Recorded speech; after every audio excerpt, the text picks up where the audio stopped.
ਵਾਹਿਗੁਰੂ ਜੀ ਕਾ ਖਾਲਸਾ ਵਾਹਿਗੁਰੂ ਜੀ ਕੀ ਫਤਿਹ। ਅਸਲਾਮ ਵਾਲੇਕਮ ਆਦਾਬ ਅਰਜ਼ ਮਹਾਂ। ਤੁਹਾਡੀ ਹੋਸਟ ਨੀਲਮ ਕੌਰ ਤੇ ਮੈਂ ਟੀਵੀ 84 ਸਾਰੇ ਦਰਸ਼ਕਾਂ ਤੇ ਸਰੋਤਿਆਂ ਨੂੰ ਜੀ ਆਇਆਂ ਕਹਿੰਦੀ ਆ ਪ੍ਰੋਗਰਾਮ ਸੱਚੋ ਸੱਚ ਵਿੱਚ ਜਿਹੜੇ ਇਸ ਪ੍ਰੋਗਰਾਮ ਨਾਲ ਦੇਸ਼ਾਂ ਵਿਦੇਸ਼ਾਂ ਤੋਂ ਜੁੜ ਚੁੱਕੇ ਨੇ। ਖਾਲਸਾ ਅਫੇਅਰ ਸੈਂਟਰ ਦੇ ਸੰਚਾਲਕ ਡਾਕਟਰ ਅਮਰਜੀਤ ਸਿੰਘ ਦੀ ਸਟੂਡੀਓ 'ਚ ਮੇਰੇ ਨਾਲ ਸ਼ਾਮਿਲ ਨੇ।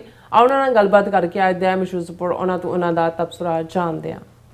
ਜੀ ਡਾਕਟਰ ਸਾਹਿਬ ਵਾਹਿਗੁਰੂ ਜੀ ਕਾ ਖਾਲਸਾ ਵਾਹਿਗੁਰੂ ਜੀ ਕੀ ਫਤਿਹ। हाँ जी नीलम कौर जी ਤੁਹਾਨੂੰ ਵੀ ਤੇ ਦੁਨੀਆ ਭਰ ਚ ਬੈਠੇ ਸਾਡੇ ਬਹੁਤ ਹੀ ਪਿਆਰੇ ਸੋਹਣੇ ਸਿਆਣੇ ਟੀਵੀ 84 ਦੇ ਵਿਊਅਰਸ ਨੂੰ ਵੀ ਵਾਹਿਗੁਰੂ ਜੀ ਕਾ ਖਾਲਸਾ ਵਾਹਿਗੁਰੂ ਜੀ ਕੀ ਫਤਿਹ।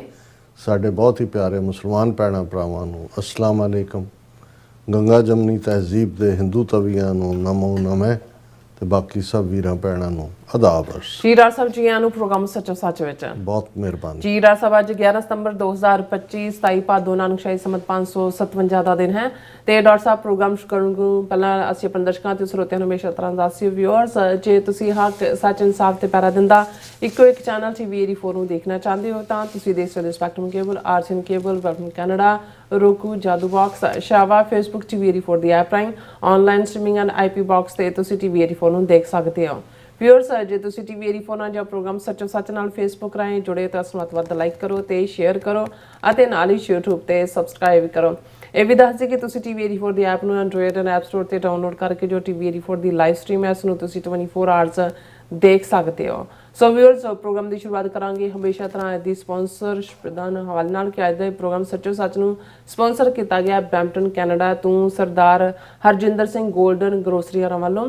ਸੋ ਇਹਨਾਂ ਨੇ ਟੀਵੀ 84 ਦੇ ਕੰਮ ਦੀ ਸ਼ਲਾਘਾ ਕੀਤੀ ਹੈ ਤੇ ਵੱਧ ਤੋਂ ਵੱਧ ਸਪੋਰਟ ਕਰਨ ਲਈ ਕਿਹਾ ਔਰ ਖਾਲਸਾ ਦੀ ਆਜ਼ਾਦੀ ਲਈ ਅਰਦਾਸ ਤੇ ਬੇਨਤੀ ਕੀਤੀ ਹੈ। ਸੋ ਅੱਜ ਦੀ ਸਪਾਂਸਰਸ਼ਿਪ ਲਈ ਅਸੀਂ ਹਰਜਿੰਦਰ ਸਿੰਘ ਜੁਰਾਂ ਦਾ ਤਹਿ ਦਿਲ ਤੋਂ ਧੰਨਵਾਦ ਕਰਦੇ ਹਾਂ। ਤੁਹਾਨੂੰ ਵੀ ਅਪੀਲ ਤੇ ਬੇਨਤੀ ਕਰਦੇ ਹਾਂ ਤੁਸੀਂ ਪ੍ਰੋਗਰਾਮ ਸੱਚੋ ਸੱਚ ਨੂੰ ਵੱਧ ਤੋਂ ਵੱਧ ਸਪਾਂਸਰ ਕਰੋ। ਸਪਾਂਸਰਸ਼ਿਪ ਲਈ ਤੁਸੀਂ ਸਾਨੂੰ ਕਾਲ ਕਰ ਸਕਦੇ ਸਾਡੇ ਫੋਨ ਨੰਬਰ ਤੇ 5166191984 ਸੇਮ ਨੰਬਰ ਤੇ WhatsApp ਕਰ ਸਕਦੇ ਹੋ। ਤੁਸੀਂ ਸਾਨੂੰ ਈਮੇਲ ਵੀ ਕਰ ਸਕਦੇ info@tv84.tv ਤੇ।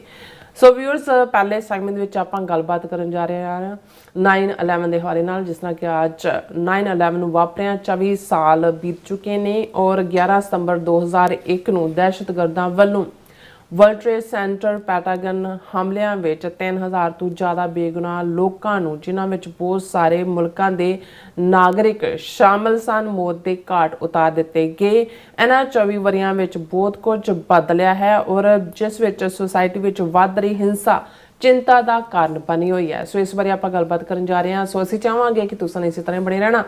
ਦੇਖਣ ਸੁਣਨ ਲਈ ਤੁਹਾਡਾ ਸਭ ਦਾ ਬਹੁਤ ਬਹੁਤ ਧੰਨਵਾਦ। ਜੀ ਡਾਕਟਰ ਸਾਹਿਬ, ਕੀ ਵਿਚਾਰ ਨੇ? ਸਭ ਤੋਂ ਪਹਿਲਾਂ ਤਾਂ ਅੱਜ ਦੇ ਪ੍ਰੋਗਰਾਮ ਨੂੰ ਸਪਾਂਸਰ ਕਰਨ ਲਈ ਅਸੀਂ ਬਰੈਂਪਟਨ ਕੈਨੇਡਾ ਤੋਂ ਗੋਲਡਨ ਗਰੋਸਰੀ ਸਟੋਰ, ਜਿਹੜਾ ਇੱਕ ਵੇਲੇ ਇੱਕ ਕਮਿਊਨਿਟੀ ਦੇ ਵਿੱਚ ਬੜਾ ਆਦਰਸ਼ ਵਪਾਰਕ ਅਦਾਰਾ ਸੀ, ਅੱਜ ਵੀ ਹੈ, ਲੇਕਿਨ ਮੈਂ ਅੱਜ ਤੋਂ 30-35 ਸਾਲ ਪਹਿਲਾਂ ਦਾ ਜ਼ਿਕਰ ਕਰਦਾ ਹਾਂ, ਜਿੱਥੇ ਉਹਨਾਂ ਨੇ ਬਹੁਤ ਸਾਰਿਆਂ ਨੂੰ ਇੰਪਲੋਇਮੈਂਟ ਦਿੱਤੀ ਔਰ ਬੜੇ ਅਦਬ ਅਦਾਬ ਨਾਲ ਜਿਹੜਾ ਕਿਵੇਂ ਦੁਕਾਨਦਾਰੀ ਹੁੰਦੀ ਹੈ, ਕਿਵੇਂ ਉਸ ਦੇ ਵਿੱਚ ਇੱਕ ਜਿਹੜੀ ਹੈ ਪਾਕੀਜ਼ਗੀ ਹੁੰਦੀ ਹੈ, ਇਹ ਉਹਨਾਂ ਦੀ ਉਦਾਹਰਣ ਸੀ। ਗੋਲਡਨ ਗਰੋਸਰੀ ਉਹਨਾਂ ਦੇ ਸਟੋਰ ਦਾ ਨਾਂ ਸੀ ਜਾਂ ਨਾਂ ਹੈ ਹੁਣ ਵੀ। ਔਰ ਸਮੁੱਚਾ ਪਰਿਵਾਰ ਜਿਹੜਾ ਕਿ ਗੁਰਸਿੱਖ ਡੈਡੀਕੇਟਡ ਮੇਰੇ ਹੋਸਟ ਨੇ। ਜਦੋਂ ਵੀ ਮੈਂ ਟੋਰਾਂਟੋ ਜਾਂਦਾ, ਪਹਿਲੀ ਵਾਰ ਜਦੋਂ ਮੈਂ ਗਿਆ 1991 'ਚ, ਉਸ ਤੋਂ ਲੈ ਕੇ ਉਹੀ ਮੇਰਾ ਟਿਕਾਣਾ ਹੁੰਦਾ। ਔਰ ਇਹ ਸਾਰੇ ਪੀਰੀਅਡ ਦੇ ਵਿੱਚ ਵੀਰ ਹਰਜਿੰਦਰ ਸਿੰਘ, ਜਿਨ੍ਹਾਂ ਦੇ ਪੱਗ ਕੇਸਰੀ ਹੁੰਦੀ ਹੈ ਆਲਵੇਜ਼, ਉਹਨਾਂ ਨੇ ਕੋਈ ਸਮਝੌਤਾ ਨਹੀਂ ਕੀਤਾ, ਕੋਈ ਪਿੱਛੇ ਜਾਣ ਦੀ ਲਾਲਸਾ ਨਹੀਂ ਦਿਖਾਈ। ਬਹੁਤ ਸਾਰੇ ਵਕਤ ਦੇ ਨਾਲ ਪੋਜੀਸ਼ਨ ਜਿਨ੍ਹਾਂ ਨੇ ਕੰਪਰੋਮਾਈਜ਼ ਵੀ ਕੀਤੀ ਔਰ ਸਾਡੇ ਪ੍ਰਤੀ ਔਰ ਟੀਵੀ 84 ਦੇ ਵੀ ਉਹ ਰੈਗੂਲਰ ਵਿਊਅਰ ਨੇ। ਉਹਨਾਂ ਦੇ ਸੁਝਾਅ ਵੀ ਅਸੀਂ ਸਮੇਂ-ਸਮੇਂ ਜਿਹੜਾ ਉਹਨਾਂ ਤੋਂ ਜ਼ਰੂਰ ਲੈਂਦੇ ਹਾਂ ਔਰ ਉਹਨਾਂ ਦੇ ਘਰ ਦਾ ਮਾਹੌਲ ਇੱਕ ਗੁਰਦੁਆਰਾ ਸਾਹਿਬ ਵਾਂਗ ਹੁੰਦਾ ਹੈ, ਕਿਉਂਕਿ ਮਹਾਰਾਜ ਦਾ ਪ੍ਰਕਾਸ਼ ਹੈ ਘਰ 'ਚ। ਲੇਕਿਨ ਇੱਕ ਅਦਬ ਅਦਾਬ ਉਹਨਾਂ ਦੇ ਬਾਪੂ ਜੀ, ਬੇਬੇ ਜੀ, ਬਾਪੂ ਜੀ ਤਾਂ ਹੁਣ ਚੜ੍ਹਾਈ ਕਰ ਗਏ, ਬੇਬੇ ਜੀ ਲਗਭਗ 100 ਸਾਲ ਦੇ ਕਰੀਬ ਉਮਰ ਹੈ। ਅਜੇ ਵੀ ਉਹਨਾਂ ਦਾ ਡੰਡਾ ਖੁੰਡਾ ਦਬਕਾ ਜਿਹੜਾ ਹੈ ਉਹ ਬਰਾਬਰ ਚੱਲਦਾ। ਔਰ ਭਰਾਵਾਂ ਦੇ ਵਿੱਚ ਆਪਸੀ ਬੀਬੀਆਂ ਚ ਦਰਾਣੀਆਂ ਜਠਾਣੀਆਂ ਸਾਰਾ ਸਾਂਝਾ ਪਰਿਵਾਰ ਹੀ ਮੈਂ ਦੇਖਿਆ ਔਰ ਮੈਨੂੰ ਹਮੇਸ਼ਾ ਇਹ ਲੱਗਦਾ ਹੁੰਦਾ ਕਿ ਇਹ ਇੱਕ ਆਈਡੀਅਲ। ਔਰ ਅੱਜ ਕੱਲ੍ਹ ਮੈਂ ਆਪਣੀਆਂ ਪ੍ਰੈਜੈਂਟੇਸ਼ਨਸ ਵੀ ਕਹਿਣਾ ਸ਼ੁਰੂ ਕੀਤਾ ਹੋਇਆ ਕਿ ਭਾਈ ਇਸ ਗੱਲ ਦਾ ਧਿਆਨ ਰੱਖੋ ਕਿ ਅਲਟੀਮੇਟਲੀ ਠੀਕ ਹੈ, ਇਹਨਾਂ ਸੁਸਾਇਟੀਜ਼ ਦੇ ਵਿੱਚ ਅਸੀਂ ਬਹੁਤ ਕੁਝ ਹਾਸਲ ਕੀਤਾ ਹੈ, ਬਹੁਤ ਕੁਝ ਚੰਗਾ ਹੈ, ਸਾਫ਼ ਸੁਥਰਾ ਖਾਣਾ ਹੈ, ਸਾਫ਼ ਸੁਥਰਾ ਰਹਿਣਾ ਹੈ, ਚਾਂਸਿਸ ਨੇ ਅੱਗੇ ਵਧਣ ਦੇ। ਪਰ ਇੱਕ ਬਿਮਾਰੀ ਜਿਹੜੀ ਇੰਡੀਵਿਜੂਅਲਿਜ਼ਮ ਦੀ ਹੈ, ਜਿਸ ਨੂੰ ਵਿਅਕਤੀਵਾਦ, ਮੀ, ਇਸ ਦਾ ਨਤੀਜਾ ਕਿ ਬਹੁਤ ਸਾਰਾ ਜਿਹੜਾ ਨੈਗੇਟਿਵ ਜਾਂ ਨਾ ਪੱਖੀ ਲਾਈਨ ਹੈ ਉਹ ਵੀ ਸਾਡੀਆਂ ਜ਼ਿੰਦਗੀਆਂ 'ਚ ਆਉਂਦੀ ਹੈ। ਸਾਂਝੇ ਪਰਿਵਾਰਾਂ 'ਚ ਮਿਲ ਜੁਲ ਕੇ ਰਹਿਣਾ, ਉਹਦੇ 'ਚ ਇੱਕ ਆਪਣਾ ਆਨੰਦ ਹੁੰਦਾ ਹੈ। ਔਰ ਜੇ ਮੈਂ ਬਹੁਤ ਵਾਰ ਦੇਖਦਾ ਕਿ ਇੰਡੀਵਿਜੂਅਲ ਇਸ ਵੇਲੇ ਹਾਲਾਤ, ਕਿੰਨੇ ਬੱਚੇ ਬੱਚੀਆਂ ਡਿਪਰੈਸ਼ਨ ਦਾ ਸ਼ਿਕਾਰ ਨੇ, ਕਿੰਨੇ ਬਿਲਕੁਲ ਕੱਟ ਆਫ ਹੋ ਕੇ ਕੋਈ ਜ਼ਿੰਦਗੀ ਦੇ ਡਿਸਿਪਲਿਨ ਤੋਂ ਮਰਹੂਮ ਨੇ। ਸੋ ਇਹ ਜਿਹੜੇ ਪਾਰਟ ਨੇ, ਇਹਨਾਂ 'ਚ ਇੱਕ ਹਿੱਸਾ ਜ਼ਰੂਰ ਇਹ ਜੁੜਿਆ ਹੋਇਆ ਹੈ ਕਿ ਜਦੋਂ ਤੁਸੀਂ ਸਾਂਝੇ ਪਰਿਵਾਰਾਂ 'ਚ ਭਰਾ ਭੈਣਾਂ, ਦੂਜੇ ਸਿਬਲਿੰਗ ਸਾਰੇ ਇਕੱਠੇ ਪਲਦੇ ਨੇ, ਇਕੱਠੇ, ਬਹੁਤ ਸਾਰੀਆਂ ਤੁਹਾਡੀਆਂ ਸਮੱਸਿਆਵਾਂ ਉਹਦੇ 'ਚੋਂ ਹੱਲ ਹੋ ਜਾਂਦੀਆਂ। ਔਰ ਇਹ ਆਪਣੇ ਆਪ ਦੇ ਵਿੱਚ ਇੱਕ ਬੂਨ ਹੈ, ਕਰਸ ਨਹੀਂ ਹੈ। ਇਹ ਇੱਕ ਨੇਮਤ ਹੈ ਕਿ ਜਿੱਥੇ ਇੱਕ ਛੱਤ ਥੱਲੇ ਤੁਸੀਂ ਜਿਹੜਾ ਹੈ ਉਹ ਬਹੁਤ ਸਾਰੇ ਜਿਹੜੇ ਉਹ ਸਾਰੇ ਪ੍ਰਭਾਵ ਨੇ ਉਹ ਤੁਸੀਂ ਕਬੂਲਦੇ ਹੋ। ਸੋ ਮੈਂ ਵੀਰ ਹਰਜਿੰਦਰ ਸਿੰਘ ਔਰ ਉਹਨਾਂ ਦੇ ਸਮੁੱਚੇ ਪਰਿਵਾਰ ਦਾ ਸ਼ੁਕਰੀਆ ਅਦਾ ਕਰਦੇ। ਵੈਸੇ ਜਦੋਂ ਵੀ ਕੋਈ ਟ੍ਰੈਜਿਕ ਡੇ ਹੋਏ ਜਾਂ ਹਿੰਸਾ ਨਾਲ ਭਰਪੂਰ ਕੋਈ ਗੱਲ ਹੋਏ ਤਾਂ ਜ਼ਾਹਰ ਹੈ ਉਹ ਇੱਕ ਗਲੂਮੀ, ਗਮ ਵਾਲਾ, ਉਦਾਸੀ ਵਾਲਾ ਪ੍ਰਭਾਵ ਛੱਡਦਾ ਹੈ। ਔਰ ਇਹਦੇ 'ਚ ਵੀ ਕੋਈ ਸ਼ੱਕ ਨਹੀਂ ਹੈ ਕਿ 24 ਵਰ੍ਹੇ ਪਹਿਲਾਂ ਜੋ ਕੁਝ 9/11 ਵਾਲੇ ਦਿਨ, ਉਹਦਾ ਨਾਂ 9/11 ਇਸ ਲਈ ਹੈ ਕਿ 11 ਤਰੀਕ ਸੀ ਸਤੰਬਰ, 9ਵਾਂ ਮਹੀਨਾ ਬਣਦਾ ਕੈਲੰਡਰ ਦਾ, ਸਾਲ ਵਰ੍ਹਾ 2001।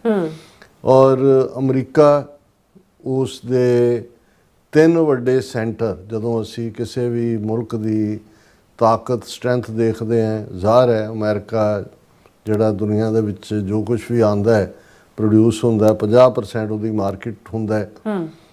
ਕਮਰਸ਼ੀਅਲ ਹੱਬ ਔਰ ਵਰਲਡ ਟ੍ਰੇਡ ਸੈਂਟਰ ਜਿਹਦੇ ਟਵਿਨ ਟਾਵਰ, ਉਸ ਅਮਰੀਕਾ ਦੇ ਵਪਾਰਕ ਜਾਂ ਅਸਮਾਨ ਦੇ ਵਿੱਚ ਜਿਹੜਾ ਉਹ ਵਿਦਮਾਨ ਸਾਇੰਸ ਹਨ, ਇਹ ਦੱਸਣ ਦੇ ਲਈ ਕਿ ਭਾਈ ਸਾਡੀ ਸਰਦਾਰੀ ਹੈ ਬਿਜ਼ਨਸ ਦੀ ਦੁਨੀਆ 'ਚ। ਫਿਰ ਫੌਜ, ਮਿਲਟਰੀ ਮਾਈਟ ਹੁੰਦਾ ਹੈ। ਔਰ ਮਿਲਟਰੀ ਮਾਈਟ ਅਮਰੀਕਾ ਦਾ ਪੈਂਟਾਗਨ ਹੈ, 5 ਨੁਕਰੀ ਇਮਾਰਤ। ਔਰ ਜ਼ਾਹਰ ਹੈ ਕਿ ਤੀਸਰਾ ਕੈਪੀਟਲ ਹਿਲ, ਵਾਈਟ ਹਾਊਸ। ਔਰ ਇਹ ਜਿਹੜੇ 3 ਵੱਡੇ ਹਵਾਈ ਜਹਾਜ਼ਾਂ ਨੂੰ ਹੀ ਐਜ਼ ਏ ਵੈਪਨ ਯੂਜ਼ ਕੀਤਾ ਗਿਆ। ਔਰ ਖ਼ਾਸ ਤੌਰ 'ਤੇ ਜਹਾਜ਼ ਵੀ ਉਹ ਪਿਕ ਕੀਤੇ ਗਏ ਜਿਹੜੇ ਲੌਂਗ ਡਿਸਟੈਂਸ ਜਾਣ ਵਾਲੇ ਸੀ, ਜਿਨ੍ਹਾਂ ਦੇ ਵਿੱਚ ਬਹੁਤ ਸਾਰਾ ਪੈਟਰੋਲ ਸੀ। ਔਰ ਜਿਵੇਂ ਉਹ ਜਹਾਜ਼ ਟਵਿਨ ਟਾਵਰਸ ਦੇ ਨਾਲ ਟਕਰਾਏ, 2 ਜਹਾਜ਼ ਨਿਊਯਾਰਕ ਦੇ ਵਿੱਚ, ਔਰ ਵਰਲਡ ਟ੍ਰੇਡ ਸੈਂਟਰ ਜਿਹੜਾ ਹੈ ਉਹ ਕਿਵੇਂ ਉਸ ਦਾ ਸਾਰਾ ਸਟਰਕਚਰ ਅੰਦਰ ਨੂੰ ਹੀ ਕਲੈਪਸ ਹੋਇਆ। ਔਰ ਨਤੀਜੇ ਵਜੋਂ, ਔਰ ਦੂਸਰਾ ਜਿਹੜਾ ਹੈ ਉਹ ਪੈਂਟਾਗਨ 'ਚ ਇੱਕ ਜਹਾਜ਼ ਜਿਹੜਾ ਹੈ ਉਹ ਹਿੱਟ ਹੋਇਆ, ਜਿਹਦੇ 'ਚ 140 ਦੇ ਕਰੀਬ ਜਿਹੜੇ ਨੇ ਉਹ ਡੈਥਸ ਹੋਈਆਂ, ਕਿਉਂਕਿ ਪੈਂਟਾਗਨ ਬਹੁਤ ਸਾਰਾ ਜ਼ਮੀਨਦੋਜ਼ ਹੈ। ਉਹ ਫੌਜੀ ਹੈੱਡਕੁਆਰਟਰ ਹੈ ਔਰ ਉਹਦੇ ਇੱਕ ਵਿੰਗ ਦੇ ਵਿੱਚ ਆ ਕੇ ਵੱਜਾ। ਬਹੁਤ ਸਾਰਾ ਪੈਂਟਾਗਨ ਦਾ ਜਿਹੜਾ ਹੈ ਉਹ ਜ਼ਮੀਨ 'ਚ ਪਤਾ ਨਹੀਂ ਥੱਲੇ ਉਹਦੀਆਂ ਕਿੰਨੀਆਂ ਇਮਾਰਤਾਂ ਨੇ, ਕਿਉਂਕਿ ਬਹੁਤ ਸਾਰਾ ਉਹਨਾਂ ਦਾ ਨਿਊਕਲੀਅਰ ਔਰ ਦੂਸਰੀ ਜਿਹੜੀ ਵੀ ਉਹਨਾਂ ਦੀ ਕਮਾਂਡ ਔਰ ਫੌਜੀ ਕਮਾਂਡ ਔਰ ਐਮਰਜੈਂਸੀ ਕਮਾਂਡ, ਉਹ ਸਾਰੀ ਜ਼ਮੀਨਦੋਜ਼ ਹੈ। ਸੋ ਤੀਸਰਾ ਜਿਸ ਬਾਰੇ ਕਿਹਾ ਜਾਂਦਾ ਹੈ ਕਿ ਵੀ ਉਸ ਨੂੰ ਕੈਪੀਟਲ ਹਿਲ ਜਾਂ ਵਾਈਟ ਹਾਊਸ, ਉਸ ਦੇ ਉੱਤੇ ਉਹਨੇ ਸਟ੍ਰਾਈਕ ਕਰਨਾ ਸੀ, ਉਹਨੂੰ ਪੈਨਸਿਲਵੇਨੀਆ ਦੇ ਵਿੱਚ ਕਿਹਾ ਤਾਂ ਇਹ ਜਾਂਦਾ ਹੈ ਕਿ ਭਾਈ ਪੈਸੇਂਜਰਸ ਨੇ ਰੈਜ਼ਿਸਟ ਕੀਤਾ। ਔਰ ਦੂਸਰਾ ਲੇਕਿਨ ਲੱਗਦਾ ਇਹ ਹੈ ਕਿ ਉਹਨੂੰ ਹੈਡ ਉਹ ਇੱਧਰੋਂ ਜਿਹੜਾ ਉਹ ਉੱਧਰ ਨੂੰ DC ਨੂੰ ਹੀ ਕਰ ਰਿਹਾ ਸੀ, ਉਹਨੂੰ ਮੋਸਟ ਲਾਈਕਲੀ ਮਿਸਲ ਨਾਲ ਹੀ ਸਟ੍ਰਾਈਕ ਡਾਊਨ ਕੀਤਾ ਗਿਆ ਹੋਵੇਗਾ। ਔਰ 3000 ਤੋਂ ਜ਼ਿਆਦਾ ਜਿਹੜੇ ਲੋਕ, ਜਦੋਂ ਬਹੁਤ ਸਾਰੇ ਮੁਲਕਾਂ ਦੇ ਤੁਸੀਂ ਕਿਹਾ ਤੇ ਜ਼ਾਹਰ ਹੈ ਕਿ ਵਰਲਡ ਟ੍ਰੇਡ ਸੈਂਟਰ ਦੇ ਵਿੱਚ ਜਿੱਥੇ ਕਈ ਮੰਜ਼ਲਾ ਇਮਾਰਤਾਂ 'ਚ ਅੱਡ-ਅੱਡ ਨੈਸ਼ਨੈਲਿਟੀਜ਼ ਦੇ ਲੋਕ ਜਿਹੜੇ ਨੇ, ਉਹਨਾਂ ਦੇ ਆਫਿਸਿਸ ਔਰ ਦੂਸਰੇ, ਔਰ ਪੂਰੀ ਜਿਹੜਾ ਉਹਨਾਂ ਦਾ ਗਰਾਊਂਡ ਜ਼ੀਰੋ ਦੇ ਉੱਤੇ ਮੈਮੋਰੀਅਲ ਬਣਿਆ ਉਹਨਾਂ ਸਾਰਿਆਂ ਦੇ ਨਾਂ ਔਰ ਉਹਨਾਂ ਨੂੰ ਟ੍ਰਿਬਿਊਟ ਔਰ ਬਹੁਤ ਕੁਛ ਐਸਾ ਜਿਹੜਾ ਹੈ ਉਹ ਹੈ ਜੀ। ਇਹਦੇ 'ਚ ਵੀ ਕੋਈ ਸ਼ੱਕ ਨਹੀਂ ਹੈ ਕਿ ਉਸ ਮੌਕੇ ਨਿਊਯਾਰਕ ਦੇ ਮੇਅਰ ਮਿਸਟਰ ਜੂਲੀ ਰੂਡਿਆਨੀ ਉਸਨੇ ਇੱਕ ਬੜਾ ਆਈਡੀਅਲ ਰੋਲ ਅਦਾ ਕੀਤਾ। ਇਹ ਵੱਖਰੀ ਕਹਾਣੀ ਹੈ ਕਿ ਬਾਅਦ ਦੇ ਵਿੱਚ ਉਸ ਦਾ ਕਿਰਦਾਰ ਜਿਹੜਾ ਉਹ ਕਮਜ਼ੋਰੀਆਂ ਵੀ ਆਈਆਂ ਇੱਕ ਸਟੇਜ 'ਤੇ, ਤਾਂ ਉਹ ਜਿਵੇਂ ਉਹਨੇ 9/11 ਨੂੰ ਹੈਂਡਲ ਕੀਤਾ, ਉਹ ਖੁਦ ਜਿਹੜੀ ਇੱਕ ਐਮਰਜੈਂਸੀ ਵਰਕਰ ਦੀ ਯੂਨੀਫਾਰਮ ਔਰ ਕੈਪ ਦੇ ਨਾਲ ਉਹਨੇ ਜਿਹੜਾ ਲੀਡ ਕੀਤਾ, ਲੋਕਾਂ 'ਚੋਂ ਮਾਯੂਸੀ ਕੱਢੀ। ਔਰ ਜਿਹੜਾ ਸਭ ਤੋਂ ਵੱਡਾ ਮੈਂ ਸਮਝਦਾ ਕਿ ਜਦੋਂ ਅਸੀਂ ਦੇਖਦੇ ਹਾਂ ਕਿ ਐਡਮਿਨਿਸਟ੍ਰੇਸ਼ਨ ਕੀ ਹੁੰਦਾ ਹੈ, ਕਿ ਉਸੇ ਸ਼ਾਮ, ਕਿਉਂਕਿ ਇਹ ਆਲਮੋਸਟ ਮਾਰਨਿੰਗ ਆਵਰਸ ਦੇ ਵਿੱਚ ਹੁੰਦਾ ਹੈ, ਔਰ ਦੁਪਹਿਰ ਤੋਂ ਬਾਅਦ ਤੱਕ ਨਿਊਯਾਰਕ ਦੇ ਸਾਰੇ ਗੁਰਦੁਆਰੇ, ਮੰਦਰ, ਮਸੀਤਾਂ ਦੇ ਬਾਹਰ ਜਿਹੜੀ ਆ ਉਹ ਪੁਲਿਸ ਤਾਇਨਾਤ ਕਰ ਦਿੱਤੀ ਗਈ ਸੀ, ਕਿਉਂਕਿ ਜ਼ਾਹਰ ਹੈ ਕਿ ਵੀ ਇਸ ਨੂੰ ਜਿਹੜਾ ਉਹ ਜੋੜਿਆ ਗਿਆ ਸੀ। ਹਾਲਾਂਕਿ ਮਜ਼ਹਬ ਦਾ ਕੋਈ ਤਾਲੁਕ ਨਹੀਂ ਹੁੰਦਾ ਦਹਿਸ਼ਤਗਰਦੀ ਨਾਲ, ਪਰ ਇਸਲਾਮਿਕ ਟੈਰਰਿਜ਼ਮ ਦੇ ਨਾਂ ਥੱਲੇ, ਔਰ ਜ਼ਾਹਰ ਹੈ ਕਿ ਜ਼ੀਨੋਫੋਬੀਆ ਜਾਂ ਬਾਹਰਲੀ ਨਫ਼ਰਤ ਜਿਹੜੀ ਪਹਿਲਾਂ ਹੀ ਐਗਜ਼ਿਸਟ ਕਰਦੀ ਸੀ, ਔਰ ਉਹਨਾਂ ਨੂੰ ਇਹ ਫੀਅਰ ਸੀ ਕਿ ਵੀ ਇਹ ਨਾ ਹੋਏ ਕਿ ਨਿਊਯਾਰਕ ਦੇ ਵਿੱਚ ਰਾਈਟਿੰਗ ਸ਼ੁਰੂ ਹੋ ਜਾਏ ਜਾਂ ਧਾਰਮਿਕ ਅਦਾਰਿਆਂ ਦੇ ਉੱਤੇ ਹਮਲੇ ਹੋਣ।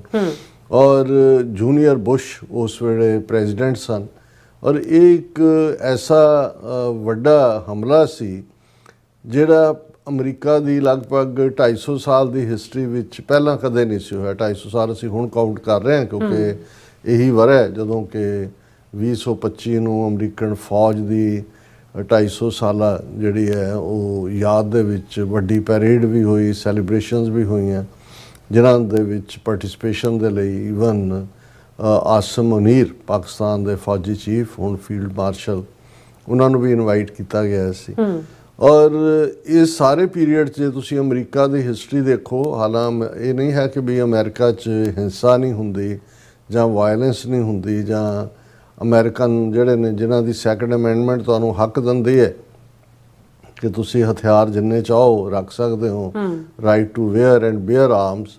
ਲੇਕਿਨ ਇਹ ਇੱਕ ਪਾਰਟ ਰਿਹਾ ਹੈ ਵੀ ਅਮਰੀਕਾ ਨੇ ਖੁਦ ਆਪਣੀ ਫਰੀडम ਬ੍ਰਿਟਿਸ਼ਰਸ ਨਾਲ ਲੜ ਕੇ ਲਈ, ਜਿਹਨੂੰ ਰੈਵੋਲੂਸ਼ਨਰੀ ਵਾਰ ਕਿਹਾ ਜਾਂਦਾ। 4-5 ਸਾਲ ਚੱਲੀ ਜਾਰਜ ਵਾਸ਼ਿੰਗਟਨ ਦੀ ਕਮਾਂਡ ਥੱਲੇ। ਔਰ ਫਸਟ ਵਰਲਡ ਵਾਰ ਦੇ ਵਿੱਚ ਅਮਰੀਕਾ ਦਾ ਕੋਈ ਰੋਲ ਨਹੀਂ ਸੀ।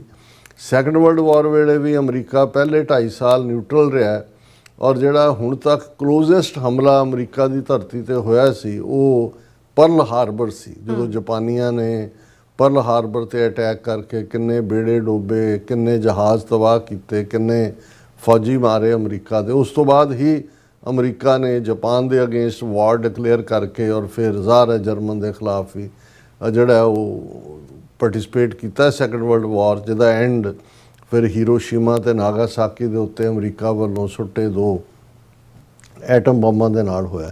ਲੇਕਿਨ ਪਰਲ ਹਾਰਬਰ ਜਿਹੜਾ ਹੈ ਅੱਜ ਵੀ, ਜੇ ਬਹੁਤ ਸਾਰੇ ਅਮਰੀਕਨਾਂ ਨੂੰ ਪੁੱਛੋ ਈਵਨ, ਕਿ ਉਹ ਉਹਨਾਂ ਦੇ ਲਈ ਉਹ ਦੂਰ ਦਾ ਆਈਲੈਂਡ ਹੀ ਹੈ, ਉਹਦਾ ਮੇਨ ਲੈਂਡ ਅਮਰੀਕਾ 'ਚ ਤੋਂ ਉਹ ਦੂਰ ਹੈ। ਲੇਕਿਨ ਇਹ 250 ਸਾਲ ਦੀ ਹਿਸਟਰੀ 'ਚ ਅੱਜ ਜਦੋਂ ਅਸੀਂ ਗੱਲ ਕਰ ਰਹੇ ਹਾਂ, ਇਹ ਪਹਿਲਾ ਵਾਕਿਆ ਸੀ ਕਿ ਅਮਰੀਕਾ ਦੀ ਇਨਸਾਈਡ ਜਿਹੜਾ ਹੈ ਉਹ ਹੋਇਆ। ਔਰ ਉਹਦੇ ਜਿਵੇਂ ਮੈਂ ਕਿਹਾ ਵੀ ਤਿੰਨੋਂ ਹੀ ਪਾਵਰਫੁਲ ਸਿੰਬਲ ਜਿਹੜੇ ਨੇ ਉਹਨਾਂ ਨੂੰ ਅੰਡਰ ਅਟੈਕ ਲਿਆਂਦਾ ਗਿਆ। ਔਰ ਅਮਰੀਕਾ ਦੇ ਨਾਲ ਤਾਂ ਹਮਦਰਦੀ ਸੀ ਦੁਨੀਆ ਦੀ, ਕਿਉਂਕਿ ਮਰਨ ਵਾਲੇ ਹੋਰ ਵੀ ਮੁਲਕਾਂ ਦੇ ਸੀ, ਔਰ ਇਸ ਲੈਵਲ ਦੇ ਉੱਤੇ ਜਿੰਨੀ ਤਬਾਹੀ ਬਰਬਾਦੀ ਹੋਈ। ਲੇਕਿਨ ਜੇ ਇੱਕ ਪਾਸੇ ਅਮਰੀਕਨ ਸਪਿਰਿਟ ਦੀ ਰੈਜ਼ੀਲੀਅੰਸ ਦੇਖਣੀ ਹੋਏ ਤੇ ਅੱਜ ਤੁਸੀਂ world trade centre ground zero ਤੇ ਜਾ ਕੇ ਦੇਖੋ, ਉਸ ਤੋਂ ਬਾਅਦ ਬਿਨਾਂ ਕਿਸੇ ਹੋਰ ਨਫ਼ਰਤ ਦੇ ਜਾਂ ਕੋਈ ਅਮਰੀਕਾ ਦੇ ਵਿੱਚ ਕੋਈ ਰਾਈਟਿੰਗ ਨਹੀਂ। ਇਹ ਠੀਕ ਹੈ ਕਿ 9/11 ਤੋਂ ਬਾਅਦ ਹੇਟ ਕ੍ਰਾਈਮਸ ਜਿਸ ਦਾ ਸ਼ਿਕਾਰ ਸਭ ਤੋਂ ਜ਼ਿਆਦਾ, ਜੇ ਪਰਸੈਂਟੇਜ ਵਾਈਜ਼ ਕਹਿਣਾ ਹੋਏ ਤਾਂ ਸਿੱਖ ਹੋਏ, ਕਿਉਂਕਿ 9/11 ਤੋਂ ਠੀਕ 4 ਦਿਨ ਬਾਅਦ ਅਰੀਜ਼ੋਨਾ ਸਟੇਟ ਦੇ ਮੈਸਾ ਸ਼ਹਿਰ ਵਿੱਚ ਬਲਬੀਰ ਸਿੰਘ ਸੋਢੀ ਜਿਹੜੇ ਆਪਣੇ ਸਟੋਰ ਦੇ ਬਾਹਰ ਖੜੇ ਸਨ, ਉਹਨਾਂ ਨੂੰ ਗੋਲੀਆਂ ਮਾਰ ਕੇ ਮਾਰ ਦਿੱਤਾ ਗਿਆ ਸੀ। ਪਹਿਲਾ ਵਾਕਿਆ ਸੀ ਹੇਟ ਕ੍ਰਾਈਮ ਦਾ। ਔਰ ਉਸ ਤੋਂ ਬਾਅਦ ਤਾਂ ਹੁਣ ਅਸੀਂ ਹਜ਼ਾਰਾਂ ਐਸੇ ਕੇਸ ਇਹਨਾਂ 24 ਵਰ੍ਹਿਆਂ ਦੇ ਵਿੱਚ ਜਿਹੜੇ ਰਿਕਾਰਡਡ ਨੇ, ਔਰ ਹੁਣ ਤਾਂ ਅੱਡ ਸਿੱਖਾਂ ਦੇ ਖਿਲਾਫ ਹੇਟ ਕ੍ਰਾਈਮ ਦਾ ਅੱਡ ਖਾਨਾ ਵੀ ਬਣਾਇਆ ਹੋਇਆ, ਮੁਸਲਮਾਨਾਂ ਦੇ ਖਿਲਾਫ ਵੀ ਇੰਡੀਵਿਜੂਅਲੀ। ਲੇਕਿਨ ਇਹ ਵੀ ਇੱਕ ਬਿਊਟੀ ਸੀ ਇਸ ਸਿਸਟਮ ਦੀ, ਕਹਿ ਸਕਦੇ ਹਾਂ, ਜਾਂ ਲਾ ਐਂਡ ਆਰਡਰ ਦੇ ਜਿਹੜੇ ਹਾਫਿਜ਼ ਨੇ ਉਹਨਾਂ ਵੱਲੋਂ ਜਿਹੜਾ ਚੁੱਕੀ ਗਈ ਸਖਤ ਕਦਮੀ ਹੈ ਕਿ ਅਮਰੀਕਾ ਦੇ ਵਿੱਚ ਕੋਈ ਰਾਈਟਿੰਗ ਨਹੀਂ ਹੋਈ। ਕੋਈ ਐਸਾ ਨਹੀਂ ਹੋਇਆ ਕਿ ਕਿਸੇ ਨੇ ਜਾ ਕੇ ਮੁਸਲਮਾਨ ਆਬਾਦੀਆਂ ਜਾਂ ਉਹਨਾਂ ਦੇ ਘਰਾਂ ਤੇ ਹਮਲੇ ਕੀਤੇ ਹੋਣ ਜਾਂ ਕਿਸੇ ਹੋਰ ਦੇ ਉੱਤੇ ਹੋਣ, ਥੋੜੀ ਬਹੁਤ ਜਿਹੜੀ ਹੈ ਉਹ ਜਿਵੇਂ ਮੈਂ ਕਿਹਾ ਵੀ ਹੀਟ ਕ੍ਰਾਈਮ ਦਾ ਪਾਰਟ।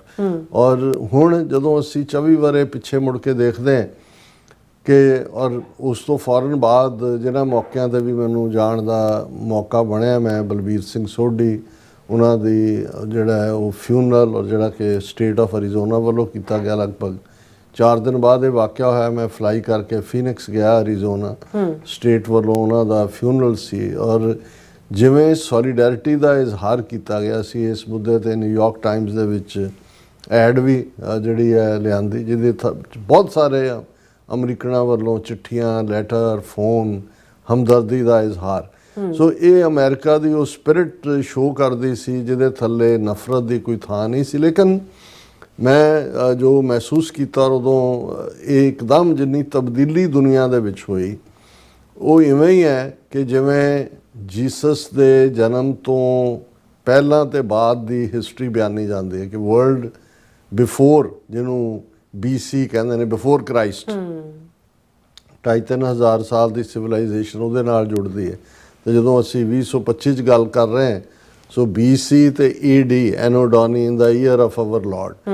9/11 ਇੱਕ ਐਸੀ ਘਟਨਾ ਬਣੀ ਜਿਹਨੇ ਦੁਨੀਆ ਦੇ ਵਿੱਚ ਫਰੀडम ਦੀ ਡੈਫੀਨੇਸ਼ਨ, ਟੈਰਰਿਸਟ, ਮਿਲੀਟੈਂਟ ਤੇ ਫਰੀडम ਫਾਈਟਰ, ਇਹਨਾਂ ਸਾਰਿਆਂ ਨੂੰ ਟੈਰਰਿਸਟ ਦੇ ਖਾਤੇ 'ਚ ਲੈ ਆਂਦਾ। ਦੁਨੀਆ ਦੇ ਪੋਲੀਟੀਕਲ ਸਫਬੰਦੀ 'ਚ ਨਵਾਂ ਐਨਮੀ ਆ ਗਿਆ, ਇੰਟਰਨੈਸ਼ਨਲ ਟੈਰਰਿਜ਼ਮ ਦੇ ਥੱਲੇ। ਉਹਨੂੰ ਬੇਸ਼ੱਕ ਇੱਕ ਲੰਬਾ ਵਕਤ ਇਸਲਾਮ ਨਾਲ ਜੋੜ ਕੇ ਇਸਲਾਮਿਕ ਟੈਰਰਿਜ਼ਮ ਦੇ ਨਾਲ ਜੋੜਿਆ ਗਿਆ, ਜਿਹੜਾ ਪਾਰਟ ਜਿਹਦੇ 'ਚੋਂ ਫਿਰ ਇਸਲਾਮੋਫੋਬੀਆ ਵੀ ਨਿਕਲਿਆ, ਜਿਹੜਾ ਕੰਡੈਮਨੇਬਲ ਹੈ। ਲੇਕਿਨ ਸਾਰੀ ਸਫਬੰਦੀ ਦੁਨੀਆ ਦੇ ਵਿੱਚ ਪੋਲੀਟਿਕਸ, ਜਿਓਗ੍ਰਾਫੀ, ਔਰ ਮੈਂ ਉਦੋਂ ਇਹ ਕਿਹਾ ਕਿ ਭਾਈ ਮਾਡਰਨ ਵਰਲਡ ਦੇ ਵਿੱਚ ਜਦੋਂ ਹਿਸਟਰੀ ਡਿਸਕਸ ਹੋਏਗੀ ਤਾਂ ਪ੍ਰੀ 9/11 ਵਰਲਡ ਐਂਡ ਪੋਸਟ 9/11, ਕਿ 9/11 ਤੋਂ ਪਹਿਲਾਂ, ਔਰ ਮੈਂ ਤਾਂ ਅਮਰੀਕਾ 'ਚ ਕਿਉਂਕਿ 80s ਦੇ ਵਿੱਚ ਆਇਆ, 80s ਤੋਂ ਉਸ ਪੀਰੀਅਡ ਤੱਕ ਤਾਂ ਅਮਰੀਕਾ ਵੀ ਦੇਖਿਆ ਹੋਇਆ, ਅਤੇ ਪੋਸਟ 9/11 ਖਾਸ ਤੌਰ 'ਤੇ ਅਸੀਂ ਕਿਹਨਾਂ ਚੈਲੰਜਸ 'ਚੋਂ ਗੁਜ਼ਰੇ। ਔਰ ਓਵਰਆਲ ਇਸ ਸਾਰੇ ਨੇ ਸਿਕਿਉਰਿਟੀ ਦੇ ਨਾਂ ਥੱਲੇ ਕਿਸ ਕਿਸਮ ਦੇ, ਈਵਨ ਅਮਰੀਕਾ 'ਚ ਵੀ ਲਾਅ ਜਿਹੜੇ ਤੁਹਾਡੀ ਪ੍ਰਾਈਵੇਸੀ 'ਤੇ ਇਨਫਰੈਂਚ ਕਰਦੇ ਸੀ। ਏਅਰਪੋਰਟਾਂ ਦੀ ਜੇ ਤੁਸੀਂ ਸਿਕਿਉਰਿਟੀ ਦੇਖਣੀ ਹੋਏ, ਉਹ ਇਮੀਡੀਏਟ ਪੀਰੀਅਡ ਸੀ ਕਿ ਈਵਨ ਉਹਨਾਂ ਜਿਹੜਾ ਮਿਨਿਸਟਰ ਹੈ ਸੈਂਟਰਲ ਕੈਬਨਿਟ ਦੇ ਵਿੱਚ ਮੋਦੀ ਦੀ, ਹਰਦੀਪ ਸਿੰਘ ਪੁਰੀ, ਇਹ ਇੱਥੇ ਨਿਊਯਾਰਕ ਦੇ ਵਿੱਚ ਇੰਡੀਆ ਦਾ ਐਂਬੈਸਡਰ ਸੀ, UN ਦਾ ਹਾਈ ਕਮਿਸ਼ਨ ਪਰਮਾਨੈਂਟ ਰਿਪਰੈਜ਼ੈਂਟੇਟਿਵ ਉਹਨੂੰ ਕਹਿੰਦੇ ਨੇ। ਤਾਂ ਇਹਨੇ ਸ਼ਿਕਾਗੋ ਜਾਣਾ ਸੀ ਕਿਸੇ ਲਈ, ਤਾਂ ਉਹਨਾਂ ਨੇ ਕਿਹਾ ਜੀ ਪੱਗ ਲਾ ਕੇ ਟੋਕਰੀ 'ਚ ਪਾਓ ਜਦੋਂ ਤੁਸੀਂ ਏਅਰਪੋਰਟ ਤੋਂ ਜਾਂ ਦੂਜੇ ਜਾਂਦੇ ਸੀ। ਔਰ ਉਹਨਾਂ ਚੈਲੰਜਸ ਦੇ ਵਿੱਚ ਇੱਕ ਬਹੁਤ ਘਬਰਾਹਟ ਸੀ। ਜਦੋਂ ਮੈਂ ਸਿੱਖਾਂ ਦੀ ਰੈਜ਼ੀਲੀਅੰਸ ਦੀ ਗੱਲ ਕਰਦਾ, ਜਾਂ ਜਿਵੇਂ ਪੰਜਾਬ ਦੇ ਵਿੱਚ ਹੁਣ ਹੜ੍ਹ ਆਏ ਔਰ ਬਾਹਰਲੇ ਵੀ ਆ ਕੇ ਕਹਿੰਦੇ ਨੇ ਇਹ ਕਿਸ ਮਿੱਟੀ ਦੇ ਬਣੇ ਹੋਏ ਲੋਕ ਨੇ, ਕਿ ਲੋਕ ਮੁਸੀਬਤ ਤੋਂ ਡਰ ਕੇ ਦੌੜਦੇ ਨੇ, ਇਹ ਮੁਸੀਬਤ ਵੱਲ ਦੌੜਦੇ ਨੇ ਕਿ ਭਾਈ ਅਸੀਂ ਫੇਸ। ਔਰ ਇਹ ਪਾਰਟ ਅਸੀਂ ਅਮਰੀਕਾ ਦੇ ਵਿੱਚ ਵੀ ਠੀਕ ਹੈ ਕਿ ਸਾਡਾ ਜਿਹੜਾ ਫੋਕਸ ਖਾਲਿਸਤਾਨ ਦੀ ਮੂਵਮੈਂਟ ਦੇ ਉੱਤੇ 80s ਤੋਂ ਲੈ ਕੇ 9/11 ਤੱਕ ਚੱਲ ਰਿਹਾ ਸੀ, ਉਹਦੇ 'ਚ ਬਹੁਤ ਵੱਡਾ ਉਹਨੂੰ ਝਟਕਾ ਲੱਗਾ, ਸੈਟਬੈਕ ਲੱਗਾ, ਕਿਉਂਕਿ ਜਦੋਂ ਅਮਰੀਕਾ ਖੁਦ ਦਹਿਸ਼ਤਗਰਦੀ ਦਾ ਸ਼ਿਕਾਰ ਹੋਇਆ ਤੇ ਫਿਰ ਕਿਉਂਕਿ ਉਦੋਂ ਤੱਕ ਜਿਹੜਾ ਆਜ਼ਾਦੀ ਲਈ ਲੜ ਰਿਹਾ ਹਥਿਆਰਬੰਦ ਸੰਘਰਸ਼ ਵਾਲਾ ਉਹਨੂੰ ਮਿਲੀਟੈਂਟ ਕਹਿੰਦੇ ਸੀ, ਤੇ ਜਿਹੜਾ ਬਿਲਕੁਲ ਆਪਣੇ ਹੱਕਾਂ ਦੇ ਲਈ ਹੈ ਉਹ ਫਰੀडम ਫਾਈਟਰ ਹੁੰਦਾ ਸੀ, ਤੇ ਜਿਹੜਾ ਨਾ ਚਾਹੇ ਐਵੇਂ ਦਹਿਸ਼ਤਗਰਦ ਤਰੀਕੇ ਨਾਲ ਕੋਈ ਜਾਨੀ ਨੁਕਸਾਨ, ਉਹਨੂੰ ਟੈਰਰਿਸਟ ਕਹਿੰਦੇ ਸੀ। ਲੇਕਿਨ 9/11 ਨੇ ਇੱਕ ਐਸਾ ਮਾਹੌਲ ਬਣਾ ਦਿੱਤਾ ਕਿ ਜਿਵੇਂ ਫਰੀडम ਫਾਈਟਰ, ਮਿਲੀਟੈਂਟ ਔਰ ਟੈਰਰਿਸਟ, ਇਸ ਸਭ ਦਾ ਮਤਲਬ ਟੈਰਰਿਸਟ ਹੀ ਹੈ। ਇਸ ਲਈ ਖਾਲਿਸਤਾਨ ਦੀ ਮੂਵਮੈਂਟ ਲਈ ਵੀ ਜਿਹੜੀ ਹਮਦਰਦੀ ਸੀ ਜਾਂ ਉਹ ਤਾਂ ਖਤਮ ਹੀ ਹੋ ਗਈ, ਲੌਬੀ ਇੱਥੇ ਖਤਮ ਹੋ ਗਈ। ਔਰ ਸੈਕੰਡ ਚੈਲੰਜ ਵਿਦਨ ਅਮਰੀਕਾ, ਸਿੱਖਾਂ ਦੀ ਸਟਰਗਲ, ਸਰਵਾਈਵਲ, ਹੇਟ ਕ੍ਰਾਈਮ ਦੇ ਨਾਲ ਜੂਝਣਾ। ਸੋ ਮੈਂ ਸਮਝਦਾ ਕਿ ਵੀ ਇਹ ਸੌਖਾ ਨਹੀਂ ਸੀ ਉਸ ਪੀਰੀਅਡ 'ਚ, ਕਿਉਂਕਿ ਜ਼ਾਹਰ ਹੈ 9/11 ਦੀ ਜ਼ਿੰਮੇਵਾਰੀ ਜਾਂ ਉਸ ਦੇ ਲਈ ਜ਼ਿੰਮੇਵਾਰ ਉਸਾਮਾ ਬਿਨ ਲੈਡਨ ਨੂੰ ਦੱਸਿਆ ਗਿਆ, ਜਿਹਦੇ ਔਰ ਜਿਹੜਾ ਉਹਨਾਂ ਦਾ ਸਾਰਾ ਅਲ-ਕਾਇਦਾ ਦਾ ਗਰੁੱਪ ਸੀ, ਜਿਨ੍ਹਾਂ ਦੇ ਸਿਰਾਂ 'ਤੇ ਪੱਗਾਂ ਨੇ, ਦਾੜੀਆਂ ਨੇ, ਔਰ ਅਮਰੀਕਨਾਂ ਦੇ ਲਈ ਕੋਈ ਬਹੁਤਾ ਉਹਨਾਂ ਨੂੰ ਫਰਕ ਨਹੀਂ ਪੈਂਦਾ, ਨਾ ਹੀ ਉਹਨਾਂ ਨੂੰ ਕੋਈ ਬਹੁਤਾ ਗਿਆਨ ਹੈ ਕੌਣ ਕੀ ਹੈ। ਹਾਲਾਂਕਿ ਕਹੀ ਜਾਓ ਮਿਸਟੇਕਨ ਆਈਡੈਂਟਿਟੀ ਜਾਂ ਦੂਜੇ, ਲੇਕਿਨ ਅਮਰੀਕਾ ਰਹਿੰਦੇ ਮੁਸਲਮਾਨਾਂ ਨੇ ਵੀ ਕਿਹੜਾ ਗੁਨਾਹ ਕੀਤਾ ਸੀ। ਜੇ ਕਿਸੇ ਨੇ ਕੋਈ ਦਹਿਸ਼ਤਗਰਦ ਕੰਮ ਕੀਤਾ ਹੈ, ਕੋਈ ਉਹਦੇ 'ਚੋਂ ਈਸਾਈ ਵੀ ਹੋ ਸਕਦਾ ਜੋ ਅੱਜ ਯਹੂਦੀ ਧਰਮ ਨੂੰ ਮੰਨਣ ਵਾਲੇ ਮੋਸਾਦ ਜਾਂ ਉਹਨਾਂ ਦੀ ਫੌਜ ਜਾਂ ਉਹਨਾਂ ਦੇ ਪੋਲੀਟੀਸ਼ੀਅਨ ਕਰ ਰਹੇ ਨੇ, ਉਹਦਾ ਤੁਸੀਂ ਖਮਿਆਜ਼ਾ ਸਮੁੱਚੀ ਕੌਮ ਨੂੰ ਤਾਂ ਨਹੀਂ ਦੇ ਸਕਦੇ। ਲੇਕਿਨ ਜਿਹੜਾ ਇੱਕ ਫੀਅਰ ਹੁੰਦਾ ਹੈ, ਫੀਅਰ ਦੇ ਵਿੱਚ ਜਦੋਂ ਲੋਕ ਰਿਐਕਟ ਕਰਦੇ ਨੇ, ਉਹ ਤੁਸੀਂ 9/11 ਤੋਂ ਬਾਅਦ ਕਿਵੇਂ ਲੋਕਾਂ ਦੀਆਂ ਅੱਖਾਂ ਬਦਲੀਆਂ, ਉਹਨਾਂ 'ਚ ਕਿਵੇਂ ਕਿਸ ਕਿਸਮ ਦੀ ਨਫ਼ਰਤ ਸੀ, ਕਿਸ ਕਿਸਮ ਦਾ ਦੂਸਰਾ ਸੀ। ਲੇਕਿਨ ਔਰ ਰੁਕਾਵਟਾਂ ਤੁਹਾਨੂੰ ਦਸਤਾਰ ਦੇ ਨਾਲ ਜਾਂ ਕੇਸ ਦਾੜੀ ਵਾਲਿਆਂ ਦੇ ਲਈ ਬਹੁਤ ਪ੍ਰੋਬਲਮ। ਲੇਕਿਨ ਮੈਂ ਜਿਵੇਂ ਕਿਹਾ ਵੀ ਅਸੀਂ ਚੈਲੰਜ ਨੂੰ ਕਬੂਲ ਕਰਨਾ, ਇਹ ਸਿੱਖਾਂ ਦੇ ਹਿੱਸੇ ਆਇਆ। ਇਸ ਮਾਮਲੇ ਦੇ ਵਿੱਚ ਸਾਡੇ ਯੰਗਸਟਰਸ, ਯੰਗ ਬੱਚਿਆਂ ਦੀਆਂ ਆਰਗੇਨਾਈਜੇਸ਼ਨਸ ਨੇ ਕੰਮ ਸ਼ੁਰੂ ਕੀਤਾ ਫੈਡਰਲ ਲੈਵਲ ਤੇ, ਐਵੀਏਸ਼ਨ ਵਾਲਿਆਂ ਦੇ ਨਾਲ, ਸਟੇਟ ਡਿਪਾਰਟਮੈਂਟ ਦੇ ਨਾਲ, ਹੋਮਲੈਂਡ ਸਿਕਿਉਰਿਟੀ ਤੋਂ ਬਾਅਦ ਦੇ ਵਿੱਚ ਹੋਣ ਦੇ ਵਿੱਚ ਆਈ, ਜਸਟਿਸ ਡਿਪਾਰਟਮੈਂਟ ਦੇ ਨਾਲ। ਔਰ ਫਿਰ ਇਹ ਸਾਰੇ ਨੋਰਮ ਨਿਕਲੇ ਉਹਦੇ ਚੋਂ। ਜੇ ਅੱਜ ਤੁਸੀਂ ਏਅਰਪੋਰਟ ਤੇ ਜਾਂਦੇ ਹੋ, ਜੇ ਤੁਸੀਂ ਉਹਦੇ ਚੋਂ ਮਸ਼ੀਨ ਚੋਂ ਨਿਕਲ ਜਾਂਦੇ ਹੋ ਤੇ ਤੁਹਾਡੀ ਕੋਈ ਪੱਗ ਨੂੰ ਹੱਥ ਨਹੀਂ ਲਾਉਂਦਾ। ਜੇ ਈਵਨ ਇਹ ਵੀ ਹੁੰਦਾ ਹੈ, ਉਹ ਇੱਕ ਪੂਰਾ ਸੈਟ ਆਫ ਰੂਲਸ ਹੈ ਉਹ ਕਿ ਭਾਈ ਕੀ ਤੁਸੀਂ ਖੁਦ ਪੈਟ ਕਰੋਗੇ ਆਪਣੀ ਪੱਗ ਨੂੰ ਜਾਂ ਅਸੀਂ ਪੈਟ ਕਰ ਸਕਦੇ ਹਾਂ। ਜੇ ਤੁਸੀਂ ਖੁਦ ਕਹਿੰਦੇ ਹੋ, ਫਿਰ ਉਹ ਜਿਹੜਾ ਸੋਲੂਸ਼ਨ ਤੁਹਾਡੇ ਹੱਥਾਂ ਤੇ ਲਾ ਕੇ ਉਹਨੂੰ ਚੈੱਕ ਕਰਕੇ, ਔਰ ਦੂਸਰਾ ਤੇ ਇਨ ਕੇਸ ਫਿਰ ਵੀ ਕੋਈ ਚੀਜ਼ ਬੀਪ ਕਰੇ ਜਾਂ ਕੋਈ ਹੋਏ, ਫਿਰ ਇਹ ਹੈ ਕਿ ਜੀ ਤੁਹਾਨੂੰ ਪ੍ਰਾਈਵੇਟ ਕਮਰੇ 'ਚੋਂ ਲੈ ਜਾਂਦੇ ਨੇ, ਜਿੱਥੇ ਤੁਸੀਂ ਆਪਣੀ ਆਨਰ ਨਾਲ ਦਸਤਾਰ ਜਿਹੜੀ ਹੈ ਉਹ ਦਿਖਾ ਸਕਦੇ ਹੋ ਔਰ ਉਹਨੂੰ ਬੰਨ੍ਹ ਸਕਦੇ ਹੋ। ਸੋ ਕਹਿਣ ਦਾ ਮਤਲਬ ਇਹ ਹੈ ਵੀ ਇਸ ਇੰਨੀ ਨਫ਼ਰਤ ਦੇ ਬਾਵਜੂਦ ਇਹ ਸਾਡੇ ਬੱਚਿਆਂ ਦਾ ਕਮਾਲ ਸੀ ਕਿ ਉਹਨਾਂ ਨੇ ਸਿਸਟਮ ਦੇ ਨਾਲ, ਔਰ ਉਹਦੇ 'ਚ ਸਿੱਖਾਂ ਪ੍ਰਤੀ ਚੇਤਨਾ ਵੀ ਪੈਦਾ ਹੋਈ। ਮੈਂ ਸਮਝਦਾ ਵੀ ਸਿੱਖ ਤਾਂ ਭਾਵੇਂ 19ਵੀਂ ਸਦੀ ਦੇ ਅਖੀਰ ਤੋਂ ਅਮਰੀਕਾ 'ਚ ਨੇ, ਪਰ ਜਿੰਨਾ ਪ੍ਰਚਾਰ 9/11 ਤੋਂ ਬਾਅਦ ਦੇ ਵਰ੍ਹਿਆਂ ਦੇ ਵਿੱਚ ਸਿੱਖਾਂ ਬਾਰੇ ਹੋਇਆ, ਅੱਜ ਇੱਕ ਵੱਡਾ ਹਿੱਸਾ ਅਮਰੀਕਾ ਦਾ ਉਹਨਾਂ ਨੂੰ ਪਤਾ ਹੈ ਵੀ ਸਿੱਖ ਕੌਣ ਨੇ। ਔਰ ਉਹਦੇ 'ਚ ਜਿਹੜਾ ਬਹੁਤ ਸਾਰਾ ਪਾਰਟ ਸੀ, ਉਦੋਂ ਤੱਕ 9/11 ਤੋਂ ਪਹਿਲਾਂ ਤੱਕ ਤਾਂ ਸਾਡੀ ਐਕਟੀਵਿਟੀ ਗੁਰਦੁਆਰਿਆਂ ਤੱਕ ਮਹਿਦੂਦ ਸੀ। ਫਿਰ ਕੋਈ ਟਰੈਕਟ ਛਪੇ, ਕੋਈ ਬਰੋਸ਼ਰ ਆਏ, ਹੂ ਆਰ ਸਿੱਖਸ, ਸਾਡੇ ਟੈਕਸੀਆਂ ਵਾਲਿਆਂ ਨੇ ਟੈਕਸੀਆਂ 'ਚ ਰੱਖੇ, ਵੰਡਣ ਤੇ ਆਏ, ਉਹਨਾਂ ਦੇ ਫਲੈਗ ਹੋਏ। ਅੱਜ ਮੈਂ ਵੀ ਅਮਰੀਕਨ ਝੰਡਾ ਲਾਇਆ ਹੋਇਆ, ਔਰ ਉਦੋਂ ਵੀ ਇਸ ਕਿਸਮ ਦੇ ਜਿਹੜੇ ਨੇ ਉਹ ਇਨਸਿਗਨੀਏ ਬਣ ਗਏ, ਜਿਹਦੇ 'ਚ ਸਿੱਖ ਝੰਡਾ, ਅਮਰੀਕਨ ਝੰਡਾ ਨਾਲ ਹੈ, ਅਮਰੀਕਨ ਝੰਡੇ ਘਰਾਂ ਦੇ ਬਾਹਰ, ਜਿੰਨੇ ਸਮਾਗਮ ਦੁੱਖ ਦੇ ਦੂਜੇ ਤੇ ਉਹਦੇ 'ਚ ਸ਼ਰੀਕ। ਸੋ ਮੈਨੂੰ ਇਹ ਲੱਗਦਾ ਵੀ ਇਹ ਇਸ ਝਟਕੇ ਨੇ, ਜੇ ਮੈਂ ਸਿੱਖ ਪਰਸਪੈਕਟਿਵ ਤੋਂ ਦੇਖਾਂ ਤੇ ਪਾਰਟਿਸਿਪੇਸ਼ਨ ਮੇਨ ਸਟ੍ਰੀਮ ਜਿਹੜੀ ਕਮਿਊਨਿਟੀ ਸੀ ਉਹਦੇ 'ਚ ਵੀ ਹੋਈ, ਜਿਹੜੀ ਇੱਕ ਬੜੀ ਪੋਜ਼ਿਟਿਵ ਲਾਈਨ ਸੀ। ਔਰ ਹੌਲੀ ਇਹ ਸਾਰਾ ਪਾਰਟ ਜਿਹੜਾ ਸੀ 9/11 ਦਾ, ਉਸ ਨੂੰ ਅਮਰੀਕਨਾਂ ਦੀ ਇੱਕ ਪਾਸੇ ਤਾਂ ਸਿੱਖਾਂ ਨੇ ਆਪਣੇ ਧਰਮ, ਆਪਣੇ ਆਰਟੀਕਲਸ ਆਫ ਫੇਥ ਦੇ ਲਈ ਲੜਾਈ ਲੜੀ, ਪਰ ਅਮਰੀਕਨਾਂ ਨੇ ਵੀ ਵਿਦ ਰੈਜ਼ਿਲੀਅੰਸ ਉਸ ਸਾਲ ਬਜਟਿੰਗ ਤਾਂ ਕਾਫੀ ਦੂਸਰੇ ਪਾਸੇ ਗਈ, ਸਿਕਿਉਰਿਟੀ ਲਈ billions and billions of dollars, ਏਅਰਪੋਰਟਾਂ ਤੇ ਦੂਸਰੇ ਤੀਸਰੇ ਕਿੰਨਾ ਕੁਛ ਨਵਾਂ ਆਇਆ। ਲੇਕਿਨ ਕੁੱਲ ਮਿਲਾ ਕੇ ਅਮਰੀਕਨਸ ਨੇ ਉਸ ਸਾਰੇ ਨਾਲ ਜਿਉਣਾ ਵੀ ਸਿੱਖ ਲਿਆ, ਔਰ ਸੁਸਾਇਟੀ ਜਿਹੜੀ ਹੈ ਉਹ ਅੱਗੇ ਵੱਲ ਵਧੀ। ਔਰ ਇਹ ਸਾਰੇ ਤੋਂ ਬਾਅਦ ਅਸੀਂ ਜਿਹੜਾ ਦੂਸਰਾ ਪਾਰਟ ਦੇਖਦੇ ਹਾਂ ਕਿ ਜਿਹੜੀ ਮਜ਼ਹਬੀ ਨਫ਼ਰਤ ਦੀ ਲਾਈਨ ਜਿਹੜੀ ਨਜ਼ਰ ਆਉਂਦੀ ਸੀ ਜਾਂ ਨਜ਼ਰ ਆਈ, ਉਹ ਵੀ ਹੌਲੀ ਓਵਰ ਹੋਈ ਨਸਲਵਾਦ ਨੂੰ ਵੀ। ਔਰ ਜਦੋਂ ਬਰਾਕ ਹੁਸੈਨ ਓਬਾਮਾ 2 ਵਾਰ ਅਮਰੀਕਨ ਪ੍ਰੈਜ਼ੀਡੈਂਟ ਬਣੇ ਤੇ ਇਸ ਤਰ੍ਹਾਂ ਲੱਗਦਾ ਸੀ ਕਿ ਭਾਈ ਇਹ ਜਿਹੜਾ ਨਸਲਵਾਦ ਦਾ ਦੈਂਤ ਜਿਹਨੇ ਅਮਰੀਕਾ ਦੇ ਵਿੱਚ ਬਹੁਤ ਖੌਰੂ ਪਾਏ ਸੀ, ਉਹ ਬਰੀ ਹੋ ਗਿਆ। ਪਰ ਅਨਫੋਰਚੂਨੇਟਲੀ ਕੁਛ ਦੇਰ ਬਾਅਦ, ਅੱਜ ਜਦੋਂ ਅਸੀਂ 24 ਸਾਲਾਂ ਬਾਅਦ ਗੱਲ ਕਰ ਰਹੇ, ਤੇ ਸੁਸਾਇਟੀ ਦੇ ਵਿੱਚ ਅਗੇਨ ਜਿਹੜਾ ਹੈ ਉਹ ਇੱਕ ਵੱਡਾ ਪਾੜ ਹੈ। ਇਹਦੇ 'ਚ ਕੋਈ ਸ਼ੱਕ ਨਹੀਂ ਹੈ ਕਿ ਪ੍ਰੈਜ਼ੀਡੈਂਟ ਟਰੰਪ ਦੀ ਪਹਿਲੀ ਟਰਮ ਵੇਲੇ ਜਾਂ ਹੁਣ ਮੇਕ ਅਮਰੀਕਾ ਗ੍ਰੇਟ ਅਗੇਨ, ਇਹ ਸਾਰਾ ਪਾਰਟ ਆਪਣੇ ਆਪ ਦੇ ਵਿੱਚ ਅਮਰੀਕਾ ਦੀ ਜਿਹੜੀ ਹੈ ਤਾਕਤ ਨੂੰ ਰੀਅਸਰਟ ਕਰਨ ਦੇ ਲਈ ਹੈ। ਟੈਰਿਫ ਵਾਰਫੇਅਰ ਜਿਹੜੀ ਬਿਜ਼ਨਸ ਐਂਗਲ ਤੋਂ ਚੱਲ ਰਹੀ ਹੈ।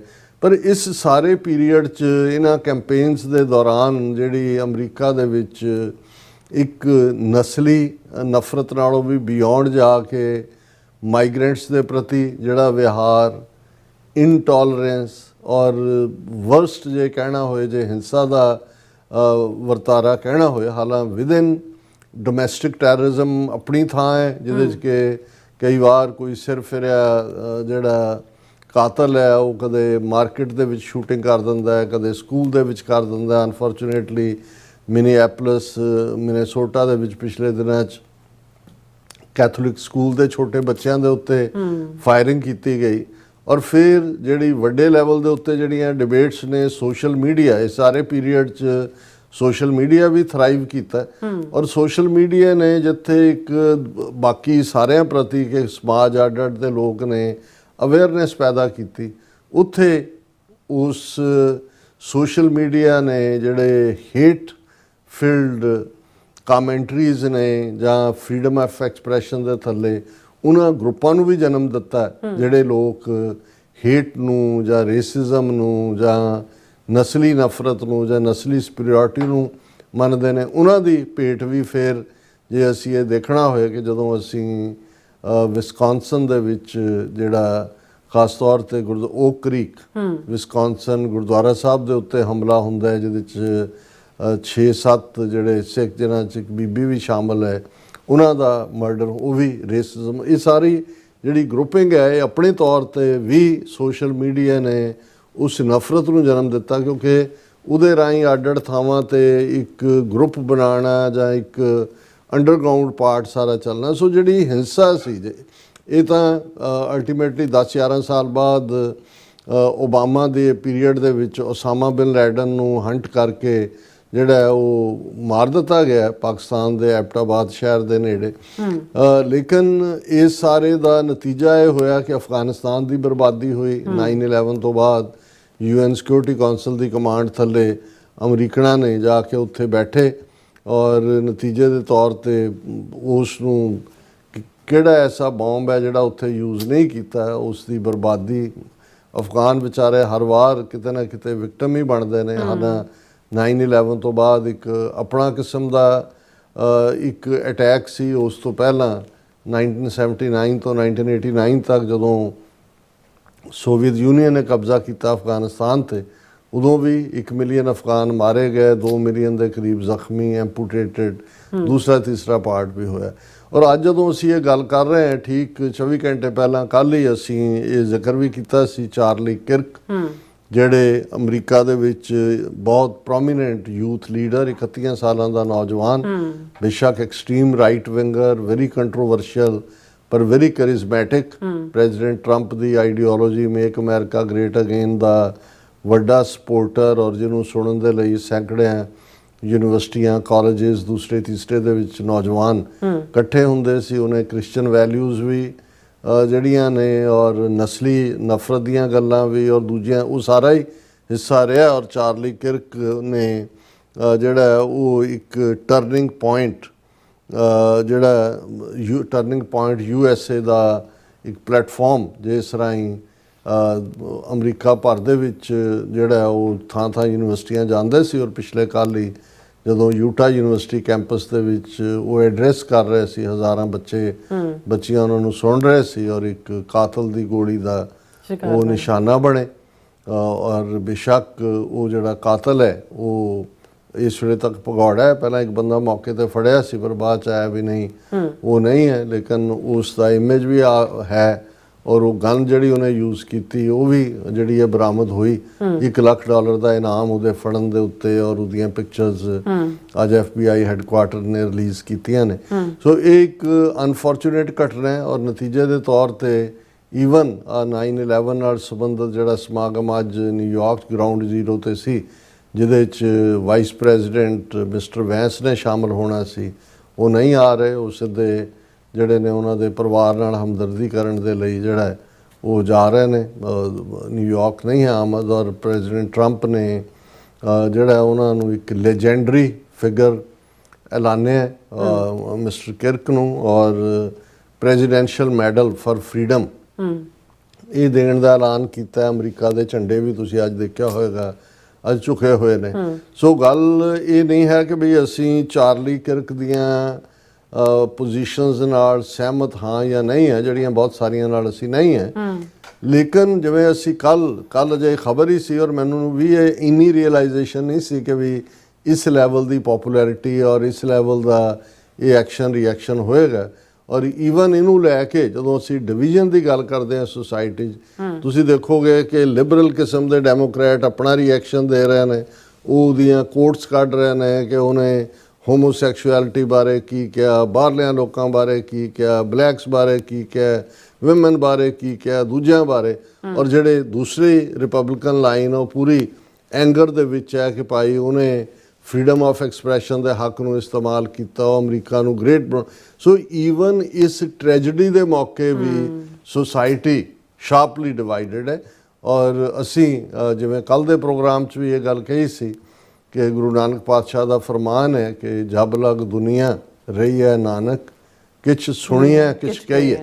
ਇਹ ਜਿਹੜਾ ਡਾਇਲੋਗ ਹੈ ਔਰ ਇਹ ਈਵਨ ਚਾਰਲੀ ਕਿਰਕ ਦੇ ਆਪਣੇ ਅਲਫਾਜ਼ ਵੀ ਨੇ ਕਿ ਜਦੋਂ ਅਸੀਂ ਗੱਲ ਕਰਨੀ ਬੰਦ ਕਰ ਦਿੰਦੇ ਹਾਂ ਉਦੋਂ ਹਿੰਸਾ ਸ਼ੁਰੂ ਹੁੰਦੀ ਹੈ। ਔਰ ਇਹਦੇ 'ਚ ਕੋਈ ਸ਼ੱਕ ਨਹੀਂ ਹੈ ਕਿ ਉਹ ਇੱਕ ਰਿਮਾਰਕੇਬਲ ਆਪਣੇ ਅੰਦਾਜ਼ ਦਾ ਇੱਕ ਥਿੰਕਰ ਵੀ ਸੀ, ਕ੍ਰਿਸਚੀਅਨ ਵੈਲਿਊਜ਼ ਨੂੰ ਵੀ ਅੱਗੇ ਲਿਜਾਣਾ ਚਾਹੁੰਦਾ ਸੀ, ਫੈਮਿਲੀ ਵੈਲਿਊਜ਼ ਨੂੰ ਵੀ। ਔਰ ਮੈਂ ਉਹਦੀ ਇੱਕ ਕਲਿੱਪ ਦੇਖ ਰਿਹਾ ਸੀ ਜਿਹਦੇ 'ਚ ਉਹਨੇ ਕਿਹਾ ਕਿ ਵੀ ਜੇ ਤੁਸੀਂ ਹੈਵਨਲੀ ਫਾਦਰ ਨੂੰ ਮਿਲਣਾ, ਜ਼ਾਹਰ ਹੈ ਜੀਸਸ ਕ੍ਰਾਈਸਟ ਹੈਵਨਲੀ ਫਾਦਰ ਹੈ, ਤਾਂ ਫਿਰ ਜਿਹੜੇ ਤੁਹਾਡੇ ਵਰਲਡਲੀ ਫਾਦਰ ਮਦਰ ਨੇ ਉਹਨਾਂ ਦੀ ਸੇਵਾ ਸਾਂਭ ਸੰਭਾਲ, ਉਹਨਾਂ ਨਾਲ ਰੋਜ਼ ਰਾਬਤਾ ਕਰਨਾ, ਉਹਨਾਂ ਨੂੰ ਮਿਲਣਾ, ਉਹਨਾਂ ਨੂੰ ਉਹਦੇ ਬਾਵਜੂਦ ਕਿ ਉਹ ਤੁਹਾਡੇ ਨਾਲ ਨਾ ਐਗਰੀ, ਇਹ ਬੜਾ ਜ਼ਰੂਰੀ। ਸੋ ਕਿਉਂਕਿ ਅਮਰੀਕਾ ਦੇ ਵਿੱਚ ਅਮਰੀਕਾ ਅੱਡ-ਅੱਡ ਚੀਜ਼ਾਂ ਨਾਲ ਤਜਰਬੇ ਕਰਦਾ ਔਰ ਟੁੱਟ ਰਹੀਆਂ ਫੈਮਿਲੀ ਵੈਲਿਊਜ਼ ਔਰ ਇਮੋਰੈਲਿਟੀ ਔਰ ਬਹੁਤ ਸਾਰਾ ਕੁਛ ਜਿਹੜਾ ਇਸ ਕਿਸਮ ਦਾ ਜਿਹੜਾ ਉਹ ਇੱਕ ਜ਼ਿੰਮੇਵਾਰ ਵੀ ਹੈ ਜਿਹੜੀਆਂ ਪ੍ਰੋਬਲਮਸ ਨੇ।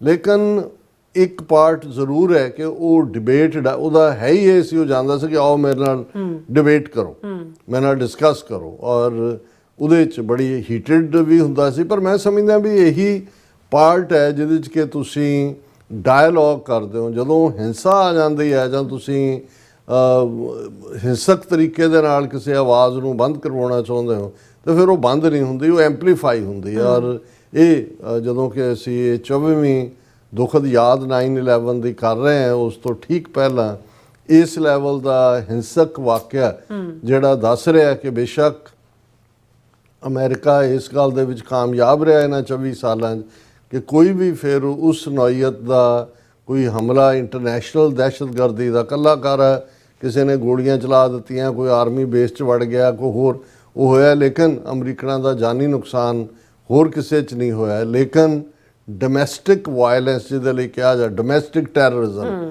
ਉਹ ਐਬੋਰਸ਼ਨ ਦੇ ਇਸ਼ੂ 'ਤੇ ਹੋਏ, ਉਹਦੇ 'ਤੇ ਵੀ ਜਿਹੜੇ ਐਬੋਰਸ਼ਨ ਵਾਲੇ ਕਲੀਨਿਕਸ 'ਤੇ ਹਮਲੇ ਹੋਏ ਨੇ ਜਾਂ ਦੂਸਰੇ ਨੇ, ਔਰ ਬਾਕੀ ਮੁੱਦਿਆਂ ਦੇ ਉੱਤੇ ਵੀ ਈਵਨ ਅਮਰੀਕਾ ਦੇ ਵਿੱਚ ਜਿਹੜਾ ਉਹ ਇਸ ਕਿਸਮ ਦੇ ਵਾਕਿਆਤ ਇਹ ਬੇਸ਼ੱਕ ਕਲਿੰਟਨ ਈਰਾ ਦੇ ਵਿੱਚ ਹੋਇਆ ਸੀ ਜਦੋਂ ਕਿ ਓਕਲਹੋਮਾ ਦੇ ਵਿੱਚ FBI ਹੈੱਡਕੁਆਰਟਰ ਨੂੰ ਉਡਾਇਆ ਗਿਆ ਸੀ। ਸੋ ਇਹ ਜਿਹੜੀ ਹਿੰਸਾ ਵਿਦੇ ਨੇ ਜਿਹੜਾ ਡੋਮੈਸਟਿਕ ਟੈਰਰਿਜ਼ਮ ਹੈ ਇਹ ਮੱਚ ਮੋਰ ਡੇਂਜਰਸ ਹੈ ਜਿਹੜਾ ਬਾਕੀਆਂ ਦੇ ਲਈ। ਇੰਟਰਨੈਸ਼ਨਲ ਤਾਂ ਕੋਈ ਕਿਹਨੇ ਪਲਾਨ ਕੀਤਾ, ਕਿੱਥੋਂ ਕੌਣ ਪਹੁੰਚਿਆ, ਪਰ ਜਦੋਂ ਸਾਡਾ ਅਸੀਂ ਦਲੀਲ ਤੋਂ ਰਾਹੀਂ ਨਾ ਜਾ ਕੇ ਹਿੰਸਕ ਤਰੀਕੇ ਨਾਲ ਕੋਈ ਅਕਾਊਂਟ ਸੈਟਲ ਕਰਨਾ ਚਾਹੁੰਦੇ ਹੈ ਤੇ ਉਹ ਸੁਸਾਇਟੀਜ਼ ਰੈਕਲੈਸ ਹੁੰਦੀਆਂ ਨੇ, ਅਨਲਾਫੁਲ ਹੁੰਦੀਆਂ ਨੇ, ਕ੍ਰਿਮੀਨਲਾਈਜ਼ ਹੋ ਜਾਂਦਾ ਸਾਰਾ ਕੁਛ ਹੀ। ਔਰ ਇਹ ਸਾਰੇ ਦੇ ਚੱਲਦੇ ਆ ਅਸੀਂ ਤਾਂ ਜਦੋਂ ਤੋਂ ਗਰੋ ਹੋ ਰਹੇ ਹਾਂ ਜਾਂ ਪਤਾ ਨਹੀਂ ਹਾਈਪਰ ਸੈਂਸਿਟਿਵਿਟੀ ਹੈ ਸਰਾਊਂਡਿੰਗ ਦੇ ਨਾਲ, ਜਦੋਂ ਵੀ ਕੋਈ ਇਸ ਕਿਸਮ ਦਾ ਵਾਕਿਆ ਹੁੰਦਾ ਹੈ ਤਾਂ ਇੱਕਦਮ ਇਹ ਆਉਂਦਾ ਹੈ ਕਿ ਭਾਈ ਇਨਸਾਨੀ ਜੀਵਨ ਰੱਬ ਨੇ ਖੂਬਸੂਰਤ ਇਹ ਦੇਹ ਦਿੱਤੀ, ਖੂਬਸੂਰਤ ਸੰਸਾਰ ਦਿੱਤਾ, ਇੰਨਾ ਖੂਬਸੂਰਤ ਪਲੈਨਟ, ਇੰਨੇ ਸਾਧਨ ਨੇ ਹਰ ਇੱਕ ਦੇ ਲਈ, ਹਰ ਇੱਕ ਦਾ ਹਾਰ ਵੀ ਰੱਖਿਆ। ਪਰ ਐਸਾ ਕਿਉਂ ਹੈ ਕਿ ਅਸੀਂ ਗਰੀਡ, ਜੈਲਸੀ, ਰਿਵੈਂਜ ਇਸ ਕਿਸਮ ਦੇ ਭਾਵਾਂ ਦੇ ਵਿੱਚ ਨਫ਼ਰਤ ਸਭ ਤੋਂ ਵੱਡੀ ਜਿਹੜੀ ਹੇਟਰੇਡ ਹੈ ਉਹ ਤੁਹਾਨੂੰ ਕਦੇ ਵੀ ਇੱਕ ਸਿਰ ਜੋੜ ਕੇ ਨਹੀਂ ਬਹਿਣ ਦਿੰਦੀ। ਸੋ ਅਸੀਂ ਅਗੇਨ ਜਿਹੜਾ ਸਾਡੇ ਕੋਲ ਗੁਰੂ ਅਮਰਦਾਸ ਜੀ ਨੇ ਸਾਨੂੰ ਇਹੀ ਢੰਗ ਤਰੀਕਾ ਦੱਸਿਆ ਕਿ ਭਾਈ ਇੱਕ ਪਾਸੇ ਤਾਂ ਜਿਸ ਠਾਕਰ ਸਿਓ ਨਾ ਹੀ ਚਾਰਾ ਤਾਂ ਕੋ ਕੀਜੈ ਸਦ ਨਮਸਕਾਰਾ, ਰੱਬ ਦੀ ਖੇਡ ਹੈ। ਪਰ ਦੂਸਰੇ ਪਾਸੇ ਇਹ ਵੀ ਹੈ ਕਿ ਅਸੀਂ ਆਪਣੇ ਪਿਆਰੇ ਰੱਬ ਨੂੰ ਇਹ ਵੀ ਦੁਆ ਗੋ ਹੋ ਕੇ ਅਰਦਾਸ ਕਰਦੇ ਹਾਂ, ਜਗਤ ਜਲੰਦਾ ਰੱਖ ਲੈ ਆਪਣੀ ਕਿਰਪਾ ਧਾਰ, ਜਿਤ ਦੁਆਰ ਹੈ ਉਭਰੈ ਤਿਤੈ ਲਿਹੋ ਉਬਾਰ। ਜੀ ਰਾਜ ਸਾਹਿਬ ਤੁਹਾਡਾ ਬਹੁਤ ਬਹੁਤ ਸ਼ੁਕਰੀਆ। ਸੋਥ ਲੈਣ ਬ੍ਰੇਕ ਔਰ ਬ੍ਰੇਕ ਤੇ ਜਾਣ ਤੋਂ ਪਹਿਲਾਂ ਅਸੀਂ ਪ੍ਰਦਰਸ਼ਕਾਂ ਤੇ ਸਰੋਤਿਆਂ ਨੂੰ ਅਪੀਲ ਤੇ ਬੇਨਤੀ ਕਰਦੀ ਵਿਊਅਰਸ, ਜਿਸ ਤਰ੍ਹਾਂ ਤੁਸੀਂ ਜਾਣਦੇ ਹੋ ਕਿ TV 84 ਇੱਕ ਪੰਥਕ ਚੈਨਲ ਹੈ। TV 84 ਦੀ ਚੜ੍ਹਦੀ ਕਲਾ ਲਈ ਵੱਧ ਤੋਂ ਵੱਧ ਡੋਨੇਟ ਕਰੋ। ਡੋਨੇਟ ਕਰਨ ਲਈ ਸਾਡੀ ਵੈਬਸਾਈਟ TV84.tv ਤੇ ਜਾ ਕੇ ਪੇਪਲ ਦੀ ਵਰਤੋਂ ਕਰਕੇ 1 ਟਾਈਮ ਡੋਨੇਟ ਕਰ ਸਕਦੇ ਹੋ, ਮੰਥਲੀ ਡੋਨੇਟ ਵੀ ਕਰ ਸਕਦੇ ਹੋ। ਤੁਸੀਂ TV 84 ਦੇ ਨਾਮ ਤੇ ਚੈੱਕ ਬਣਾ ਕੇ ਸਾਨੂੰ ਮੇਲ ਵੀ ਕਰ ਸਕਦੇ ਹੋ ਸਾਡੇ ਇਸ ਪਤੇ ਤੇ 36-01 37th Avenue, Long Island City, New York 11101 USA, ਜਾਂ ਫਿਰ ਤੁਸੀਂ ਸਾਨੂੰ ਫੋਨ ਰਾਹੀਂ ਵੀ ਸੰਪਰਕ ਕਰ ਸਕਦੇ ਹੋ 516661949484। ਤੁਸੀਂ ਸਾਨੂੰ ਈਮੇਲ ਵੀ ਕਰ ਸਕਦੇ info@tv84.tv ਤੇ। ਅਸੀਂ ਤੁਹਾਡੇ ਤਹਿ ਦਿਲ ਤੋਂ ਸ਼ੁਕਰਗੁਜ਼ਾਰ ਹੋਵਾਂਗੇ। ਇਸ ਵਕਤ ਲੈਣੇ ਬ੍ਰੇਕ। ਵਿਊਅਰਸ ਤੁਸੀਂ ਇਸੇ ਤਰ੍ਹਾਂ ਹੀ ਬਣੇ ਰਹਿਣਾ। ਮਿਲਦੇ ਹਾਂ after this short break.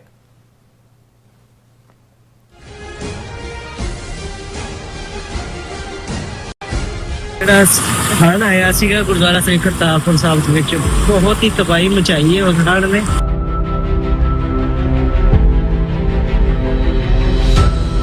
Team United 6 ਇੱਥੇ ਪਿੰਡ ਸਸਰਾਲੀ ਵਿਖੇ ਬੰਦ ਬਣਾਉਣ ਦੀ ਸੇਵਾ ਪਿਛਲੇ 2 ਦਿਨਾਂ ਤੋਂ ਗੁਰੂ ਮਹਾਰਾਜ ਯੂਨਾਈਟਿਡ 6 ਵੱਲੋਂ ਵੀ ਲੈ ਰਹੇ ਹਨ ਜੀ। ਟੀਮ ਯੂਨਾਈਟਿਡ 6 ਇੱਥੇ ਹਰ ਵਕਤ ਹਾਜ਼ਰ ਹੈ ਜੀ। ਜਿਸ ਵੀ ਚੀਜ਼ ਦੀ ਜ਼ਰੂਰਤ ਹੋਵੇਗੀ ਉਸ ਚੀਜ਼ ਦੀ ਜਾਣਕਾਰੀ ਟੀਮ ਯੂਨਾਈਟਿਡ 6 ਤੁਹਾਨੂੰ ਪਹੁੰਚਾਉਂਦੀ ਰਹੇਗੀ ਜੀ।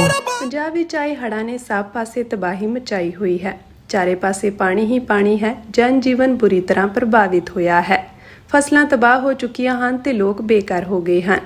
ਪਰ ਹਮੇਸ਼ਾ ਦੀ ਤਰ੍ਹਾਂ ਇਸ ਮੁਸ਼ਕਿਲ ਦੀ ਘੜੀ ਵਿੱਚ ਵੀ ਇੱਕ ਸੰਸਥਾ ਸਹਾਇਤਾ ਲਈ ਅੱਗੇ ਆਈ ਹੈ, ਯੂਨਾਈਟਿਡ 6। ਮੁਸੀਬਤ ਵਿੱਚ ਫਸੇ ਹਜ਼ਾਰਾਂ ਪਰਿਵਾਰਾਂ ਨੂੰ ਯੂਨਾਈਟਿਡ 6 ਦੇ ਸੇਵਾਦਾਰ ਮੀਲਾਂ ਤੱਕ ਪੈਦਲ ਤੁਰ ਕੇ ਕਿਸ਼ਤੀਆਂ ਰਾਹੀਂ ਹਰ ਸੰਭਵ ਅਸੰਭਵ ਤਰੀਕੇ ਨਾਲ ਉਹਨਾਂ ਨੂੰ ਮਦਦ ਦੇਣ ਲਈ ਪਹੁੰਚ ਕਰ ਰਹੇ ਹਨ। ਪ੍ਰਭਾਵਿਤ ਪਰਿਵਾਰਾਂ ਲਈ ਹਰ ਰੋਜ਼ ਉਹ ਭੋਜਨ, ਸਾਫ਼ ਪਾਣੀ, ਦਵਾਈਆਂ, ਮੱਛਰਦਾਨੀਆਂ, ਪਸ਼ੂਆਂ ਲਈ ਚਾਰਾ ਅਤੇ ਹੋਰ ਜ਼ਰੂਰੀ ਵਸਤਾਂ ਦੀ ਸਪਲਾਈ ਕਰ ਰਹੇ ਹਨ। ਪ੍ਰਭਾਵਿਤ ਪਰਿਵਾਰਾਂ ਨੂੰ ਕੋਈ ਮੁਸ਼ਕਿਲ ਨਾ ਹੋਵੇ, ਇਕੱਲਾਪਣ ਨਾ ਲੱਗੇ, ਇਸ ਲਈ ਸੇਵਾਦਾਰ ਹਰ ਰੋਜ਼ ਉਹਨਾਂ ਲਈ ਤਨਦੇਹੀ ਨਾਲ ਸੇਵਾਵਾਂ ਨਿਭਾ ਰਹੇ ਹਨ। ਤੁਸੀਂ ਵੀ ਯੂਨਾਈਟਿਡ 6 ਜਥੇਬੰਦੀ ਨਾਲ ਜੁੜ ਸਕਦੇ ਹੋ। ਆਪਣਾ ਯੋਗਦਾਨ ਪਾਓ ਅਤੇ ਪੀੜਤਾਂ ਦੀ ਸਹਾਇਤਾ ਕਰੋ। ਵਧੇਰੇ ਜਾਣਕਾਰੀ ਲਈ ਤੁਸੀਂ ਸਕਰੀਨ ਤੇ ਦਿੱਤੇ ਨੰਬਰਾਂ ਤੇ ਸੰਪਰਕ ਕਰ ਸਕਦੇ ਹੋ। ਸਰਕਾਰੀ ਅੱਤਵਾਦ ਨੂੰ ਠੱਲਣ ਵਾਲੇ ਕੌਮੀ ਸ਼ਹੀਦ ਭਾਈ ਦਿਲਾਵਰ ਸਿੰਘ ਅਤੇ ਲਾਵਾਰਸ ਲਾਸ਼ਾਂ ਦੇ ਵਾਰਸ ਭਾਈ ਜਸਵੰਤ ਸਿੰਘ ਖਾਲੜਾ ਦੀ ਸ਼ਹਾਦਤ ਨੂੰ ਸਮਰਪਿਤ ਮਹਾਨ ਸ਼ਹੀਦੀ ਸਮਾਗਮ ਆਉਂਦੀ 14 ਸਤੰਬਰ 2025 ਦਿਨ ਐਤਵਾਰ ਨੂੰ ਗੁਰਦੁਆਰਾ ਸਿੱਖ ਕਲਚਰਲ ਸੁਸਾਇਟੀ ਨਿਊਯਾਰਕ ਵਿਖੇ ਕਰਵਾਇਆ ਜਾ ਰਿਹਾ ਹੈ। ਖਾਲਿਸਤਾਨ ਅਫੇਅਰਸ ਸੈਂਟਰ ਦੇ ਸੰਚਾਲਕ ਡਾਕਟਰ ਅਮਰਜੀਤ ਸਿੰਘ ਵਿਸ਼ੇਸ਼ ਤੌਰ ਤੇ ਇਸ ਸਮਾਗਮ ਵਿੱਚ ਹਾਜ਼ਰੀ ਲਵਾਉਣਗੇ। Gurdwara Sahib Prabandhak committee, Doaba Sikh association, Sikh youth of America ਸਮੇਤ ਸਮੂਹ ਪੰਥਕ ਜਥੇਬੰਦੀਆਂ ਵੱਲੋਂ ਆਪ ਸਭ ਨੂੰ ਇਸ ਸਮਾਗਮ ਵਿੱਚ ਹਾਜ਼ਰੀ ਲਵਾਉਣ ਲਈ ਪੁਰਜ਼ੋਰ ਬੇਨਤੀ ਕੀਤੀ ਜਾਂਦੀ ਹੈ। ਵਧੇਰੇ ਜਾਣਕਾਰੀ ਲਈ ਆਪ ਹੇਠ ਦਿੱਤੇ ਨੰਬਰਾਂ ਤੇ ਸੰਪਰਕ ਕਰ ਸਕਦੇ ਹੋ।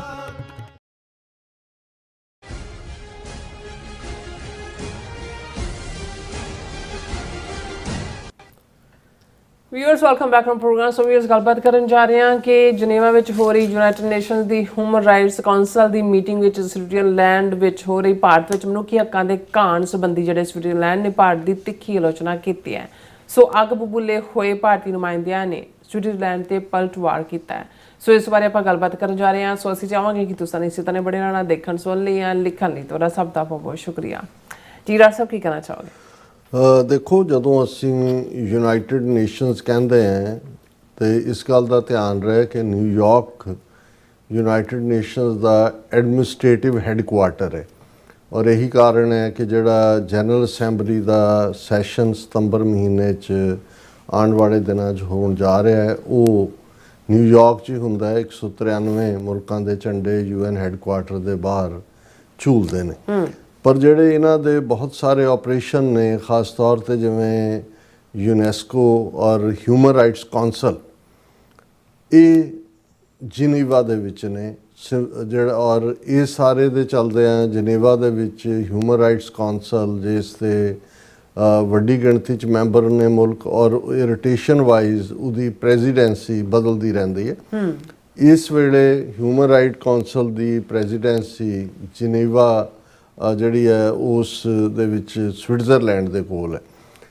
ਹੁਣ ਕਿਉਂਕਿ ਜਿਹੜੀਆਂ NGOs ਨੇ ਹਿਊਮਨ ਰਾਈਟਸ ਲਈ ਕੰਮ ਕਰਨ ਵਾਲੀਆਂ ਉਹ ਸਮੇਂ-ਸਮੇਂ ਆਪਣੀਆਂ ਰਿਪੋਰਟਾਂ ਦੁਨੀਆ ਦੇ ਸਾਰੇ ਮੁਲਕਾਂ ਦੇ ਵਿੱਚ ਜਿੱਥੇ ਹਿਊਮਨ ਰਾਈਟਸ ਵਾਇਲੇਸ਼ਨਸ ਹੁੰਦੀਆਂ ਨੇ ਉਹ ਹਿਊਮਨ ਰਾਈਟ ਕਾਉਂਸਲ ਤੱਕ ਪਹੁੰਚਾਉਂਦੀਆਂ ਨੇ। ਲਾਈਵ ਵੀ ਜਾ ਕੇ ਉੱਥੇ ਟੈਸਟੀਫਾਈ ਹੁੰਦਾ ਔਰ ਐਜ਼ ਏ ਚੇਅਰਪਰਸਨ ਜਿਹੜਾ ਵੀ ਮੁਲਕ ਹੋਏ ਉਹਦਾ ਫਰਜ਼ ਹੁੰਦਾ ਹੈ ਕਿ ਵੀ ਜਦੋਂ ਸੈਸ਼ਨ ਚੱਲ ਰਿਹਾ ਹੈ ਜਿਨ੍ਹਾਂ ਦੇਸ਼ਾਂ ਦੇ ਵਿੱਚ ਮਨੁੱਖੀ ਹੱਕਾਂ ਦਾ ਘਾਣ ਹੋ ਰਿਹਾ ਹੈ, ਜਿੱਥੇ ਧੱਕਾ ਹੋ ਰਿਹਾ ਹੈ, ਜਿਨ੍ਹਾਂ ਬਾਰੇ ਉਹਨਾਂ ਕੋਲ ਪੁਖਤਾ ਰਿਪੋਰਟਾਂ ਨੇ, ਉਹ ਉਹਨਾਂ ਨੂੰ ਵਾਰਨ ਵੀ ਕਰਦੇ ਨੇ ਕਿ ਭਾਈ ਇਹ ਤੁਸੀਂ ਆਪਣਾ ਠੀਕ ਕਰੋ ਕੰਮ।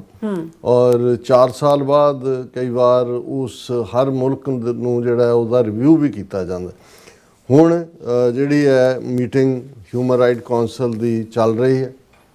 ਇਸ ਵਾਰ ਜਿਵੇਂ ਮੈਂ ਕਿਹਾ ਵੀ ਹਿਊਮਨ ਰਾਈਟ ਕੌਂਸਲ ਦੀ ਪ੍ਰੈਜ਼ੀਡੈਂਸੀ ਸਵਿਟਜ਼ਰਲੈਂਡ ਦੇ ਕੋਲ ਹੈ ਔਰ ਸਵਿਟਜ਼ਰਲੈਂਡ ਦੇ ਡੈਲੀਗੇਸ਼ਨ ਨੇ, ਉਹਨਾਂ ਦੇ ਨੁਮਾਇੰਦੇ ਨੇ ਉਸ ਮੀਟਿੰਗ ਦੇ ਵਿੱਚ ਭਾਰਤ ਨੂੰ ਸੰਬੋਧਨ ਹੁੰਦਿਆਂ ਉਹਨਾਂ ਨੇ ਕਿਹਾ, ਇੰਡੀਅਨ ਗਵਰਨਮੈਂਟ ਨੂੰ ਕਿਹਾ ਕਿ ਭਾਈ ਤੁਸੀਂ to take effective measures to protect minorities and uphold the right to the freedom of expression and the freedom of the media. Bharat ਨੂੰ ਉਹਨਾਂ ਨੇ ਕਿਹਾ ਕਿ ਭਾਈ ਤੁਸੀਂ ਤੁਹਾਡੇ ਮੁਲਕ ਦੇ ਵਿੱਚ ਜਿਹੜੀਆਂ ਘੱਟ ਗਿਣਤੀਆਂ ਨੇ, ਅਕਲੀਅਤਾਂ ਨੇ, ਉਹ ਸੁਰੱਖਿਅਤ ਨਹੀਂ ਨੇ, ਸੇਫ ਨਹੀਂ ਨੇ। ਉਹ ਉਪਾਅ ਕਰੋ ਤਾਂ ਕਿ ਅਕਲੀਅਤਾਂ ਘੱਟ ਗਿਣਤੀਆਂ ਸੇਫ ਹੋਣ। ਔਰ ਇਸੇ ਤਰ੍ਹਾਂ ਤੁਹਾਡੇ ਮੁਲਕ ਦੇ ਵਿੱਚ ਫਰੀडम ਆਫ ਐਕਸਪ੍ਰੈਸ਼ਨ ਨਹੀਂ ਹੈ ਔਰ ਨਾ ਹੀ ਮੀਡੀਆ ਦੀ ਫਰੀडम ਹੈ ਕਿ ਤੁਸੀਂ ਆਜ਼ਾਦੀ ਨਾਲ ਵਿਚਾਰਾਂ ਦਾ ਪ੍ਰਗਟਾਵਾ, ਮੀਡੀਆ ਦੀ ਜਿਹੜੀ ਹੈ ਆਜ਼ਾਦੀ, ਉਸ ਦੇ ਉੱਤੇ ਵੀ ਜਿਹੜਾ ਹੈ ਤੁਹਾਡੇ ਛਾਪੇ ਵੱਜਦੇ ਨੇ ਜਾਂ ਉਹਨਾਂ ਨੂੰ ਤੁਸੀਂ ਸਟੈਂਗੂਲੇਟ ਕੀਤਾ ਹੋਇਆ ਔਰ ਇਸ ਨੂੰ ਮੇਜਰ ਕਰੋ। ਇਹ ਬੜੀ ਹਿਊਮਨ ਰਾਈਟ ਕੌਂਸਲ ਦੇ ਵਿੱਚ ਇਹ ਕਹਿਣਾ ਪ੍ਰੈਜ਼ੀਡੈਂਟ ਦਾ ਬਹੁਤ ਵੱਡੀ ਗੱਲ ਹੈ। ਹੁਣ ਬਜਾਏ ਇਸ ਦੇ ਕਿ ਇੰਡੀਆ ਇਹਨਾਂ ਨੂੰ ਜਿਸ ਸਪਿਰਿਟ ਦੇ ਵਿੱਚ ਇਹ ਸੁਝਾਅ ਦਿੱਤੇ ਗਏ ਔਰ ਮਕਸਦ ਹੀ ਜੇ UN ਦੀ ਬਾਡੀ ਨੇ ਹਿਊਮਨ ਰਾਈਟ ਕੌਂਸਲ ਬਣਾਈ ਹੈ ਤਾਂ ਮਕਸਦ ਇਹ ਹੀ ਹੈ ਵੀ ਕਿੱਥੇ ਕਿੱਥੇ ਕਮਜ਼ੋਰੀਆਂ ਨੇ, ਕਿਹਨੂੰ ਇੰਪਰੂਵ ਕੀਤਾ ਜਾ ਸਕਦਾ ਹੈ। ਪਰ ਇਸ ਦੀ ਥਾਂ ਦੇ ਉੱਤੇ ਜਿਹੜਾ ਇੰਡੀਆ ਦਾ representative UN human right council ਦੇ ਵਿੱਚ ਬੈਠਾ ਹੈ, ਮਿਸਟਰ ਕਸ਼ਿਤਜ ਤਿਆਗੀ, ਉਹਨੇ ਅੱਗੋਂ ਕਾਊਂਟਰ ਕੀਤਾ। ਉਸ ਨੇ ਉਹਨੂੰ ਸਵਿਟਜ਼ਰਲੈਂਡ ਨੂੰ ਚੈਲੰਜ ਕੀਤਾ ਔਰ ਉਹਨੂੰ ਕਿਹਾ ਕਿ ਭਾਈ ਇਹ ਤੁਹਾਡੀ ਇਹ ਜੋ ਤੁਸੀਂ ਇਹਨਾਂ ਦਾ ਹੰਕਾਰ ਦੇਖੋ ਕਿਸ ਲੈਵਲ ਦੇ ਉੱਤੇ ਪੁੱਤਰੇ ਹੋਏ ਨੇ। Mr. Tyagi said it's all the more important for Switzerland to avoid wasting the Council's time with the narratives that are blatantly false and not do justice to the reality of India. ਉਹ Switzerland ਨੂੰ ਕਹਿ ਰਹੇ ਵੀ ਤੁਸੀਂ ਜਿਹੜਾ ਹੈ ਉਹ ਸਾਰਿਆਂ ਦਾ ਵਕਤ ਖਰਾਬ ਕਰ ਰਹੇ ਹੋ, ਤੁਹਾਨੂੰ ਪਤਾ ਹੀ ਨਹੀਂ ਹੈ ਤੁਸੀਂ ਕਿਸ ਮੁਲਕ ਬਾਰੇ ਗੱਲ ਕਰ ਰਹੇ ਹੋ। ਇੰਡੀਆ ਜਿਹੜਾ ਇੰਨੀ ਵੱਡੀ ਡੈਮੋਕ੍ਰੇਸੀ ਤੇ ਇਹ ਉਹ ਤੁਹਾਡਾ ਸਾਰਾ ਨੈਰੇਟਿਵ ਜਿਹੜਾ ਫਾਲ। ਫਿਰ ਉਹ ਕਹਿੰਦਾ instead it should focus on its own challenges such as racism, systematic discrimination and xenophobia. ਉਹ ਕਹਿੰਦਾ ਜੀ ਸਵਿਟਜ਼ਰਲੈਂਡ ਆਪਣਾ ਪਹਿਲਾਂ ਆਪਣੀ ਪੀੜ੍ਹੀ ਥੱਲੇ ਸੋਟਾ ਫੇਰੋ, ਤੁਹਾਡੇ ਨਸਲਵਾਦ ਹੈ, ਤੁਸੀਂ ਜਿਹੜੀ ਹੈ ਉਹ ਵਿਤਕਰਾ ਹੋ ਰਿਹਾ ਔਰ xenophobia ਬਾਹਰਲੇ ਲੋਕਾਂ ਦੇ ਨਾਲ ਨਫ਼ਰਤ ਹੈ। As the world's largest, most diverse and vibrant democracy with a civilizational embrace of pluralism, India remains ready to help Switzerland address these concerns. ਇਹ ਦੇਖੋ ਕਿਸ ਹੱਦ ਉਹ ਕਹਿੰਦਾ ਜੀ ਅਸੀਂ ਦੁਨੀਆ ਦੀ ਬਹੁਤ ਪੁਰਾਣੀ ਸੱਭਿਅਤਾ ਹੈ ਔਰ ਸਾਡੀ ਬੜੀ ਵਾਈਬਰੈਂਟ ਡੈਮੋਕ੍ਰੇਸੀ ਹੈ, ਸਾਨੂੰ ਦੱਸੋ ਅਸੀਂ ਸਵਿਟਜ਼ਰਲੈਂਡ ਦੀ ਕੀ ਮਦਦ ਕਰ ਸਕਦੇ ਹਾਂ ਕਿ ਵੀ ਅਸੀਂ ਤੁਹਾਡੇ ਜਿਹੜੀ ਡਿਸਕ੍ਰਿਮੀਨੇਸ਼ਨ, ਰੇਸ਼ੀਅਲ ਵਿਤਕਰਾ ਔਰ ਜ਼ੀਨੋਫੋਬੀਆ ਹੈ ਉਹਨੂੰ ਅਸੀਂ ਕਿਵੇਂ ਕਰੀ। ਇਹ ਤੋਂ ਤੁਸੀਂ ਅੰਦਾਜ਼ਾ ਲਾਓ ਵੀ ਸਾਡਾ ਵਾਹ ਕਿਸ ਜ਼ਾਲਮ ਦੇ ਨਾਲ ਹੈ, ਜਿਹੜਾ ਕਿਸ ਕਦਰ ਜਿਹੜੀ ਹੈ ਉਸ ਦਾ ਪਾਰਟ ਹੁੰਦਾ। ਔਰ ਇਸ ਗੱਲ ਦਾ ਧਿਆਨ ਰਹੇ ਕਿ ਸਵਿਟਜ਼ਰਲੈਂਡ ਦੇ ਨਾਲ ਸਵਿਟਜ਼ਰਲੈਂਡ 'ਚ ਆਲਮੋਸਟ 28,000 ਦੇ ਕਰੀਬ ਭਾਰਤੀ ਮੂਲ ਦੇ ਲੋਕ ਰਹਿੰਦੇ ਨੇ ਔਰ 1948 ਤੋਂ ਹੀ ਸਵਿਟਜ਼ਰਲੈਂਡ ਦੇ ਨਾਲ ਭਾਰਤ ਦੇ ਡਿਪਲੋਮੈਟਿਕ ਸੰਬੰਧ ਵੀ ਨੇ। ਮੋਦੀ ਉੱਥੇ 2 ਵਾਰ 2016 ਦੇ ਵਿੱਚ ਵੀ ਆਇਆ, 2018 'ਚ ਵੀ ਆਇਆ ਔਰ ਇਸੇ ਤਰ੍ਹਾਂ ਜਿਹੜਾ ਸਵਿਟਜ਼ਰਲੈਂਡ ਦਾ ਪ੍ਰੈਜ਼ੀਡੈਂਟ ਮਿਸਟਰ ਡੋਰਿਸ ਲਿਊਥਾਰਡ ਹੈ ਉਹ 2017 ਦੇ ਵਿੱਚ ਭਾਰਤ ਦੇ ਦੌਰੇ 'ਤੇ ਵੀ ਗਿਆ ਸੀ। ਔਰ ਦੋਨਾਂ ਦੇ ਵਿੱਚ ਜਿਹੜਾ ਵਪਾਰ ਹੈ ਆਲਮੋਸਟ $28 ਬਿਲੀਅਨ ਦਾ ਹੈ, ਜਿਹਦੇ 'ਚ $25 ਬਿਲੀਅਨ ਦੀਆਂ ਚੀਜ਼ਾਂ ਭਾਰਤ ਸਵਿਟਜ਼ਰਲੈਂਡ ਤੋਂ ਮੰਗਵਾਉਂਦਾ ਤੇ ਸਿਰਫ $1.7 ਬਿਲੀਅਨ ਦਾ ਜਿਹੜਾ ਉਹ ਐਕਸਪੋਰਟ ਕਰਦਾ। ਔਰ ਹੁਣ ਤੁਸੀਂ ਇਹਨਾਂ ਦੀ ਇਸ ਦਿਲਵਦੀ ਨੂੰ ਫਿਰ ਇਹ ਇਕੱਲਾ ਇੰਡੀਅਨ ਰਿਪਰੈਜ਼ੈਂਟੇਟਿਵ ਇੱਥੇ ਨਹੀਂ ਰੁਕਿਆ, ਉਸ ਨੇ ਪਾਕਿਸਤਾਨ ਨੂੰ ਜਿਹੜਾ ਉਹ ਵੀ ਨਿਸ਼ਾਨੇ ਦੇ ਉੱਤੇ ਲਿਆ। ਉਹਨੇ ਕਿਹਾ ਕਿ ਜੀ ਪਾਕਿਸਤਾਨ ਜਿਹੜਾ ਉਹ ਆਪਣਾ ਪਹਿਲਾਂ ਦੇਖੇ ਕਿ ਕਿਵੇਂ ਉਹ ਤਾਂ ਦਹਿਸ਼ਤਗਰਦੀ ਦਾ ਬਾਪ ਹੈ ਔਰ ਅਸੀਂ ਇਹ ਕਹਿਣਾ ਚਾਹੁੰਦੇ ਹਾਂ ਕਿ ਪਾਕਿਸਤਾਨ ਜਿਹੜਾ ਉਹ ਆਪਣੇ ਆਪ ਨੂੰ ਸੁਧਾਰੇ। ਔਰ ਦੁਨੀਆ ਦੇ ਵਿੱਚ ਜਦੋਂ ਪਾਕਿਸਤਾਨ ਗੱਲ ਕਰਦਾ ਹੈ ਕਿ ਜੀ ਉਹ ਹਿਊਮਨ ਰਾਈਟ ਔਰ ਦੂਸਰੀ 'ਚ ਤੇ ਕਿਉਂਕਿ ਪਾਕਿਸਤਾਨ ਦੇ ਨੁਮਾਇੰਦੇ ਨੇ ਵੀ ਕਸ਼ਮੀਰ ਦਾ ਮੁੱਦਾ ਚੁੱਕਿਆ ਸੀ ਔਰ ਉਹਨਾਂ ਦੇ ਪਾਕਿਸਤਾਨ ਦਾ ਜਿਹੜਾ ਡਿਪਲੋਮੈਟ ਨੇ ਡੀ ਹਸਨੈਨ, ਉਹਨਾਂ ਨੇ ਕਿਹਾ ਸੀ ਕਿ ਵੀ ਇੱਥੇ ਇੱਕ ਐਸੇ ਮੁਲਕ ਦਾ ਡੈਲੀਗੇਸ਼ਨ ਆਇਆ ਹੋਇਆ ਹੈ ਜਿਹੜਾ ਖੁਦ ਨੂੰ ਦੁਨੀਆ ਦਾ ਸਭ ਤੋਂ ਵੱਡਾ ਲੋਕਤੰਤਰ ਜਮਹੂਰੀਅਤ ਦੱਸਦਾ ਹੈ ਔਰ ਆਪਣੀ ਬ੍ਰਾਂਡਿੰਗ ਵਿਸ਼ਵ ਗੁਰੂ ਦੇ ਨਾਂ ਥੱਲੇ ਕਰਦਾ ਹੈ। ਔਰ ਲੇਕਿਨ ਹਕੀਕਤ ਇਹ ਹੈ ਕਿ ਵੀ ਉਹ ਆਪਣੇ ਉਸਨੇ UN ਦੇ ਥੱਲੇ ਜਿਹੜੀ ਡਿਸਪਿਊਟਡ ਟੈਰੀਟਰੀ ਕਸ਼ਮੀਰ ਹੈ ਉਸ ਦੇ ਉੱਤੇ ਉਹਨੇ ਕਬਜ਼ਾ ਜਮਾਇਆ ਹੋਇਆ ਹੈ ਔਰ ਉੱਥੇ ਲੋਕਾਂ ਦਾ ਮਨੁੱਖੀ ਹੱਕਾਂ ਦਾ ਘਾਣ ਕੀਤਾ ਜਾ ਰਿਹਾ ਹੈ। ਔਰ ਇਹ ਸਾਰਾ ਕੁਝ ਜਿਹੜਾ ਹੈ ਇਹ ਹਿਊਮਨ ਰਾਈਟ ਕੌਂਸਲ ਡਿਸਕਸ਼ਨ 'ਚ ਆਇਆ, ਪਰ ਉਹ ਭਾਰਤ ਨੂੰ ਕਹਿ ਰਿਹਾ, ਪਾਕਿਸਤਾਨ ਵੀ, ਕਿ ਇਹ ਜਮਹੂਰੀਅਤ ਦੇ ਨਾਂ ਦੇ ਉੱਤੇ ਕੀਤਾ ਜਾ ਰਿਹਾ। ਹੁਣ ਇਸ ਦੇ ਜਵਾਬ 'ਚ ਜਿਵੇਂ ਮੈਂ ਕਿਹਾ ਵੀ ਇੰਡੀਅਨ ਰਿਪਰੈਜ਼ੈਂਟੇਟਿਵ ਨੇ ਪਾਕਿਸਤਾਨ ਨੂੰ ਐਪੀ ਸੈਂਟਰ ਆਫ ਟੈਰਰਿਜ਼ਮ ਔਰ ਉਹਨਾਂ ਸਾਰਿਆਂ ਨਾਵਾਂ ਦੇ ਨਾਲ ਐਡਰੈਸ ਕੀਤਾ। ਔਰ ਈਵਨ ਸਵਿਟਜ਼ਰਲੈਂਡ ਜਿਹੜਾ ਪ੍ਰੀਜ਼ਾਈਡ ਕਰ ਰਿਹਾ ਉਸ ਦੇ ਉੱਤੇ, ਉਹਨਾਂ ਨੂੰ ਕਹਿ ਰਹੇ ਨੇ ਕਿ ਜੀ ਆਪਣੀ ਪੀੜੀ ਥੱਲੇ ਸੋਟਾ ਫੇਰੋ, ਤੁਹਾਨੂੰ ਪਤਾ ਹੀ ਨਹੀਂ ਹੈ ਭਾਰਤ ਬਾਰੇ, ਅਸੀਂ ਤਾਂ ਸਭ ਤੋਂ ਵੱਡੀ ਜਮਹੂਰੀਅਤ ਹੈ ਔਰ ਸਭ ਦੇ ਨਾਲ ਜਿਹੜਾ ਅਸੀਂ ਦੁਨੀਆ ਨੂੰ ਸਿਖਾਉਣਾ ਕਿ ਹਿਊਮਨ ਰਾਈਟ ਕੀ ਹੁੰਦੇ ਨੇ। ਹੁਣ ਇਹਨਾਂ ਦੇ ਨਾਲ ਸਾਡਾ ਵਾਹ ਹੈ। ਲੇਕਿਨ ਇੱਕ ਗੱਲ ਚੰਗੀ ਹੈ ਕਿ ਐਟਲੀਸਟ ਵੈਸਟਰਨ ਕੰਟਰੀਜ਼, ਅਮਰੀਕਾ, ਜੇ ਹੁਣ ਅਮਰੀਕਾ ਦੇ ਪੀਟਰ ਨੋਵਾਰਿਓ ਐਡਵਾਈਜ਼ਰ ਨੇ ਕਿਹਾ ਸੀ ਕਿ ਭਾਈ ਉੱਥੇ ਤਾਂ ਬ੍ਰਾਹਮਣ ਜਿਹੜੇ ਨੇ ਉਹੀ ਪ੍ਰੋਫਿਟਿੰਗ ਫਾਇਦਾ ਚੱਕ ਰਹੇ ਨੇ, ਆਮ ਲੋਕ ਸਫਰ ਕਰ ਰਹੇ ਨੇ। ਔਰ ਇਸ ਸਾਰੇ 'ਚੋਂ ਇਹ ਜ਼ਰੂਰ ਨਿਕਲਦਾ ਹੈ ਕਿ ਵੀ ਵੈਸਟਰਨ ਮੁਲਕ ਵੀ ਇਹ ਸਮਝ ਰਹੇ ਨੇ ਕਿ ਜਿਹੜੀ ਇਹਨਾਂ ਦੀ ਡੈਮੋਕ੍ਰੇਸੀ ਔਰ ਜਮਹੂਰੀਅਤ ਹੈ ਇਹ ਇੱਕ ਵੱਡਾ ਫਰਾਡ ਹੈ, ਇਸ ਤੋਂ ਵੱਧ ਕੇ ਕੁਝ ਨਹੀਂ ਹੈ। ਜੀ ਡਾਕਟਰ ਸਾਹਿਬ, ਤੁਹਾਡਾ ਬਹੁਤ ਬਹੁਤ ਧੰਨਵਾਦ। ਸੋ ਥੱਲੇ ਨੇ ਬ੍ਰੇਕ ਵਿਊਅਰਸ, ਤੁਸੀਂ ਇਸੇ ਤਰ੍ਹਾਂ ਹੀ ਬਣੇ ਰਹਿਣਾ। ਮਿਲਦੇ ਹਾਂ ਛੋਟੇ ਜਿਹੇ ਵਕਫੇ ਤੋਂ ਬਾਅਦ।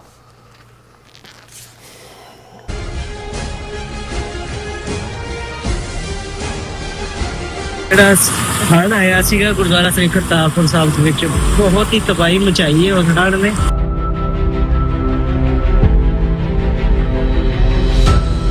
ਟੀਮ ਯੂਨਾਈਟਿਡ 6 ਇੱਥੇ ਪਿੰਡ ਸਸਰਾਲੀ ਵਿਖੇ ਬੰਦ ਬਣਾਉਣ ਦੀ ਸੇਵਾ ਪਿਛਲੇ 2 ਦਿਨਾਂ ਤੋਂ ਗੁਰੂ ਮਹਾਰਾਜ ਯੂਨਾਈਟਿਡ 6 ਵੱਲੋਂ ਵੀ ਲੈ ਰਹੇ ਹਨ ਜੀ। ਟੀਮ ਯੂਨਾਈਟਿਡ 6 ਇੱਥੇ ਹਰ ਵਕਤ ਹਾਜ਼ਰ ਹੈ ਜੀ। ਜਿਸ ਵੀ ਚੀਜ਼ ਦੀ ਜ਼ਰੂਰਤ ਹੋਵੇਗੀ ਉਸ ਚੀਜ਼ ਦੀ ਜਾਣਕਾਰੀ ਟੀਮ ਯੂਨਾਈਟਿਡ 6 ਤੁਹਾਨੂੰ ਪਹੁੰਚਾਉਂਦੀ ਰਹੇਗੀ ਜੀ। ਪੰਜਾਬ ਵਿੱਚ ਆਏ ਹੜ੍ਹਾਂ ਨੇ ਸਭ ਪਾਸੇ ਤਬਾਹੀ ਮਚਾਈ ਹੋਈ ਹੈ। ਚਾਰੇ ਪਾਸੇ ਪਾਣੀ ਹੀ ਪਾਣੀ ਹੈ। ਜਨ ਜੀਵਨ ਬੁਰੀ ਤਰ੍ਹਾਂ ਪ੍ਰਭਾਵਿਤ ਹੋਇਆ ਹੈ। ਫਸਲਾਂ ਤਬਾਹ ਹੋ ਚੁੱਕੀਆਂ ਹਨ ਤੇ ਲੋਕ ਬੇਘਰ ਹੋ ਗਏ ਹਨ।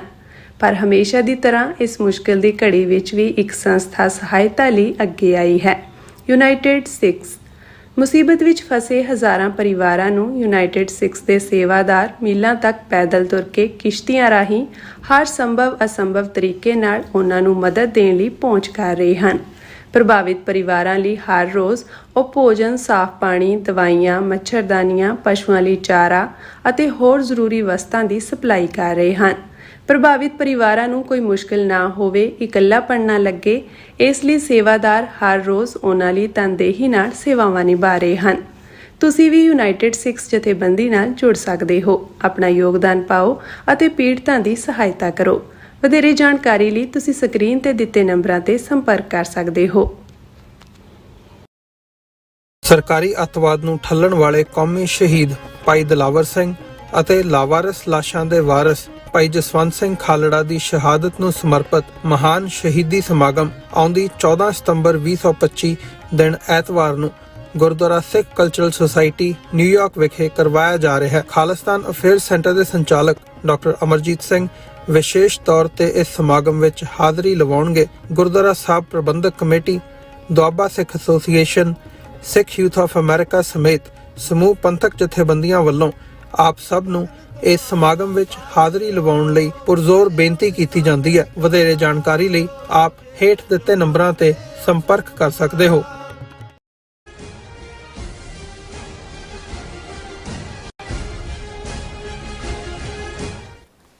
ਵਿਊਅਰਸ, ਬ੍ਰੇਕ ਤੋਂ ਬਾਅਦ ਤੁਹਾਡਾ ਸਭ ਦਾ ਸਵਾਗਤ ਹੈ। ਸੋ ਵਿਊਅਰਸ, ਗੱਲਬਾਤ ਕਰਨ ਜਾ ਰਹੇ ਹਾਂ ਕਿ ਪ੍ਰੈਜ਼ੀਡੈਂਟ ਟਰੰਪ ਵੱਲੋਂ ਭਾਰਤ ਲਈ ਨਾਮਜ਼ਦ ਕੀਤੇ ਗਏ ਐਂਬੈਸਡਰ ਸਰਜੀ ਗੋਡ ਦੀ ਸੈਨੇਟ ਸਾਹਮਣੇ ਕਨਫਰਮੇਸ਼ਨ ਹੀਅਰਿੰਗ ਚੱਲ ਰਹੀ ਹੈ ਔਰ ਇਸ ਦੌਰਾਨ ਸਾਹਮਣੇ ਆਇਆ ਹੈ ਕਿ ਭਾਰਤ ਨੇ ਅਮਰੀਕਾ ਨਾਲ ਟ੍ਰੇਡ ਡੀਲ ਸਿਰੇ ਚਾੜਨ ਲਈ ਆਪਣੇ ਖੇਤੀਬਾੜੀ ਸੈਕਟਰ ਨੂੰ ਕੁਰਬਾਨ ਕਰ ਦਿੱਤਾ ਹੈ। ਸੋ ਇਸ ਬਾਰੇ ਆਪਾਂ ਗੱਲਬਾਤ ਕਰਨ ਜਾ ਰਹੇ ਹਾਂ। ਸੋ ਅਸੀਂ ਚਾਹਾਂਗੇ ਕਿ ਤੁਸੀਂ ਇਸੇ ਤਰ੍ਹਾਂ ਬਣੇ ਰਹਿਣਾ, ਦੇਖਣ ਸੁਣ ਲਿਆ, ਲਿਖਣ ਲਈ ਤੁਹਾਡਾ ਸਭ ਦਾ ਬਹੁਤ ਬਹੁਤ ਸ਼ੁਕਰੀਆ ਜੀ। ਡਾਕਟਰ ਸਾਹਿਬ, ਕੀ ਵਿਚਾਰਾਂ ਨੇ? ਦੇਖੋ, ਕੱਲ੍ਹ ਦੇ ਪ੍ਰੋਗਰਾਮ ਦੇ ਵਿੱਚ ਸਾਡੇ 2 ਸੈਗਮੈਂਟ ਜਿਹੜੇ ਸਾਡੇ ਦਰਸ਼ਕਾਂ ਵੱਲੋਂ ਕਾਫੀ ਪਸੰਦ ਵੀ ਕੀਤੇ ਗਏ। ਜ਼ਾਹਰ ਹੈ, ਇੱਕ ਤਾਂ ਬੰਗਲਾਦੇਸ਼ ਦੇ ਉੱਪਰ ਸੀ ਕਿ ਭਾਈ ਜਿਹੜਾ ਬੰਗਲਾਦੇਸ਼ ਦੀ ਤਰਜ਼ ਦੇ ਉੱਤੇ ਜੋ ਨੇਪਾਲ ਦੇ ਵਿੱਚ ਹੋਇਆ ਔਰ ਨੇਪਾਲ ਦੇ ਵਿੱਚ ਕਿਵੇਂ RSS ਔਰ ਉਹਨਾਂ ਦੀ ਰਾਹ ਇਹ ਕੰਮ ਕਰ ਰਹੀ ਹੈ ਰਾਜਾਸ਼ਾਹੀ ਨੂੰ ਵਾਪਸ ਲਿਆਉਣ ਲਈ, ਹਿੰਦੂ ਰਾਸ਼ਟਰ ਨੂੰ ਵਾਪਸ ਬਣਾਉਣ ਲਈ। ਔਰ ਇਹੀ ਕਾਰਨ ਹੈ ਹੁਣ ਆਲਰੇਡੀ ਜਿਹੜੀ ਫੌਜ ਦੇ ਰਾਹੀਂ ਨੈਗੋਸ਼ੀਏਸ਼ਨ ਸ਼ੁਰੂ ਹੋਈ ਹੈ, ਜਿਹੜਾ RSS ਦਾ ਉਹ ਧੜਾ ਹੈ ਉਹ ਆਲਰੇਡੀ ਕਹਿ ਰਹੇ ਨੇ ਜੀ ਕਿ ਇਹਨੂੰ ਕਨਸਟੀਟਿਊਸ਼ਨ ਨੂੰ ਸਸਪੈਂਡ ਕਰੋ, ਰਾਜਾਸ਼ਾਹੀ ਲਿਆਓ, ਪ੍ਰੈਜ਼ੀਡੈਂਸ਼ੀਅਲ ਸਿਸਟਮ ਲਿਆਓ ਔਰ ਹਿੰਦੂ ਰਾਸ਼ਟਰ ਐਲਾਨੋ। ਔਰ ਜਿਨ੍ਹਾਂ ਲੋਕਾਂ ਨੇ ਵੱਡੇ ਪੈਮਾਨੇ 'ਤੇ ਪ੍ਰੋਟੈਸਟ ਕੀਤੇ ਨੇ, ਜਿਹਨੂੰ ਜਿਹੜੀ ਇਹ ਜਨਰੇਸ਼ਨ Z ਕਿਹਾ ਜਾ ਰਿਹਾ, ਉਹਨਾਂ ਨੇ ਤਾਂ ਉਹ ਜਿਹੜੇ ਰਾਜਾਸ਼ਾਹੀ ਵਾਲੇ ਨੇ ਉਹਨੂੰ ਮਿਲਣ ਤੋਂ ਹੀ ਨਾ ਕਰ ਦਿੱਤੀ। ਸੋ ਇੱਕ ਪਾਸੇ ਜਿਹੜੀ ਇਹਨਾਂ ਦੀ ਇੰਟਰਫੇਰੈਂਸ ਉਸ ਲੈਵਲ ਦੇ ਉੱਤੇ ਚੱਲ ਕੇ ਨੇਪਾਲ ਦੇ ਵਿੱਚ ਅਨਸਟੇਬਿਲਿਟੀ ਪੈਦਾ ਕਰਨ ਦੀ ਹੈ, ਜਿਹਦੇ 'ਚ ਸਾਡਾ ਕੱਲ੍ਹ ਹੀ ਇਸ ਦੇ ਉੱਤੇ ਅਨੁਮਾਨ ਸੀ ਕਿ ਵੀ ਇਹਦੇ 'ਚ ਇੰਡੀਅਨ ਏਜੰਸੀਆਂ ਔਰ RSS ਸਿੱਧੇ ਤੌਰ 'ਤੇ ਇਨਵੋਲਵ ਹੈ। ਉੱਥੇ ਦੂਸਰੇ ਪਾਸੇ ਅਸੀਂ ਇਹ ਵੀ ਕਿਹਾ ਸੀ ਕਿ ਜਦੋਂ president Trump ਬਲੋ hot and cold ਕਰ ਰਹੇ ਨੇ, ਸ਼ੋਲੇ ਤੋਂ ਸ਼ਬਨਮ ਤੱਕ ਜਿਹਨੂੰ ਇਹ ਕਿਹਾ ਜਾ ਸਕਦਾ, ਸ਼ੋਲਾ ਅੱਗ ਨੂੰ ਕਹਿੰਦੇ ਨੇ ਕਿ ਕਦੇ ਲੱਗਦਾ ਹੈ ਵੀ ਅੱਗ ਉਗਲ ਰਹੇ ਨੇ, ਕਦੇ ਲੱਗਦਾ ਹੈ ਵੀ ਸ਼ਬਨਮ ਜਿਹੜਾ ਹੈ ਉਹ ਅਸੀਂ ਤਰੇਲ ਨੂੰ ਕਹਿੰਦੇ, ਉਸ ਤਰੇਲ ਕਿ ਕਈ ਵਾਰੀ ਤਰੇਲ ਵਾਂਗ ਠੰਡੇ। ਤਾਂ ਸਾਡਾ ਇਹ ਸੀ ਵੀ ਆਲਰੇਡੀ ਉਹਨਾਂ ਦਾ ਫੋਕਸ ਟ੍ਰੇਡ ਡੀਲ ਹੈ ਔਰ ਇੰਡੀਆ ਨੇ ਇਹ ਰਿਅਲਾਈਜ਼ ਕਰ ਲਿਆ ਕਿ ਵੀ ਭਾਵੇਂ ਚੀਨ ਰੂਸ ਵੱਲ ਜਾਣ ਦਾ ਡਰਾਮਾ ਜਿਹਾ ਕਰਕੇ ਇੱਕ ਡਰ ਦੇਣ ਦੀ ਕੋਸ਼ਿਸ਼ ਕੀਤੀ ਔਰ ਟਰੰਪ ਨੇ ਵੀ ਕਿਹਾ ਕਿ ਜੀ we have lost Russia and India to darkened deeper China. ਪਰ ਉਹਨਾਂ ਨੂੰ ਵੀ ਪਤਾ ਵੀ ਅਮਰੀਕਾ ਬਿਨਾਂ ਗੁਜ਼ਾਰਾ ਨਹੀਂ ਹੈ ਉਹਨਾਂ ਦਾ, ਅਮਰੀਕਾ ਦਾ ਭਾਰਤ ਬਿਨਾਂ ਗੁਜ਼ਾਰਾ ਹੈ। ਸੋ ਹੁਣ ਜਿਹੜੀ ਕੁਇਕ ਡਿਵੈਲਪਮੈਂਟਸ ਇਹਨਾਂ 24 ਘੰਟੇ ਦੇ ਵਿੱਚ ਹੋਈਆਂ ਨੇ, ਜਿਵੇਂ ਸਰਜੀ ਗੌਰ ਜਿਨ੍ਹਾਂ ਨੂੰ ਪ੍ਰੈਜ਼ੀਡੈਂਟ ਟਰੰਪ ਨੇ ਨਾ ਸਿਰਫ ਅਮਰੀਕਾ ਦਾ ਭਾਰਤ ਵਿੱਚ ਐਂਬੈਸਡਰ ਬਣਾਇਆ ਬਲਕਿ ਸੈਂਟਰਲ ਏਸ਼ੀਆ ਔਰ ਸਾਊਥ ਏਸ਼ੀਆ ਦਾ ਰਾਜਦੂਤ ਵੀ ਬਣਾਇਆ। ਉਹਨਾਂ ਦੀ ਇੱਕਦਮ, ਕਿਉਂਕਿ ਨੋਮੀਨੇਸ਼ਨ ਤਾਂ ਉਹਨਾਂ ਦੀ ਅਗਸਤ ਮਹੀਨੇ ਦੀ ਹੋਈ ਹੈ, ਪਰ ਪਰਸੋਂ ਜਦੋਂ ਹੌਟ ਬਲੋ ਐਂਡ ਕੋਲਡ ਵਾਲਾ ਪਾਰਟ ਚੱਲ ਰਿਹਾ ਸੀ, ਨਾਲ ਦੀ ਨਾਲ ਅੱਜ ਔਰ ਜਿਹੜੀ ਹੈ ਉਹਨਾਂ ਦੀ ਸੈਨੇਟ ਦੀ ਕਮੇਟੀ ਦੇ ਸਾਹਮਣੇ ਕਨਫਰਮੇਸ਼ਨ ਹੀਅਰਿੰਗ ਚੱਲ ਰਹੀ ਹੈ ਔਰ ਜਿਸ ਦੇ ਵਿੱਚ ਜਿਹੜੇ ਸਵਾਲ ਆਏ ਨੇ ਔਰ ਜਿਵੇਂ ਉਹਨਾਂ ਨੇ ਰਿਸਪੌਂਡ ਕੀਤਾ, ਜ਼ਾਹਰ ਹੈ ਭਾਰਤ ਦੀ ਇੰਪੋਰਟੈਂਸ ਦਾ ਵੀ ਉਹਨਾਂ ਨੇ ਜ਼ਿਕਰ ਕੀਤਾ ਕਿ ਭਾਈ US ਔਰ ਇੰਡੀਆ ਦੀ ਜਿਹੜੀ ਪਾਰਟਨਰਸ਼ਿਪ ਹੈ ਇਹ 21ਵੀਂ ਸਦੀ ਦੇ ਜਿਹੜਾ ਹੈ ਉਸ ਨੂੰ ਡਿਫਾਈਨ ਕਰੇਗੀ। ਉਹਨੇ ਸਰਜੀਓ ਗੌਰ ਨੇ ਕਿਹਾ, ਉਹਨਾਂ ਨੇ ਕਿਹਾ ਕਿ ਭਾਈ ਅਸੀਂ cooperation, defence, technology, artificial intelligence, semi conductor, pharmaceutical, optical minerals, ਇਹ ਸਾਰੇ ਮੁੱਦਿਆਂ ਦੇ ਉੱਤੇ ਸਾਡਾ ਜਿਹੜਾ ਹੈ ਉਹ ਆਪਸੀ ਸਾਂਝਾਂ ਹੋਣਗੀਆਂ। ਔਰ ਨਾਲ ਦੀ ਨਾਲ ਉਹਨਾਂ ਨੇ ਇਹ ਵੀ ਕਿਹਾ ਕਿ ਵੀ ਜਿਹੜਾ ਕੁਆਡ ਪ੍ਰਤੀ ਵੀ ਸਾਡੇ ਪ੍ਰੈਜ਼ੀਡੈਂਟ ਜਿਹੜੇ ਨੇ ਉਹ ਕਮਿਟਡ ਨੇ, ਅਸੀਂ ਇਹਨੂੰ ਮਜ਼ਬੂਤ ਕਰਨਾ ਚਾਹਾਂਗੇ। ਔਰ ਮਾਰਕੋ ਰੂਬੀਓ ਨੇ ਜਦੋਂ ਇੰਟਰੋਡਿਊਸ ਕਰਵਾਇਆ ਸਰਜੀ ਨੂੰ ਤਾਂ ਉਹਨਾਂ ਨੇ ਕਿਹਾ ਵੀ ਭਾਰਤ ਜਿਹੜਾ ਸਾਡੇ ਲਈ ਇੱਕ ਅਹਿਮੀਅਤ ਵਾਲਾ ਮੁਲਕ ਹੈ ਔਰ ਫਿਊਚਰ ਦੇ ਵਿੱਚ ਅਸੀਂ ਦੇਖਾਂਗੇ ਕਿ ਭਾਈ ਇਹ ਜਿਹੜੀ ਹੈ ਸਾਡੀ ਚੰਗੀ ਰਿਲੇਸ਼ਨਸ਼ਿਪ ਆਪਸ ਦੇ ਵਿੱਚ ਬਣੀ ਰਹੇ। ਲੇਕਿਨ ਇਸ ਸਾਰੇ ਦੇ ਵਿੱਚ ਜਿਹੜਾ ਵੀਕਰ ਪਾਰਟ ਹੈ ਜਾਂ ਜਿਹਦੇ ਤੋਂ ਮੈਨੂੰ ਇਹ ਲੱਗਦਾ, ਜਦੋਂ ਅਸੀਂ ਕੱਲ੍ਹ ਵੀ ਇਹ ਕਿਹਾ ਸੀ ਕਿ ਵੀ ਹੁਣ ਇਹ ਜਿਹੜੀ ਵਾਪਸ ਗੱਲਬਾਤ ਸ਼ੁਰੂ ਹੋਈ, ਹਾਲਾਂ ਹੁਣ ਕੁਝ ਹੋਰ ਵੀ ਖਬਰਾਂ ਨਿਕਲ ਕੇ ਸਾਹਮਣੇ ਆਈਆਂ ਨੇ ਕਿ ਕਿਵੇਂ ਇੱਕ ਅਨਨੋਨ ਮੈਨ ਜਿਹਦੀ ਅਜੇ ਆਈਡੈਂਟੀਟੀ ਸਾਹਮਣੇ ਨਹੀਂ ਆਈ, ਉਹਨੇ ਗੋਲਫ ਖੇਡਦਿਆਂ ਟਰੰਪ ਦੇ ਨਾਲ 10 ਮਿੰਟ ਮੁਲਾਕਾਤ ਕੀਤੀ ਔਰ ਉਸ ਤੋਂ ਬਾਅਦ ਜਿਹੜਾ ਟਰੰਪ ਨੇ ਉਹ ਟਵੀਟ ਕੀਤਾ, ਫਿਰ ਮੋਦੀ ਨੇ 4 ਘੰਟੇ ਦੇ ਵਿੱਚ ਕੀਤਾ। ਉਹਦੇ 'ਚ ਹੈ ਕਿ ਵੀ ਅਮਰੀਕਾ ਤੋਂ ਬਾਅਦ ਸਭ ਤੋਂ ਵੱਡਾ ਟਰੰਪ ਟਾਵਰ ਤਾਂ ਬੰਬੇ ਦੇ ਵਿੱਚ ਬਣ ਰਿਹਾ ਟਰੰਪ ਦਾ, ਔਰ ਟਰੰਪ ਦੀ ਡਾਟਰ ਸਨ ਇਨ ਲਾਅ ਵੀ ਟਰੈਵਲ ਕਰਕੇ ਗਏ ਔਰ ਇਹ ਚੱਲ ਰਹੀ ਹੈ ਚਰਚਾ ਕਿ ਭਾਈ ਐਸਾ ਕੀ ਆਫਰ ਕੀਤਾ ਹੈ ਉਹਨਾਂ ਨੇ ਕਿ ਵੀ ਇਹ ਰਿਵਰਸ ਹੋਇਆ ਸਾਰਾ ਪਾਰਟ ਔਰ ਇੱਕਦਮ ਗੱਲਬਾਤ। ਪਰ ਮੈਨੂੰ ਲੱਗਦਾ ਕਿ ਵੀ ਚਲੋ ਇਹ ਕਿਆ ਸਰਾਈਆਂ ਔਰ ਕਹਾਣੀਆਂ ਸਿਆਸੀ ਦੁਨੀਆ ਦੇ ਵਿੱਚ ਚੱਲਦੀਆਂ ਰਹਿੰਦੀਆਂ ਨੇ, ਪਰ ਇਸ ਤੋਂ ਸਭ ਤੋਂ ਵੱਡੀ ਗੱਲ ਹੈ ਵੀ ਇੰਡੀਆ ਨੇ ਪ੍ਰਾਈਵੇਟਲੀ ਇਹ ਕੰਨਾਂ 'ਚ ਪਾ ਦਿੱਤਾ ਵੀ ਅਸੀਂ ਰੂਸ ਦਾ ਤੇਲ ਨਹੀਂ ਖਰੀਦਾਂਗੇ। ਪਰ ਸਭ ਤੋਂ ਵੱਡੀ ਗੱਲ ਟ੍ਰੇਡ ਦੇ ਵਿੱਚ ਜਿਹੜੇ 2 ਸੈਕਟਰ ਜਿਹੜੀ ਖੋਲ੍ਹਣ ਦੀ ਮੰਗ ਅਮਰੀਕਾ ਕਰ ਰਿਹਾ, ਜਿਨ੍ਹਾਂ ਦੇ ਵਿੱਚ ਐਗਰੀਕਲਚਰ ਸੈਕਟਰ ਹੈ ਔਰ ਡੇਅਰੀ ਸੈਕਟਰ ਹੈ, ਉਹਦੇ 'ਚ ਮੈਨੂੰ ਲੱਗਦਾ ਹੈ ਕਿ ਵੀ ਭਾਰਤੀ ਕਿਸਾਨਾਂ ਦੇ ਹਿੱਤਾਂ ਨੂੰ ਕੁਰਬਾਨ ਕਰ ਦਿੱਤਾ ਹੈ ਮੋਦੀ ਨੇ। ਔਰ ਇਹ ਉਸੇ ਪਾਰਟ 'ਚ ਹੀ ਆਉਂਦਾ ਕਿ ਜਦੋਂ ਅਲ ਗੌਰ ਨੂੰ ਪੁੱਛਿਆ ਜਾਂਦਾ, ਜਿਹੜੇ ਇੱਕ ਨੇਬਰਾਸਕਾ ਤੋਂ ਸੈਨੇਟਰ ਨੇ ਮਿਸਟਰ ਪੀਟ ਰਿਕਟਸ, ਉਹ ਕਹਿੰਦੇ ਨੇ with the trade negotiations restarting, getting India to reduce their tariffs on US agriculture should be prioritized as part of the overall finalized trade agreement. ਹੁਣ ਇਹ ਜਿਹੜੀਆਂ ਐਗਰੀਕਲਚਰ ਬੈਲਟ ਨੇ America, ਜਿਵੇਂ ਨਬਰਾਸਕਾ ਹੈ ਜਾਂ ਜਿੱਥੋਂ ਕੋਈ ਚੀਜ਼ ਆਉਂਦੀ ਹੈ, ਫਾਰਮਰ ਲੌਬੀ ਦੀ ਇਹ ਗੱਲ ਕਰਦੇ ਨੇ। ਹੁਣ ਉਹ ਉਹਨੂੰ ਪੁੱਛਦਾ ਹੈ ਜਿਹੜਾ ਐਂਬੈਸਡਰ ਡੈਜ਼ਿਗਨੇਟ ਹੈ ਸਰਜੀਓ ਕਿ ਜੀ ਜਿਹੜੀ ਤੁਹਾਡੀ ਟ੍ਰੇਡ ਡੀਲ ਤੁਸੀਂ ਰੀਸਟਾਰਟ ਕਰ ਰਹੇ ਹੋ ਉਹਦੇ 'ਚ ਜਿਹੜਾ ਇੰਡੀਆ ਨੇ ਵਾਧੂ ਟੈਰਿਫਸ ਐਗਰੀਕਲਚਰ ਦੇ ਉੱਤੇ ਅਮਰੀਕਨ ਪ੍ਰੋਡਕਟਸ 'ਤੇ ਲਾਈਆਂ, ਕੀ ਉਹਨੂੰ ਰਿਡਿਊਸ ਕਰਨ ਦੇ ਉੱਤੇ ਸਮਝੌਤਾ ਹੈ? ਇਹ ਤੁਹਾਡੀ ਪ੍ਰਾਇੋਰਟੀ ਹੈ? ਇਹਦੇ ਜਵਾਬ 'ਚ ਦਿੰਦੇ ਨੇ 100% ਗੌਰ ਆਨਸਰਡ।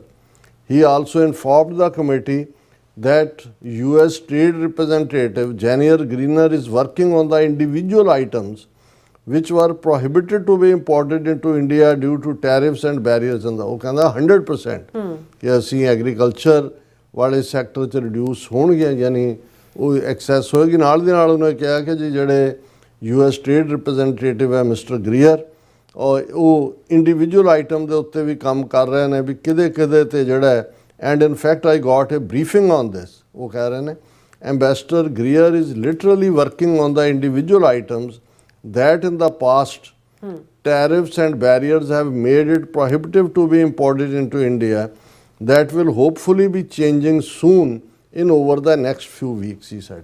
ਜਿਸ ਕੌਨਫੀਡੈਂਸ ਨਾਲ ਐਂਬੈਸਡਰ ਗੌਰ ਕਹਿ ਰਿਹਾ ਹੈ ਕਿ ਆਉਣ ਵਾਲੇ ਦਿਨਾਂ ਦੇ ਵਿੱਚ ਜਿਹੜਾ ਨਵਾਂ ਟ੍ਰੇਡ ਐਗਰੀਮੈਂਟ ਹੈ ਉਹਦੇ 'ਚ ਸਾਰਾ ਕੁਝ ਬਦਲ ਜਾਏਗਾ, ਤੇ ਫਿਰ ਇਸ ਤੋਂ ਅਸੀਂ ਅੰਦਾਜ਼ਾ ਲਾ ਸਕਦੇ ਹਾਂ ਵੀ ਕਿਸਾਨਾਂ ਦੇ ਹਿੱਤ ਵੀ ਵੇਚ ਦਿੱਤੇ ਨੇ।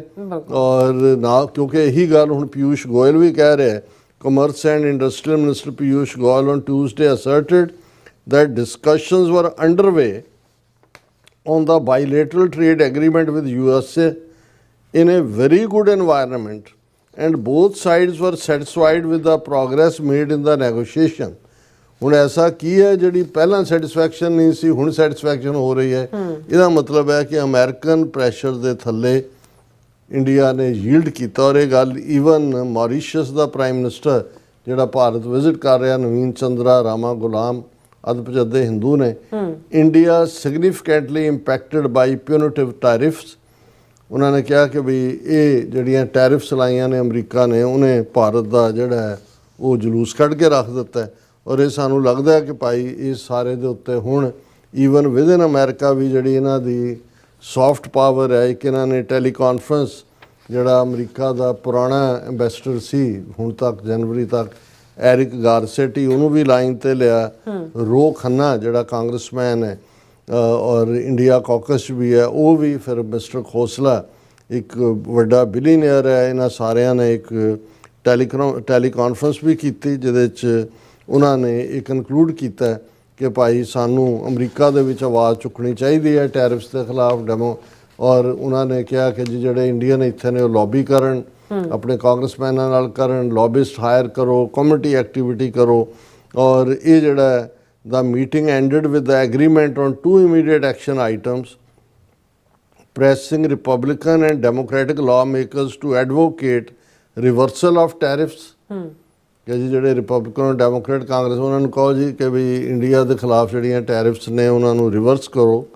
And ramping up visible community activism to signal the strategic importance of US India partnership, ਕਿ ਭਾਈ ਇੰਨੀ ਕੁ ਐਕਟੀਵਿਟੀ ਕਰੋ ਔਰ ਦੱਸੋ ਕਿ ਜਿਹੜੀ ਅਮਰੀਕਾ ਔਰ ਭਾਰਤ ਦੀ ਪਾਰਟਨਰਸ਼ਿਪ ਆ ਕਿੰਨੀ ਇੰਪੋਰਟੈਂਟ ਹੈ।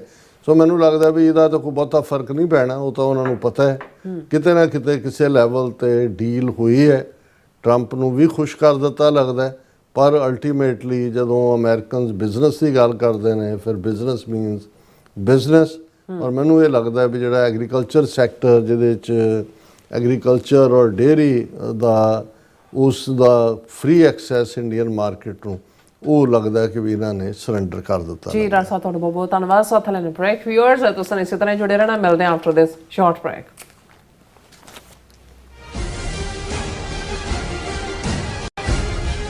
ਜਿਹੜਾ ਹੜ੍ਹ ਆਇਆ ਸੀਗਾ ਗੁਰਦੁਆਰਾ ਸਾਹਿਬ ਕਰਤਾਰਪੁਰ ਸਾਹਿਬ ਦੇ ਵਿੱਚ, ਬਹੁਤ ਹੀ ਤਬਾਹੀ ਮਚਾਈ ਹੈ ਉਸ ਹੜ੍ਹ ਨੇ।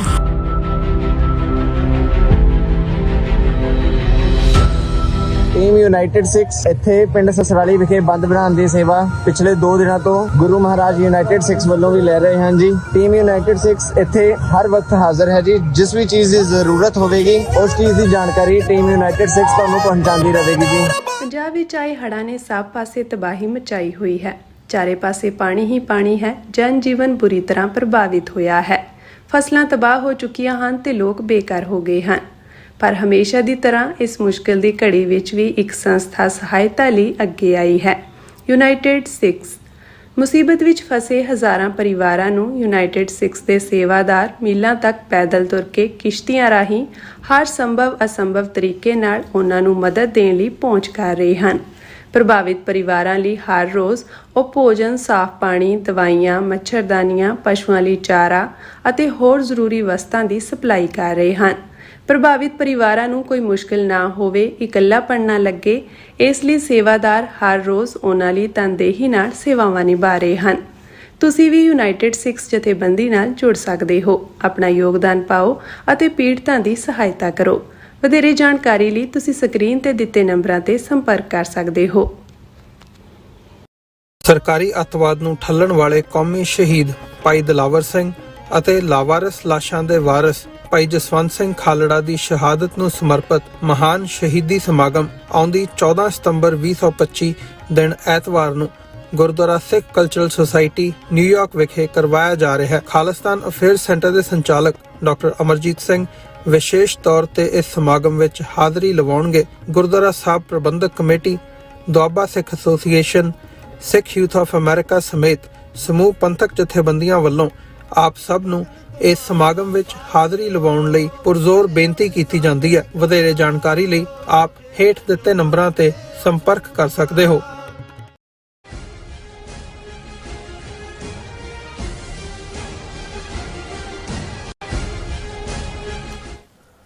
Viewers welcome back to program. So viewers, ਗੱਲਬਾਤ ਕਰਨ ਜਾ ਰਹੇ ਹਾਂ ਕਿ ਇਜ਼ਰਾਈਲ ਦੇ ਪ੍ਰਾਈਮ ਮਿਨਿਸਟਰ ਨੇਤਨਯਾਹੂ ਨੇ ਦੋਹਾ ਕਤਰ ਵਿੱਚ ਕੀਤੇ ਹਮਲੇ ਦੀ ਤੁਲਨਾ 9/11 ਨਾਲ ਕੀਤੀ ਹੈ ਔਰ ਦੋਸ਼ੀਆਂ ਨੂੰ ਮਾਰਨ ਨਾਲ ਕੀਤੀ ਹੈ। ਉਸ ਬਿਆਨ ਵਿੱਚ ਬਦੋਬਦੀ 2 ਵਾਰ ਪਾਕਿਸਤਾਨ ਦਾ ਨਾਮ ਘੜੀਸਿਆ ਗਿਆ। ਸੋ ਇਸ ਬਾਰੇ ਆਪਾਂ ਗੱਲਬਾਤ ਕਰਨ ਜਾ ਰਹੇ ਹਾਂ। ਸੋ ਅਸੀਂ ਚਾਹਾਂਗੇ ਕਿ ਤੁਸੀਂ ਇਸ ਤਰ੍ਹਾਂ ਬੜੇ ਰਹਿਣਾ, ਦੇਖਣ ਸੁਣ ਲਈ ਐਂਡ ਲਿਖਣ ਲਈ ਤੁਹਾਡਾ ਸਭ ਦਾ ਬਹੁਤ ਬਹੁਤ ਸ਼ੁਕਰੀਆ ਜੀ। ਡਾਕਟਰ ਸਾਹਿਬ, ਕੀ ਕਹਿਣਾ ਚਾਹੋਗੇ? ਦੇਖੋ, ਇਸ ਵੇਲੇ ਜਦੋਂ ਅੱਜ ਅਸੀਂ 9/11 ਦੇ ਬੀਤਣ ਦੇ 24 ਸਾਲਾਂ ਦਾ ਦੁਨੀਆ ਦੇ ਵਿੱਚ ਪਿਆ ਪ੍ਰਭਾਵ, ਉਸ ਦਾ ਜ਼ਿਕਰ ਕੀਤਾ ਹੈ, ਡਿਸਕਸ ਕੀਤਾ, ਮੇਨ ਟੌਪਿਕ ਸੀ ਸਾਡਾ। ਉੱਥੇ ਅਸੀਂ ਦੇਖ ਰਹੇ ਹਾਂ ਵੀ ਇਸ ਵੇਲੇ 2 ਵੱਡੇ ਟਰਬਲਡ ਸਪੌਟਸ ਜਿਹੜੇ ਅੱਡ-ਅੱਡ ਤਰੀਕਿਆਂ ਦੇ ਨਾਲ ਮਾਰੂ ਵੀ ਨੇ, ਜਾਨੀ ਨੁਕਸਾਨ ਵੀ ਹੋ ਰਿਹਾ ਔਰ ਫਲੈਸ਼ ਪੁਆਇੰਟਸ ਵੀ ਨੇ ਜਿਹੜੇ ਕਿ ਬਾਕੀਆਂ ਨੂੰ ਵੀ ਆਪਣੇ ਦਾਇਰਾਕਾਰ ਦੇ ਵਿੱਚ ਲੈ ਸਕਦੇ ਨੇ, ਬਾਕੀ ਮੁਲਕਾਂ ਨੂੰ ਵੀ। ਲਫ਼ਜ਼ ਮੈਂ ਵਰਲਡ ਵਾਰ ਤਾਂ ਨਹੀਂ ਇਸਤੇਮਾਲ ਕਰਾਂਗਾ, ਲੇਕਿਨ ਇਹ ਹੈ ਕਿ ਵੀ ਮਲਟੀਪਲ ਕੰਟਰੀਜ਼ ਜਿਹੜੀਆਂ ਨੇ ਉਸ ਦੇ ਵਿੱਚ ਫਰਦਰ ਹਿੰਸਕ ਔਰ ਲੜਾਈ ਪੜਾਈ ਦੇ ਮਾਹੌਲ ਦੇ ਵਿੱਚ ਖਿੱਚੀਆਂ ਜਾ ਸਕਦੀਆਂ। ਜ਼ਾਹਰ ਹੈ ਇੱਕ ਗਜ਼ਾ ਹੈ ਔਰ ਦੂਸਰਾ ਯੂਕਰੇਨ ਹੈ। ਜੇ ਗਜ਼ਾ ਦੇ ਹਵਾਲੇ ਨਾਲ ਅਸੀਂ ਗੱਲ ਕਰੀਏ ਕਿ ਬੇਸ਼ੱਕ ਇਹ ਫਲਸਤੀਨ ਦਾ ਇਸ਼ੂ, ਇਸ ਦੀਆਂ ਜੜ੍ਹਾਂ ਤਾਂ 1948 ਦੇ ਉਸ ਰੈਜ਼ੋਲੂਸ਼ਨ ਚਲੀਆਂ ਜਾਂਦੀਆਂ ਨੇ ਜਦੋਂ ਯੂਨਾਈਟਿਡ ਨੇਸ਼ਨਸ ਨੇ, ਜਿਹਦੇ 'ਚ ਕਿ ਕਲੈਕਟਿਵ ਗਿਲਟ ਯੂਰਪ ਦਾ ਸੀ, ਕਿਉਂਕਿ ਜਦੋਂ ਅਸੀਂ ਯਹੂਦੀਆਂ ਦੀ ਨਸਲਕੁਸ਼ੀ ਦੀ ਗੱਲ ਕਰਦੇ ਹਾਂ, ਕੋਈ ਫਲਸਤੀਨੀਆਂ ਨੇ ਤਾਂ ਯਹੂਦੀਆਂ ਦੀ ਨਸਲਕੁਸ਼ੀ ਨਹੀਂ ਕੀਤੀ, ਕੋਈ ਇਸਲਾਮਿਕ ਮੁਲਕਾਂ ਨੇ ਵੀ ਨਹੀਂ ਸੀ ਕੀਤੀ। ਉਸ ਤੋਂ ਪਹਿਲਾਂ ਵੀ ਰਾਦਰ ਜਦੋਂ ਇਹਨਾਂ ਨੂੰ ਮਿਡਲ ਈਸਟ ਦੇ ਵਿੱਚ ਇਹਨਾਂ ਦੇ ਉੱਤੇ ਜ਼ੁਲਮ ਜਾਂ ਦੂਜੇ ਹੋ ਰਹੇ ਸੀ ਤੇ ਆਟੋਮਨ ਅੰਪਾਇਰ ਦੇ ਵਿੱਚ ਆ ਕੇ ਇਹਨਾਂ ਨੇ ਜਿਹੜੀ ਆ ਉਹ ਪਨਾਹ ਲਈ ਸੀ, ਜਿਹੜਾ ਖਾਸ ਤੌਰ ਤੇ ਬੋਸਨੀਆ ਹਰਜ਼ੇਗੋਵੀਨਾ ਜਿਹੜਾ ਮੁਲਕ ਹੈ ਜਾਂ ਜਿੱਥੇ 5 ਸਦੀਆਂ ਪਹਿਲਾਂ ਉਹਨਾਂ ਨੂੰ ਉੱਥੇ ਪਨਾਹ ਮਿਲੀ ਯਹੂਦੀਆਂ ਨੂੰ। ਲੇਕਿਨ ਜਿਹੜੀ ਹਿਟਲਰ ਦੇ ਥੱਲੇ ਜਾਂ ਮੁਸੋਲਿਨੀ ਦੇ ਥੱਲੇ ਜਾਂ ਯੂਰਪ ਦੇ ਵਿੱਚ ਉਹ ਪੋਲੈਂਡ ਹੋਏ, ਯੂਕਰੇਨ ਹੋਏ, ਰਸ਼ੀਆ ਹੋਏ, ਸਰਬੀਆ ਹੋਏ, ਜਿੱਥੇ ਯਹੂਦੀਆਂ ਦੀ ਇਕੱਲੀ, ਜਰਮਨ 'ਚ ਤਾਂ ਉਸ ਲੈਵਲ ਤੇ ਨਹੀਂ ਕਿਲਿੰਗਸ ਹੋਈਆਂ ਜਿੰਨੀਆਂ, ਕਿਉਂਕਿ ਯੂਰਪ ਦੇ ਵਿੱਚ ਸਾਰੇ ਪਾਸੇ ਯਹੂਦੀ ਸਨ। ਔਰ ਜਿਹੜਾ ਯੂਰਪ ਦਾ ਕਲੈਕਟਿਵ ਗਿਲਟ ਸੀ ਕਿ ਜਿਹਦੇ 'ਚ ਉਹ ਖੁਦ ਜ਼ਿੰਮੇਵਾਰ ਸੀ ਇਹਨਾਂ ਦੀ ਉਸ ਨਸਲਕੁਸ਼ੀ ਲਈ, ਜਾਂ 6 ਮਿਲੀਅਨ ਯਹੂਦੀਆਂ ਦਾ ਮਾਰਿਆ ਜਾਣਾ ਔਰ ਗੈਸ ਚੈਂਬਰ ਔਰ ਕੰਸਨਟ੍ਰੇਸ਼ਨ ਕੈਂਪ, ਉਹਦੀ ਸਜ਼ਾ ਜਾ ਕੇ ਉਹਨਾਂ ਨੇ ਫਲਸਤੀਨੀਆਂ ਨੂੰ ਦਿੱਤੀ। ਉਹਦੇ ਕਿਉਂਕਿ ਫਸਟ ਵਰਲਡ ਵਾਰ ਤੋਂ ਬਾਅਦ ਜਦੋਂ ਕਿ ਮਿਡਲ ਈਸਟ ਦਾ ਏਰੀਆ ਜਿਹੜਾ 750-800 ਸਾਲ ਆਟੋਮੈਨ ਅੰਪਾਇਰ ਦੇ ਥੱਲੇ ਸੀ, ਉਹ ਇਹਨਾਂ ਪੱਛਮੀ ਤਾਕਤਾਂ ਨੇ ਵੰਡ ਲਿਆ ਸੀ ਆਪਸ 'ਚ। ਫਲਸਤੀਨ ਦਾ ਏਰੀਆ ਬ੍ਰਿਟਿਸ਼ਰਸ ਦੇ ਕੋਲ ਸੀ, ਜਿਵੇਂ ਲਬਨਾਨ ਫਰਾਂਸ ਦੇ ਕੋਲ ਆਇਆ। ਔਰ ਇਹ ਬ੍ਰਿਟਿਸ਼ ਨੇ ਪਹਿਲਾਂ ਜਿਹੜਾ ਇੱਕ ਪਾਸੇ ਉਹਨਾਂ ਨੂੰ ਇਜਾਜ਼ਤ ਦਿੱਤੀ ਆਉਣ ਦੀ, ਫਿਰ ਉਹਨਾਂ ਦੇ ਖਿਲਾਫ ਵੀ ਲਿਆ ਕਿ ਜਿੰਨੇ ਨਹੀਂ ਫਲਸਤੀਨੀਆਂ ਦੀ ਆਬਾਦੀ ਘਟ ਰਹੀ ਹੈ। ਜਦੋਂ ਉਹਨਾਂ ਨੂੰ ਲੱਗਾ ਬ੍ਰਿਟਨ ਨੂੰ ਕਿ ਉਹਨਾਂ ਦੀ ਡਰਟੀ ਖੇਡ ਕਿਸੇ ਪਾਸੇ ਕਾਮਯਾਬ ਨਹੀਂ ਹੋ ਰਹੀ, ਤਾਂ ਉਹਨਾਂ ਨੇ ਯੂਨਾਈਟਿਡ ਨੇਸ਼ਨ ਦੇ ਖਾਤੇ 'ਚ ਪਾ ਦਿੱਤਾ। ਉਹਨਾਂ ਨੇ ਕਿਹਾ ਜੀ ਇਹਨੂੰ ਵੰਡ ਦਿਓ, ਜਿਹੜਾ ਜ਼ਾਹਰ ਹੈ ਵੀ ਮੁਸਲਮਾਨ ਮੁਲਕਾਂ ਨੇ, ਗੁਆਂਢੀਆਂ ਨੇ ਵੀ ਨਹੀਂ ਮੰਨਿਆ। ਔਰ ਉਸ ਤੋਂ ਹੀ ਜਿਹੜਾ ਅਸੀਂ ਜਿਸ ਨੂੰ ਨਕਬਾ ਕਿਹਾ ਜਾਂਦਾ, ਜਿਹੜੀ ਮਾਸ ਮਾਈਗ੍ਰੇਸ਼ਨ ਫਲਸਤੀਨੀਆਂ ਦੀ ਹੋਈ, ਉੱਥੋਂ ਇਹ ਪ੍ਰੋਬਲਮ ਸ਼ੁਰੂ ਹੁੰਦੀ ਹੈ। ਫਿਰ 66-67 ਤੱਕ ਪਹੁੰਚਦੇ ਆ, ਜਿਹੜਾ ਇੱਕ ਡਿਫਰੈਂਟ ਪਾਰਟ। ਫਿਰ 1993 ਓਸਲੋ ਅਕੋਰਡ, ਔਰ ਹੁਣ ਵੀ ਜਦੋਂ UN ਦਾ ਇੱਥੇ ਸਤੰਬਰ ਦੇ ਵਿੱਚ ਸੈਸ਼ਨ ਹੋਣਾ ਆਲਰੇਡੀ ਹੋਇਆ ਜੀ। ਜਰਮਨ ਨੇ ਕਹਿ ਦਿੱਤਾ, ਫਰਾਂਸ ਨੇ ਕਹਿ ਦਿੱਤਾ, UK ਨੇ ਕਹਿ ਦਿੱਤਾ ਕਿ ਅਸੀਂ 2 ਸਟੇਟ ਸੋਲੂਸ਼ਨ ਮੰਨਣ ਨੂੰ ਤਿਆਰ ਹੈ, ਔਰ ਫਲਸਤੀਨ ਦੀ ਅੱਡ ਸਟੇਟ, ਜਿਹਨੂੰ ਕਹਿੰਦੇ ਥੁੱਕੀ ਵੜੇ ਪਕਾਉਣਾ। ਵੀ ਪਹਿਲਾਂ ਵੀ 130 ਮੁਲਕ ਤਾਂ ਮੰਨ ਚੁੱਕੇ ਨੇ ਵੀ ਫਲਸਤੀਨ ਹੈ, ਲੇਕਿਨ ਜਿਨ੍ਹਾਂ ਨੇ ਕਰਨਾ, ਜਿਨ੍ਹਾਂ ਦੇ ਕੋਲ ਪਾਵਰ ਹੈ, ਉਹ ਤਾਂ ਚਾਹੁੰਦੇ ਹੀ ਨਹੀਂ ਹੈ।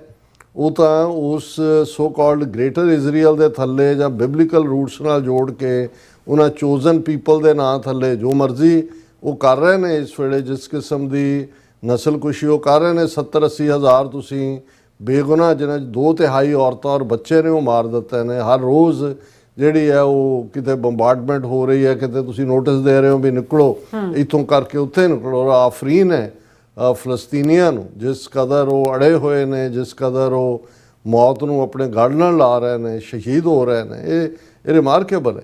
ਹੁਣ ਇਸ ਸਭ ਦੇ ਚੱਲਦਿਆਂ ਇੱਕ ਪਾਸੇ ਸੀਜ਼ ਫਾਇਰ ਕਰੋ ਜਾਂ ਜਿਹੜੇ ਅਗਵਾ ਕੀਤੇ ਹੋਏ ਨੇ ਉਹ ਵਾਪਸ ਕਰੋ। ਪ੍ਰੈਜ਼ੀਡੈਂਟ ਟਰੰਪ ਨੇ ਕਿਹਾ ਜੀ ਮੈਂ ਇੰਨੇ ਘੰਟੇ ਦਾ ਨੋਟਿਸ ਦਿੰਦਾ, ਔਰ ਕਤਰ ਜਿਹਦਾ ਇੱਕ ਵੱਡਾ ਸਟੇਟਸ ਇਸ ਪੀਰੀਅਡ 'ਚ, ਛੋਟਾ ਜਿਹਾ ਮੁਲਕ ਹੈ ਲੇਕਿਨ ਉਹਨੇ ਈਵਨ ਤਾਲਿਬਾਨ ਔਰ ਅਮਰੀਕਾ ਦੀ ਵੀ ਗੱਲਬਾਤ ਦੇ ਵਿੱਚ ਮੇਨ ਰੋਲ ਅਦਾ ਕੀਤਾ ਹੈ। ਹੋਰ ਵੀ ਜਿਹੜਾ ਕਿਸੇ ਜ਼ਮਾਨੇ 'ਚ ਜਿਹੜਾ ਸਵਿਟਜ਼ਰਲੈਂਡ ਔਰ ਇਸ ਕਿਸਮ ਦੇ ਮੁਲਕ ਜਿਹੜੇ ਨਿਊਟਰਲ ਨੇ, ਜਿਹੜੇ ਜੰਗਜੂ ਨਹੀਂ ਨੇ, ਉਹ ਆਪਣਾ ਅਦਾ ਕਰਦੇ ਸੀ। ਕਤਰ ਦਾ ਰੁਤਬਾ ਵਧਿਆ। ਵੈਸੇ ਤਾਂ ਜਿਸ ਲੈਵਲ ਦੇ ਉੱਤੇ ਅਲ ਜਜ਼ੀਰਾ ਵਰਗਾ ਮੀਡੀਆ ਉਹਨਾਂ ਨੇ ਖੜਾ ਕੀਤਾ, ਦਰਜਨਾਂ ਉਹਨਾਂ ਦੇ ਜਰਨਲਿਸਟ ਅਲ ਜਜ਼ੀਰਾ ਦੇ ਗਜ਼ਾ ਦੇ ਵਿੱਚ ਮਾਰੇ ਗਏ ਨੇ।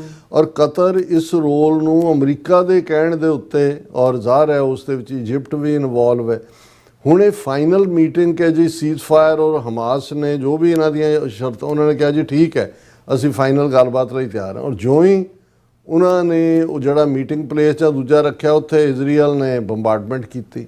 ਹਾਲਾਂਕਿ ਕਿੰਨੇ ਮਰੇ, ਜਿਹੜੇ ਹਮਾਸ ਦਾ ਦਾਅਵਾ ਹੈ ਵੀ ਉਹਨਾਂ ਦੇ ਮੁੱਖ ਲੀਡਰ ਸੇਫ ਨੇ, ਉਹਨਾਂ ਦਾ ਬੇਟਾ ਮਾਰਿਆ ਗਿਆ, ਕੋਈ ਹੋਰ ਹੋਇਆ, ਲੇਕਿਨ ਇਹ ਵਾਇਲੇਸ਼ਨ ਹੈ ਕਤਰ ਦੀ ਸੋਵਰਨਿਟੀ ਦੀ ਵੀ। ਇਹ ਵਾਇਲੇਸ਼ਨ ਹੈ ਉਹਨਾਂ ਪ੍ਰੋਮਿਸਿਸ ਦੀ ਜਿਹਦੇ ਥੱਲੇ ਈਵਨ ਜਿਹਨਾਂ ਜ਼ਮਾਨਿਆਂ 'ਚ ਅੰਪਾਇਰ ਹੁੰਦੇ ਸੀ ਔਰ ਕਰੂਡ ਕਿਸਮ ਦੇ ਲੋਕ ਸੀ, ਐਂਬੈਸਡਰ ਨੂੰ ਤਾਂ ਉਹ ਵੀ ਨਹੀਂ ਸੀ ਮਾਰਦੇ ਜਿਹੜਾ ਦੂਤ ਕੋਈ ਜੰਗ ਦੇ ਮੈਦਾਨ 'ਚ ਫੌਜਾਂ ਦੋਨੋਂ ਪਾਸੇ ਖੜੀਆਂ ਨੇ, ਇੱਕ ਜਿਹੜਾ ਉਹ ਸੁਨੇਹਾ ਲੈ ਕੇ ਦੂਤ ਜਿਹੜਾ ਉਹ ਜਾ ਰਿਹਾ ਦੂਸਰੇ ਪਾਸੇ, ਜਿਹੜਾ ਐਨਵॉय ਹੈ ਉਹਨੂੰ ਨਹੀਂ ਸੀ ਟੱਚ ਕੀਤਾ ਜਾਂਦਾ। ਜਿਵੇਂ ਰੈੱਡ ਕਰਾਸ ਵਰਗਿਆਂ ਦੇ ਉੱਤੇ ਕੋਈ ਹਮਲਾ ਨਹੀਂ ਕਰਦਾ ਇਹ ਪਾਰਟ। ਲੇਕਿਨ ਇਜ਼ਰਾਈਲ ਨੇ ਤਾਂ ਹਰ ਜਿਹੜਾ ਵੀ ਕੋਈ international law, UN charter, Geneva convention, Vienna protocol, ਸਭ ਦੀਆਂ ਧੱਜੀਆਂ ਉਡਾਈਆਂ ਨੇ। ਔਰ ਇਹੀ ਨਹੀਂ, ਔਰ ਹਿੱਕ ਠੋਕ ਕੇ ਕਿ ਭਾਈ ਕੀਤਾ ਹੈ, ਜੋ ਕਰਨਾ ਕਿਸੇ ਨੇ ਕਰ ਲਓ। ਹੁਣ ਇਸ ਹਮਲੇ ਦਾ ਈਵਨ ਅਮਰੀਕਾ ਨੇ ਵੀ ਮਿਕਸ ਜਿਹਾ, ਅੱਧਾ ਹਨੇਰਾ ਅੱਧਾ ਚਾਨਣ, ਉਸ ਕਿਸਮ ਦਾ ਰਿਐਕਸ਼ਨ ਦਿੱਤਾ, ਲੇਕਿਨ ਕੋਈ ਵੀ ਐਂਡੋਰਸ ਨਹੀਂ ਕਰ ਸਕਦਾ। ਈਵਨ ਇਹਨਾਂ ਨੇਤਨਯਾਹੂ ਦਾ ਯਾਰ ਮੋਦੀ, ਉਹਨੇ ਵੀ ਦਬੀ ਜਿਹੀ ਆਵਾਜ਼ ਕ੍ਰਿਟਿਸਿਜ਼ਮ ਹੀ ਕੀਤਾ। ਪਰ ਤੁਸੀਂ ਇੱਕ ਚੋਰੀ ਉੱਤੋਂ ਸੀਨਾ ਜ਼ੋਰੀ ਜਿਹੜਾ ਕਹਿੰਦੇ ਨੇ, ਹੁਣ ਨੇਤਨਯਾਹੂ ਨੇ ਅੱਜ ਜਦੋਂ ਕਿ 9/11 ਦੀ 24ਵੀਂ ਜਿਹੜੀ ਹੈ ਉਹ ਵਰ੍ਹੇਗੰਢ ਹੈ, 24 ਸਾਲ ਹੋ ਗਏ ਨੇ, ਇਸ ਮੌਕੇ ਉਹਨੇ ਨੇਤਨਯਾਹੂ ਨੇ ਸਟੇਟਮੈਂਟ ਜਾਰੀ ਕੀਤੀ ਹੈ। ਇੱਕ ਤਾਂ ਉਹਨੇ ਜਿਹੜਾ ਉਹ 9/11 ਦੇ ਹਵਾਲੇ ਨਾਲ ਜੋ ਹਮਾਸ ਨੇ ਕੀਤਾ ਉਹਨੂੰ ਵੀ ਸਾਡਾ 9/11 ਹੈ ਇਹਦੇ ਨਾਲ ਕੰਪੇਅਰ ਕੀਤਾ। ਪਰ ਜਿਹੜੀ ਗੱਲ ਦਾ ਤੇ ਮੇਰਾ ਧਿਆਨ ਗਿਆ ਕਿ ਵੀ ਹੁਣ ਜਦੋਂ ਅਸੀਂ ਗੱਲ ਕਰ ਰਹੇ ਹਾਂ, ਆਲਰੇਡੀ ਪਾਕਿਸਤਾਨ ਦੇ ਫੋਰਨ ਆਫਿਸ ਨੇ ਅਨਾਉਂਸ ਕੀਤਾ ਕਿ ਪ੍ਰਾਈਮ ਮਿਨਿਸਟਰ ਸ਼ਹਬਾਜ਼ ਸ਼ਰੀਫ ਜਿਹੜੇ ਨੇ ਉਹ ਕਤਰ ਜਾ ਰਹੇ ਨੇ। ਉਹਨਾਂ ਨੇ ਜਿਹੜਾ ਉਹ ਪਿਛਲੇ ਦਿਨਾਂ 'ਚ ਅੱਜ ਉਹ ਕਤਰ 'ਚ ਨੇ। ਉਹਨਾਂ ਨੇ ਸੋਲੀਡੈਰਿਟੀ ਦਾ ਇਜ਼ਹਾਰ ਵੀ ਕੀਤਾ, ਜ਼ਾਹਰ ਹੈ ਇਜ਼ਰਾਈਲ ਨੂੰ ਕੰਡੈਮ ਵੀ ਕੀਤਾ। ਹੁਣ ਜਿੱਥੇ ਇਜ਼ਰਾਈਲ ਨੇ ਈਰਾਨ ਦੇ ਉੱਤੇ ਹੱਲਾ ਬੋਲਿਆ, ਕਤਰ ਤੱਕ ਜਿਹੜਾ ਕਿ ਇੱਕ ਪੀਸ ਦਾ ਰੋਲ, ਅਮਰੀਕਾ ਦੇ ਉੱਤੇ 10,000 ਫੌਜੀ ਬੈਠੇ ਨੇ, ਟਰੰਪ ਗਿਆ 400 ਮਿਲੀਅਨ ਦਿੱਤਾ, ਜਹਾਜ਼ ਵੀ ਦਿੱਤਾ, ਡਾਂਸ ਵੀ ਆਪਣਾ ਦਿਖਾਇਆ, ਇਹ ਸਾਰੇ ਦੇ ਬਾਵਜੂਦ ਕਤਰ ਨੂੰ ਟਾਰਗੇਟ ਕੀਤਾ। ਹੁਣ ਜੇ ਕਹਿਣਾ ਹੋਏ ਬਾਕੀ ਜੋ ਹਾਲ ਉਹਨਾਂ ਨੇ ਇਜ਼ਰਾਈਲ ਨੇ ਇਰਾਕ ਦਾ ਕੀਤਾ ਔਰ ਦੂਸਰਿਆਂ ਦਾ ਪਾਰਟ ਹੋਇਆ, ਪਾਕਿਸਤਾਨ ਰੜਕਦਾ ਹੈ ਇਹਨਾਂ ਨੂੰ। ਔਰ ਇਹ ਗੱਲ ਸ਼ਾਇਦ ਪਾਕਿਸਤਾਨ ਦੇ ਜਿਹੜੇ ਰੂਲਰਸ ਨੇ, ਖਾਸ ਤੌਰ 'ਤੇ ਐਸਟੈਬਲਿਸ਼ਮੈਂਟ, ਉਹਨਾਂ ਨੂੰ ਚੰਗੀ ਤਰ੍ਹਾਂ ਪਤਾ ਹੈ। ਔਰ ਪਾਕਿਸਤਾਨ ਇਸ ਲਈ ਰੜਕਦਾ ਹੈ ਕਿਉਂਕਿ ਪਾਕਿਸਤਾਨ ਦੇ ਕੋਲ ਨਿਊਕਲੀਅਰ ਬੰਬ ਹੈ, ਨਿਊਕਲੀਅਰ ਪਾਵਰ ਹੈ, ਪਾਕਿਸਤਾਨ ਨਿਊਕਲੀਅਰ ਮਿਸਾਈਲਸ ਨੇ। ਹਾਲਾਂਕਿ ਪਾਕਿਸਤਾਨ ਨੇ ਹਮੇਸ਼ਾ ਬੜਾ ਜਿਹੜਾ ਉਹ ਜਿਹਨੂੰ ਕਹੋ ਕਿ ਲੋ ਰੋਲ ਇਸ ਤਰ੍ਹਾਂ ਉਹਨਾਂ ਨੇ ਕਿਹਾ ਜੀ ਸਾਡਾ ਇਹ ਜਿਹੜਾ ਨਿਊਕਲੀਅਰ ਡੈਟਰੈਂਟ ਹੈ ਇੰਡੀਆ ਸਪੈਸੀਫਿਕ ਹੈ ਨਾ। ਜ਼ਾਹਰ ਹੈ ਕਿ ਵੀ ਉਹ ਵੀ ਇਸ ਗੱਲ ਨੂੰ ਅਵੋਇਡ ਕਰਦੇ ਨੇ। ਹਾਲਾਂਕਿ ਕੋਈ ਇਜ਼ਰਾਈਲ ਨੂੰ ਕੋਈ ਮਾਨਤਾ ਨਹੀਂ ਦਿੰਦੇ। ਪਾਕਿਸਤਾਨ ਦੇ ਵਿੱਚ ਖੁੱਲ੍ਹ ਕੇ ਜਿਹੜਾ ਉਹ ਫਲਸਤੀਨੀਆਂ ਦੇ ਹੱਕਾਂ ਦੇ ਇੱਕ ਜ਼ਮਾਨੇ 'ਚ ਫਲਸਤੀਨੀ ਜਿਹੜੇ ਨੇ ਬਹੁਤ ਸ਼ੁਰੂ ਦੇ ਵਿੱਚ ਉਹਨਾਂ ਨੂੰ ਉਹ ਪਾਕਿਸਤਾਨੀ ਪਾਸਪੋਰਟ ਵੀ ਇਸਤੇਮਾਲ ਕਰਦੇ ਸੀ 50s ਦੇ ਵਿੱਚ, ਅਰਲੀ। ਹੁਣ ਇਜ਼ਰਾਈਲ ਨੂੰ ਵੀ ਇਹ ਪਤਾ, ਔਰ ਇਹ ਆਨੇ ਹਾਲਾਂ ਇਹਦੇ 'ਚ ਕੋਈ ਪਾਕਿਸਤਾਨ ਲੈ ਉਹਨੇ ਭਾਵੇਂ ਇੱਕ ਸਟੇਟਮੈਂਟ 'ਚ ਹੀ ਕੀਤਾ, ਪਰ ਇਹ ਸਟੇਟਮੈਂਟ 'ਚ ਜਿੱਥੇ ਉਹਨੇ ਕਤਰ ਨੂੰ ਵਾਰਨ ਕੀਤਾ ਜੀ ਅਸੀਂ ਫਿਰ ਵੀ ਅਟੈਕ ਕਰ ਸਕਦੇ ਹਾਂ, ਹਰ ਮੁਸਲਮਾਨ ਮੁਲਕ ਨੂੰ ਕੀਤਾ। ਕੱਲ ਨੂੰ ਈਵਨ ਜਿਹੜਾ ਜਿਸ ਅੰਦਾਜ਼ ਦੇ ਵਿੱਚ 2 ਵਾਰ ਘੜੀਸ ਕੇ ਪਾਕਿਸਤਾਨ ਜਾਂ ਉਸਾਮਾ ਦੇ ਨਾਲ ਜੋੜਨ ਦੀ ਕੋਸ਼ਿਸ਼ ਕੀਤੀ ਗਈ, ਮੈਨੂੰ ਲੱਗਦਾ ਹੈ ਕਿ ਵੀ ਜਿਹੜਾ ਸਰਪ੍ਰਾਈਜ਼ ਅਟੈਕ ਨੇ ਉਹਨਾਂ ਲਈ ਇਜ਼ਰਾਈਲ ਜਾਣਿਆ ਜਾਂਦਾ, ਜਿਹੜਾ ਬੰਦਾ ਸੋਚ ਵੀ ਨਹੀਂ ਸਕਦਾ ਕਿ ਇੱਥੋਂ ਵੀ ਕੁਛ ਆ ਸਕਦਾ ਹੈ, ਉਹ ਕੰਮ ਉਹਨਾਂ ਨੇ ਕੀਤਾ। ਇਹੀ ਕੰਮ ਉਹਨਾਂ ਨੇ ਕਤਾਰ ਦੇ ਵਿੱਚ ਕੀਤਾ। ਈਵਨ ਇਸੇ ਹਵਾਲੇ ਨਾਲ ਜਿਵੇਂ ਉਹ WhatsApp ਗਰੁੱਪ ਦੇ ਉੱਤੇ ਜਿਹੜੀ ਉਹਨਾਂ ਨੇ ਪੂਰੀ ਦੀ ਪੂਰੀ ਉਹਨਾਂ ਦੀ ਜਿਹੜੀ ਹੈ ਲੀਡਰਸ਼ਿਪ ਉਡਾ ਦਿੱਤੀ ਈਰਾਨ ਦੀ, ਔਰ ਦੂਸਰੀ ਨਿਊਕਲੀਅਰ ਸਾਇੰਟਿਸਟ ਔਰ ਦੂਸਰੇ ਤੀਸਰੇ। ਇਸੇ ਤਰ੍ਹਾਂ ਮੈਂ ਇਹ ਸਮਝਦਾ ਵੀ ਇਹ ਵਾਰਨਿੰਗ ਸਾਈਨ ਵੀ ਹੋਣਾ ਚਾਹੀਦਾ ਪਾਕਿਸਤਾਨ ਦੇ ਲਈ। ਔਰ ਉਹਨਾਂ ਨੇ ਜਿਹੜਾ ਵੀਡੀਓ ਮੈਸੇਜ ਜਾਰੀ ਕੀਤਾ ਇਜ਼ਰਾਈਲ ਦੇ ਨੇਤਨਯਾਹੂ ਨੇ, ਉਹਨੇ ਕਿਹਾ ਕਿ ਵੀ 11 ਸਤੰਬਰ ਦੇ ਦਿਨ ਇਸਲਾਮਿਕ ਅੱਤਵਾਦੀਆਂ ਨੇ, ਪਹਿਲੀ ਗੱਲ ਤਾਂ ਦਹਿਸ਼ਤਗਰਦਾਂ ਦਾ ਕੋਈ ਮਜ਼ਹਬ ਨਹੀਂ ਹੁੰਦਾ, ਔਰ ਕਿਉਂਕਿ ਇਹਨਾਂ ਨੂੰ ਸੂਟ ਕਰਦਾ ਰਿਪੀਟਡਲੀ ਤੁਸੀਂ ਇਸਲਾਮਿਕ ਟੈਰਰਿਜ਼ਮ ਕਰੋ। ਅਮਰੀਕਾ ਦੀ ਸਥਾਪਨਾ ਤੋਂ ਬਾਅਦ ਅਮਰੀਕਾ ਦੀ ਧਰਤੀ ਤੇ ਸਭ ਤੋਂ ਮਾੜਾ ਜਿਹੜਾ ਜ਼ੁਲਮ ਕੀਤਾ ਸਾਡੇ ਨਾਲ ਵੀ, ਜੋ ਕੁਛ ਅਮਰੀਕਾ ਨਾਲ 11 ਸਤੰਬਰ ਨੂੰ ਹੋਇਆ, ਸਾਡੇ ਨਾਲ 7 ਅਕਤੂਬਰ ਨੂੰ ਹੋਇਆ, ਅਸੀਂ ਉਸ ਦਿਨ ਨੂੰ ਯਾਦ ਕਰਦੇ ਹਾਂ। ਤੇ ਇਸਲਾਮਿਕ ਦਹਿਸ਼ਤਗਰਦੀ ਨੇ ਯਹੂਦੀਆਂ ਦੇ ਖਿਲਾਫ ਜੈਨੋਸਾਈਡ ਦਾ ਸਭ ਤੋਂ ਵੱਡਾ ਜਿਹੜਾ ਹੈ ਉਹ ਗੁਨਾਹ ਕੀਤਾ। ਤੁਸੀਂ ਕੀ ਕਰ ਰਹੇ ਹੋ ਐਵਰੀ ਡੇ? ਪਿਛਲੇ 70 ਸਾਲ ਤੋਂ ਇਹੀ ਕੁਛ ਕਰ ਰਹੇ ਹੋ ਫਲਸਤੀਨੀਆਂ ਦੇ ਨਾਲ।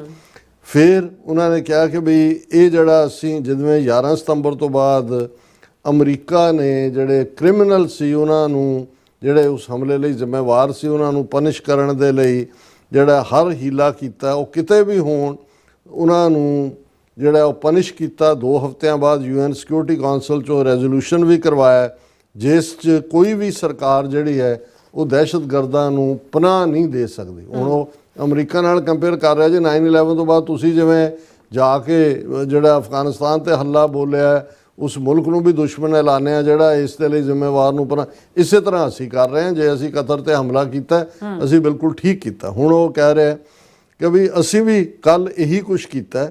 ਅਸੀਂ ਜਿਹੜੇ 7 ਅਕਤੂਬਰ ਦੇ ਮਾਸਟਰਮਾਈਂਡ ਟੈਰਰਿਸਟ ਨੇ ਉਹਨਾਂ ਦੇ ਪਿੱਛੇ ਗਏ, ਔਰ ਉਹ ਕਤਰ ਦੇ ਵਿੱਚ ਸੀ, ਜਿਹੜਾ ਕਤਰ ਉਹਨਾਂ ਨੂੰ ਦਹਿਸ਼ਤਗਰਦਾਂ ਨੂੰ ਪਨਾਹ ਦਿੰਦਾ ਹੈ, ਹਮਾਸ ਨੂੰ ਫੰਡ ਕਰਦਾ ਹੈ, ਔਰ ਦਹਿਸ਼ਤਗਰਦਾਂ ਨੂੰ ਰਹਿਣ ਲਈ ਸ਼ਾਨਦਾਰ ਮਹਿਲ ਦਿੱਤੇ ਹੋਏ ਨੇ। ਕਤਰ ਸਾਰਾ ਕੁਝ ਉਹਨਾਂ ਨੂੰ ਦੇ ਰਿਹਾ। ਸੋ ਅਸੀਂ ਵੀ ਉਹੀ ਕੁਛ ਕੀਤਾ ਜੋ ਅਮਰੀਕਾ ਨੇ ਕੀਤਾ। ਉਹਨਾਂ ਨੇ ਵੀ, ਅਮਰੀਕਾ ਨੇ ਅਫਗਾਨਿਸਤਾਨ ਦੇ ਵਿੱਚ ਅਲ-ਕਾਇਦਾ ਦਹਿਸ਼ਤਗਰਦਾਂ ਦਾ ਪਿੱਛਾ ਕੀਤਾ ਤੇ ਫਿਰ ਪਾਕਿਸਤਾਨ ਦੇ ਵਿੱਚ ਉਸਾਮਾ ਬਿਨ ਲੈਡਨ ਨੂੰ ਮਾਰ ਗਿਰਾਇਆ। ਇਹ ਲਫ਼ਜ਼ ਉਹਨਾਂ ਨੇ ਇਸਤੇਮਾਲ ਕੀਤੇ। ਉਹਨਾਂ ਨੇ ਕਿਹਾ ਜੀ ਹੁਣ ਜਿਹੜੇ ਦੇਸ਼ ਇਜ਼ਰਾਈਲ ਦੀ ਨਿੰਦਿਆ ਕਰ ਰਹੇ ਉਹਨਾਂ ਨੂੰ ਸ਼ਰਮ ਆਉਣੀ ਚਾਹੀਦੀ ਹੈ। ਅਮਰੀਕਾ ਵੱਲੋਂ ਬਿਨ ਲਾਡਨ ਨੂੰ ਜੋ ਉਹਨਾਂ ਨੇ ਮਾਰਿਆ ਉਦੋਂ ਉਹਨਾਂ ਨੇ ਨਹੀਂ ਸੀ ਕ੍ਰਿਟਿਸਾਈਜ਼ ਕੀਤਾ, ਉਦੋਂ ਤਾਂ ਕਿਸੇ ਨੇ ਨਹੀਂ ਸੀ ਕਿਹਾ ਉਹ ਅਫਗਾਨਿਸਤਾਨ ਜਾਂ ਪਾਕਿਸਤਾਨ ਦਾ ਕੀ ਹੋਇਆ। ਉਹਦਾ ਮਤਲਬ ਇਹ ਹੈ ਕਿ ਵੀ ਜੋ ਅਮਰੀਕਾ ਨੇ ਕੀਤਾ ਅਸੀਂ ਉਹ ਜਸਟੀਫਾਈ ਹਾਂ ਉਹ ਕੁਛ ਕਰਨ ਦੇ ਲਈ, ਔਰ ਉਹਨੇ ਨਾਲ ਦੀ ਨਾਲ ਕਤਰ ਸਮੇਤ ਸਾਰਿਆਂ ਨੂੰ ਵਾਰਨਿੰਗ ਦਿੱਤੀ ਕਿ ਹਮਾਸ ਦੇ ਲੀਡਰਾਂ ਨੂੰ ਕੱਢ ਦਿਓ ਔਰ ਉਹਨਾਂ ਨੂੰ ਇਨਸਾਫ ਦੇ ਕਟਹਿਰੇ 'ਚ ਖੜਾ ਕਰੋ, ਜੇ ਤੁਸੀਂ ਨਹੀਂ ਕਰਦੇ ਤੇ ਅਸੀਂ ਕਰਾਂਗੇ। ਮਤਲਬ ਇਹ ਹੈ ਇਜ਼ਰਾਈਲ ਨੇ ਸਾਰਿਆਂ ਨੂੰ, ਔਰ ਬਾਰ-ਬਾਰ 2 ਵਾਰ ਪਾਕਿਸਤਾਨ ਦਾ ਨਾਂ ਲੈਣਾ, ਇਹ ਜਿਹੜਾ ਫਿੱਟ ਨਹੀਂ ਹੁੰਦਾ ਸਾਰੇ 'ਚ।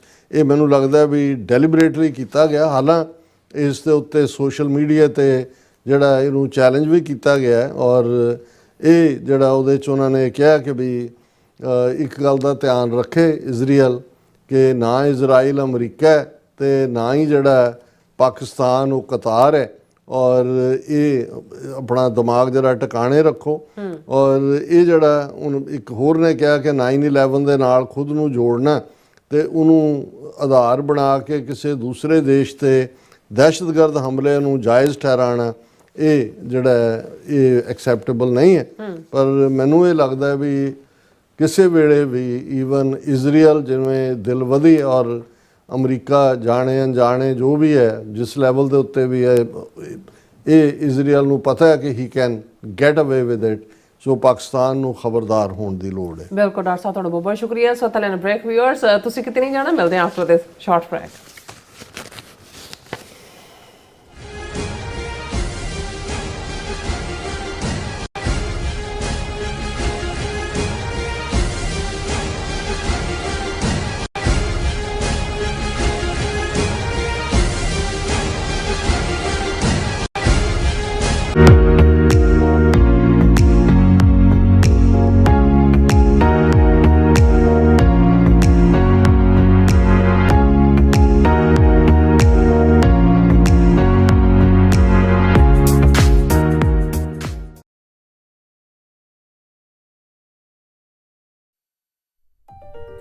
FBI ਤੋਂ ਮੈਂ ਹਾਂ ਸੁਖਵੀਰ ਕੌਰ ਤੇ ਹੁਣ ਸੁਣੋ FBI ਵੱਲੋਂ ਜ਼ਰੂਰੀ ਜਾਣਕਾਰੀ।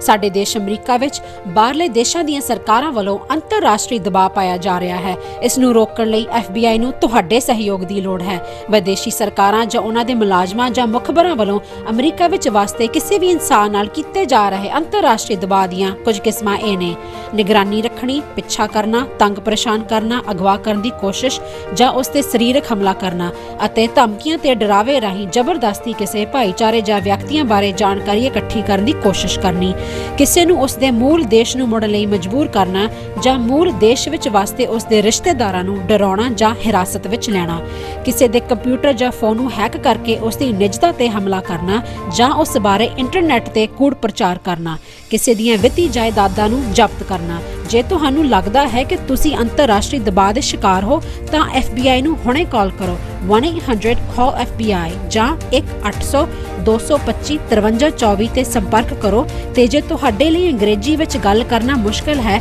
ਤਾਂ ਤੁਸੀਂ ਪੰਜਾਬੀ ਵਿੱਚ ਗੱਲ ਕਰਨ ਲਈ ਕਹਿ ਸਕਦੇ ਹੋ ਜਾਂ FBI ਦੀ ਵੈਬਸਾਈਟ tips.fbi.gov ਤੇ ਆਪਣੀ ਸ਼ਿਕਾਇਤ ਦਰਜ ਕਰਾਓ।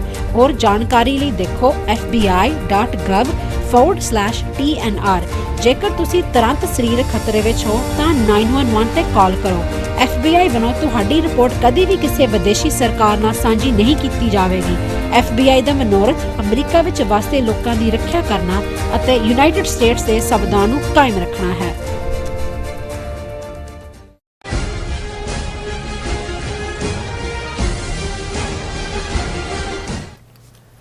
ਦਰਸ਼ਕੋ, ਬ੍ਰੇਕ ਤੋਂ ਬਾਅਦ ਫਿਰ ਤੁਹਾਡਾ ਸਵਾਗਤ ਹੈ। ਸਟੂਡੀਓਜ਼ ਗੱਲਬਾਤ ਕਰਨ ਜਾ ਰਹੇ ਹਾਂ ਐਨਵਲ ਸੈਕਸ਼ਨ 'ਚ ਕਿ ਮੀਡੀਆ ਰਿਪੋਰਟਾਂ ਅਨੁਸਾਰ ਏਜੰਟਾਂ ਰਾਹੀਂ ਦਰਜਨਾਂ ਪੰਜਾਬੀ ਨੌਜਵਾਨ ਰੂਸ ਦੀ ਫੌਜ ਵਿੱਚ ਭਰਤੀ ਕੀਤੇ ਜਾ ਰਹੇ ਹਨ, ਜਿਨ੍ਹਾਂ ਨੂੰ ਯੂਕਰੇਨ ਦੇ ਖਿਲਾਫ ਵਰਤਿਆ ਜਾ ਰਿਹਾ। ਔਰ ਕੀ ਇਹ ਸਭ ਭਾਰਤ ਸਰਕਾਰ ਦੀ ਕਿਸੇ ਖੁਫੀਆ ਸਾਜ਼ਿਸ਼ ਤਹਿਤ ਰੂਸ ਨਾਲ ਕੀਤੇ ਗਏ ਸਮਝੌਤੇ ਦੀ ਵਜ੍ਹਾ ਕਰਕੇ ਤਾਂ ਨਹੀਂ ਹੈ? ਸੋ ਇਸ ਬਾਰੇ ਆਪਾਂ ਗੱਲਬਾਤ ਕਰਨ ਜਾ ਰਹੇ ਹਾਂ ਔਰ ਨਾਲ ਹੀ ਜਿਹੜੇ ਤੁਹਾਡੇ ਲਾਈਵ ਮੈਸੇਜ ਨੇ ਉਹ ਵੀ ਆਪਾਂ ਸ਼ੇਅਰ ਕਰਨ ਜਾ ਰਹੇ ਹਾਂ। ਸੋ ਅਸੀਂ ਚਾਹਾਂਗੇ ਕਿ ਤੁਸੀਂ ਇਸੇ ਤਰ੍ਹਾਂ ਬਣੇ ਰਹਿਣਾ, ਦੇਖਣ ਸੁਣ ਲਈ ਲਿਖਣ ਲਈ ਤੁਹਾਡਾ ਸਭ ਦਾ ਬਹੁਤ ਬਹੁਤ ਸ਼ੁਕਰੀਆ ਜੀ। ਰਾਜ ਸਾਹਿਬ, ਕੀ ਕਹਿਣਾ ਚਾਹੋਗੇ?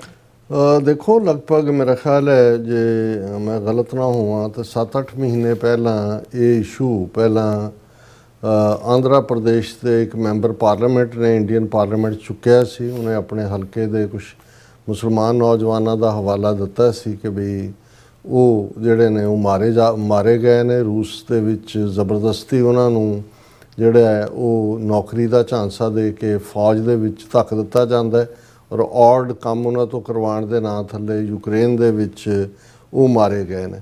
ਔਰ ਜਦੋਂ ਇਹ ਇਸ਼ੂ ਸਾਹਮਣੇ ਆਇਆ ਤੇ ਜ਼ਾਹਰ ਹੈ ਪੰਜਾਬ ਦਾ ਡਾਟਾ ਵੀ ਸਾਹਮਣੇ ਆਇਆ ਕਿ ਅੰਮ੍ਰਿਤਸਰ ਤੋਂ ਔਰ ਫਲਾਣੀ ਥਾਂ ਤੋਂ 4 ਸਿੱਖ ਨੌਜਵਾਨ ਵੀ ਜਿਹੜੇ ਨੇ ਮਾਰੇ ਜਾ ਚੁੱਕੇ ਨੇ। ਔਰ ਇਹ ਆਇਆ ਜੀ ਕਿ ਉਹਨਾਂ ਨੂੰ ਜਿਹੜਾ ਉਹ ਏਜੰਟਾਂ ਨੇ ਪਹੁੰਚਾਇਆ ਉੱਥੇ ਕਿ ਜੀ ਤੁਹਾਨੂੰ ਜੌਬ ਦੇਵਾਂਗੇ, ਔਰ ਉਹਨਾਂ ਨੂੰ ਫਿਰ ਜਿਹੜਾ ਲਿਓਰ ਕਰਕੇ ਫੌਜ ਦੇ ਵਿੱਚ ਕਰਾਇਆ। ਔਰ ਇੰਡੀਆ ਦੀ ਫੋਰਨ ਮਿਨਿਸਟਰੀ ਨੇ ਇਸ ਦੇ ਉੱਤੇ, ਔਰ ਫਿਰ ਬਾਅਦ 'ਚ ਆਇਆ ਕਿ ਜੀ ਤਾਂ 70-80 ਦੇ ਕਰੀਬ, ਇਹ 7-8 ਮਹੀਨੇ ਪਹਿਲਾਂ ਦੀ ਗੱਲ ਹੈ ਕਿ ਨੌਜਵਾਨ ਨੇ ਜਿਨ੍ਹਾਂ 'ਚ ਬਹੁਤੇ ਪੰਜਾਬ ਹਰਿਆਣੇ ਨਾਲ ਸੰਬੰਧਿਤ ਨੇ, ਜਿਨ੍ਹਾਂ ਨੂੰ ਜ਼ਬਰਦਸਤੀ ਜਿਹੜਾ ਰਸ਼ੀਅਨ ਆਰਮੀ ਦੇ ਵਿੱਚ, ਔਰ ਉਹਨਾਂ 'ਚੋਂ ਮੌਤਾਂ ਦਾ ਜ਼ਿਕਰ ਵੀ ਹੋਇਆ।